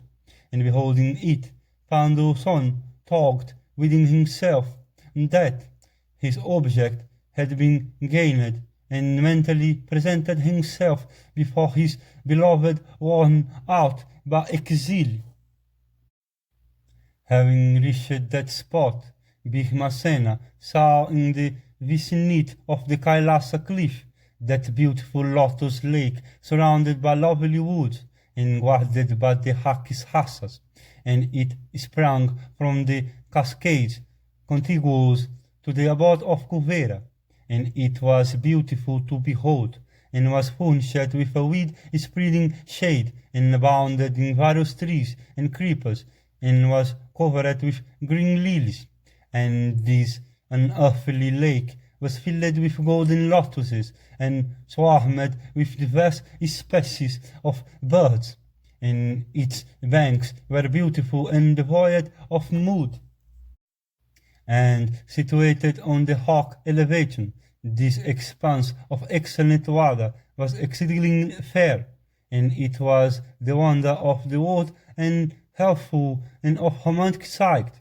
In that lake the son of Kunti saw the water of ambrosial taste, and cool, and light, and clear, and fresh, and the Pandava drank of it profusely, and that unearthly receptacle of waters was covered with celestial Saugandhika lotuses, and was spread over with beautiful variegated golden lotuses of excellent fragrance, having graceful stalks of lapis lazuli, and swayed by swans and carandavas. These lotuses were scattering fresh farina, and this lake was the sporting region of the high-souled Kuvera, the king of the Yakishas, and it was held in high regard by the Gandharvas, the Apsaras, and the Celestials, and it was frequented by the celestial sages, and the Yakishas, and the Kimpurusas, and the Hakishasas, and the Kinnaras, and it was well protected by Kuvera. And as soon as he beheld that river, and that unearthly lake, Kunti's son, Bhishmasena of mighty strength, became exceedingly delighted. And agreeably to the mandate of their king, hundreds and thousands of Hakishasas, named Krodihavasas, were guarding that lake, wearing uniforms and armed with various weapons. And as that repressor of foes, Kunti's son, the heroic Bhishma of dreadful prowess, clad in deer skins and wearing golden armlets, and equipped with weapons and girding his sword on, was fearlessly proceeding, with the view of gathering the lotus. Those saw him and immediately began to address each other, shouting forth, "It behoveth you to inquire for the errand on which these foremost of men, clad in deer skins and equipped with arms, have come." Then they approached the effulgent Vrikodara of mighty arms and asked, "Who art thou? Thou shouldst answer our questions. We see thee in the guise of an ascetic, and yet armed with weapons. Do thou unfold unto us the object with which thou hast come?" Bhishma said, "I am the son of Pandu, and next by birth to Yudhishthira, the just, and my name is Bhishmasena. I have come with my brothers to the Jujube named Visala. At that place, Pankhali saw an excellent Saugandhika lotus, which of a certainty was carried thither by the wind from this region. She wisheth to have those flowers in abundance. Know ye Hakishasas, that I am engaged in fulfilling the desire of my wedded wife of faultless features, and have come hither to procure the flowers." The Hakishasas said, "This spot is dear unto Kuvera, and it is his sporting region. Men subject to death cannot sport here. The celestial says, and the gods, taking the permission of the chief of the Yakishas, drink of this lake, and sport herein, and the Gandharvas and the Apsaras divert themselves in this lake. That wicked person who, disregarding the Lord of Treasuries, unlawfully attempteth to sport here, without doubt meeteth with destruction. Disregarding him, thou seekest to take away the lotuses from this place by main force. Why then dost thou say that thou art the brother of Yudhishthira, the just? First, taking the permission of the Lord of Iacchis' house, do thou drink of this lake and take away the flowers. If thou dost not do this, thou shalt not be able even to glance at a single lotus. Bhishmasena said, Yea, Iacchis' house, I do not see the Lord of Wealth here, and even if I did see that mighty king, I would not besiege him. Kshatriyas never besiege. This is the eternal morality, and I by no means wish to forsake the Kshatriya morality. And further, this lotus lake hath sprung from the cascades of the mountain. It hath not been excavated in the mansion of Kuvera. Therefore, it belongeth equally to our creatures with Vaishavana, in regard to a thing of such a nature, who goeth to besiege another. Having said this unto the Rakshasas, the might-armed and exceedingly unforbearing Bhishmasena of great strength plunged into the lotus lake. There that powerful one was forbidden by the Rakshasas, saying, Do not do this, and they from all sides began to abuse him in anger, disliking these Rakshasas, that might on of dreadful prowess plunged. Now they are prepared for opposing him, and with eyes rolling, they upraised their arms and rushed in wrath at Bhishmasena, exclaiming, Seize him! We shall cook Bhishmasena and eat him up. Thereupon that one of great force, taking his ponderous and mighty mace inlaid with golden plates, like unto the mace of Yama himself, turned towards those, and then said, Stay. At this they darted at him with vehemence, brandishing lances and axes and other weapons, and wishing to destroy Bhishma. The dreadful and fierce Krodivasas surrounded Bhishma on all sides. That one, being endowed with strength, had been begotten by Vayu in the womb of Kunti, and he was heroic and energetic, and the slayer of foes, and ever devoted to virtue and truth, and incapable of being vanquished by enemies through prowess. Accordingly, this high-souled Bhishma, defeating all the maneuveres of the foes, and breaking their arms, killed on the banks of the lake more than 100, commencing with the foremost, and then witnessing his prowess and strength, and the force of his skill, and the might of his arms, and unable to bear those prime heroes out of a sudden fled on all sides in bands. Beaten and pierced by Bhishmasena, those Krodivasas quitted the field of battle, and in confusion quickly fled towards the Kailasa cliff, supporting themselves in the sky, having thus by the exercise of his prowess defeated those hosts, even as Sakra had defeated the arms of Daitiyas and the Navas. He, now that he had conquered the enemy, plunged into the lake and began to gather the lotuses, with the object of gaining his purpose. And as he drank of the waters, like unto nectar, his energy and strength were again full restored, and he fell to plucking and gathering Saugandhika lotuses of excellent fragrance. On the other hand, the Krodivasas, being driven by the might of Bhishma and exceedingly terrified, presented themselves before the Lord of Wealth, and gave an exact account of Bhishma's prowess and strength in fight.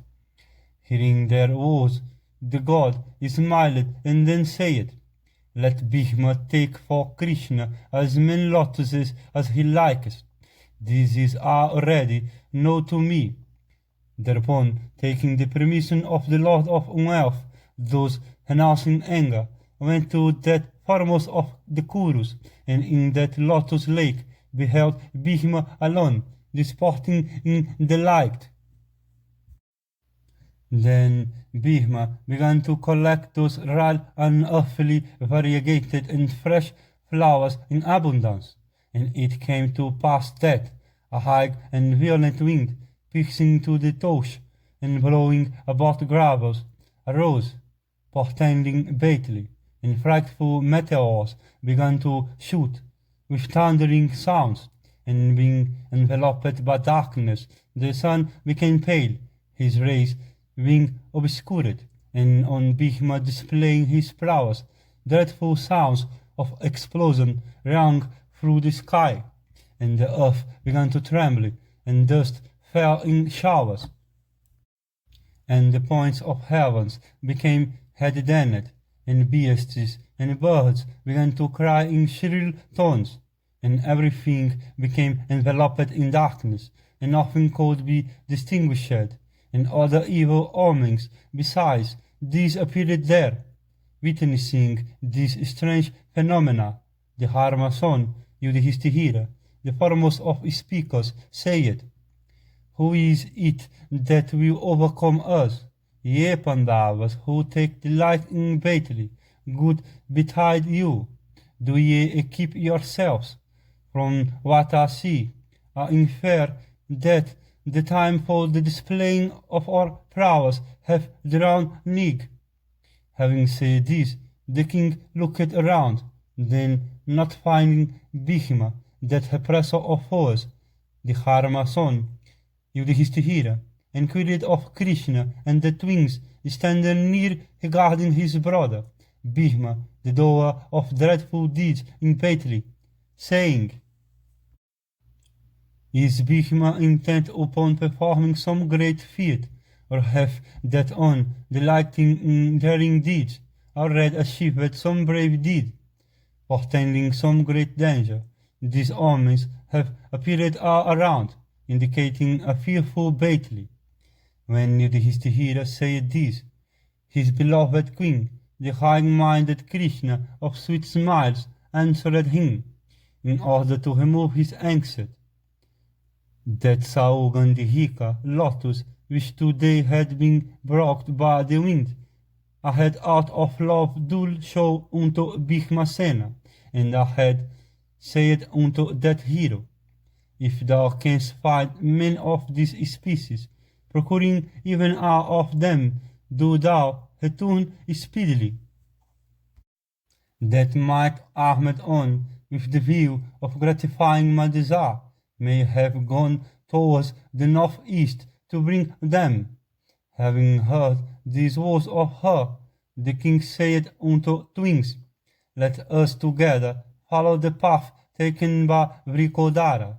Let the Rakshasas carry those Brahmanas that are fatigued and weak.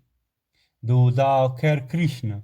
I am convinced, and it is plain, that Bhima hath dived into the forest, for it is long since he hath gone, and in speed he resembleth the wind, and in clearing over the ground he is swift like unto Vinata son, and he will ever leap into the sky and alight at his will. We shall follow him through your prowess. He will not at first do any wrong to the Siddhas vested in the Vedas." Saying so be it, Hirinvason and the other Rakshasas, who knew the quarter where the lotus lake of Kuvera was situated, started, cheerful with Lomasa, bearing the Pandavas and men of the Brahmanas. Having shortly reached that spot, they saw that romantic lake covered with Saugandhika and other lotuses and surrounded by beautiful woods, and on its shores they beheld the high-souled and vehement Bhima, as also the slaughtered Yakshas of large eyes, with their bodies, arms, and thighs smashed and their heads crushed.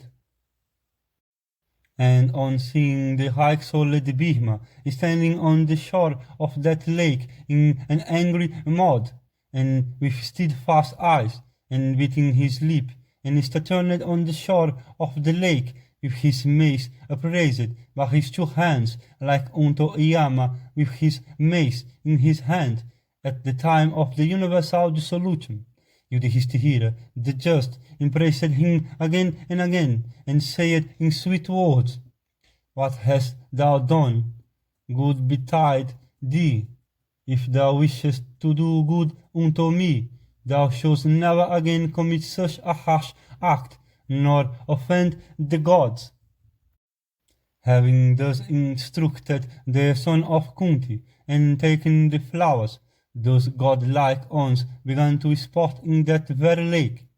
At this instant, the hook-bodied warders of the gardens, equipped with rocks for weapons, presented themselves at the spot, and seeing Yudhishthira, the just, and the great sage Lomasa, and Nakula, and Sahadeva, and the other foremost of Brahmanas, they all bowed themselves down in humility, and being pacified by Yudhishthira, the just, the Rakshasas became satisfied, and with the knowledge of Kuvera, those foremost of Kurus, for a short time dwelt pleasantly at that spot on the slopes of the Gandhimadana, expecting Arjuna.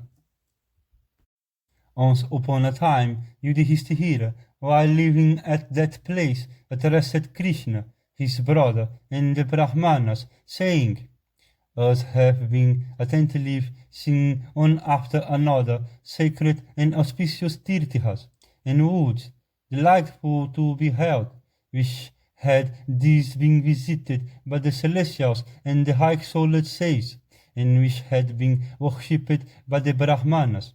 And in various sacred asylums we have performed ablutions with Brahmanas, and have heard from them the lives and acts of many sages, and of many royal sages of yore, and other pleasant histories.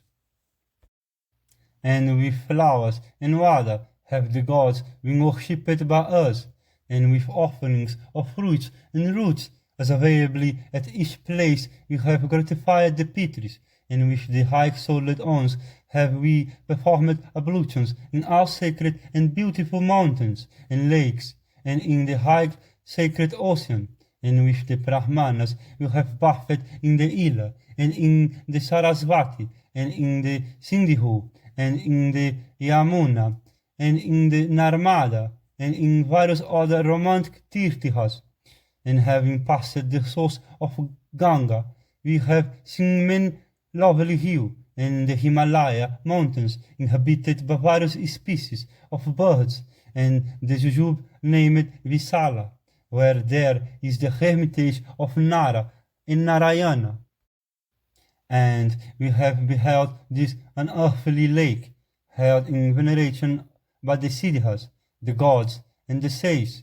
In fact, we have on by on careful seen all celebrated and sacred spots in company with the high-souled Lomasa. Now, how shall we repair to the sacred abode of Vaisravana, inhabited by the Siddhas? Do thou think of the means of entering?" When that king had said this, an aerial voice spake, saying, "Thou wilt not be able to go to that inaccessible spot.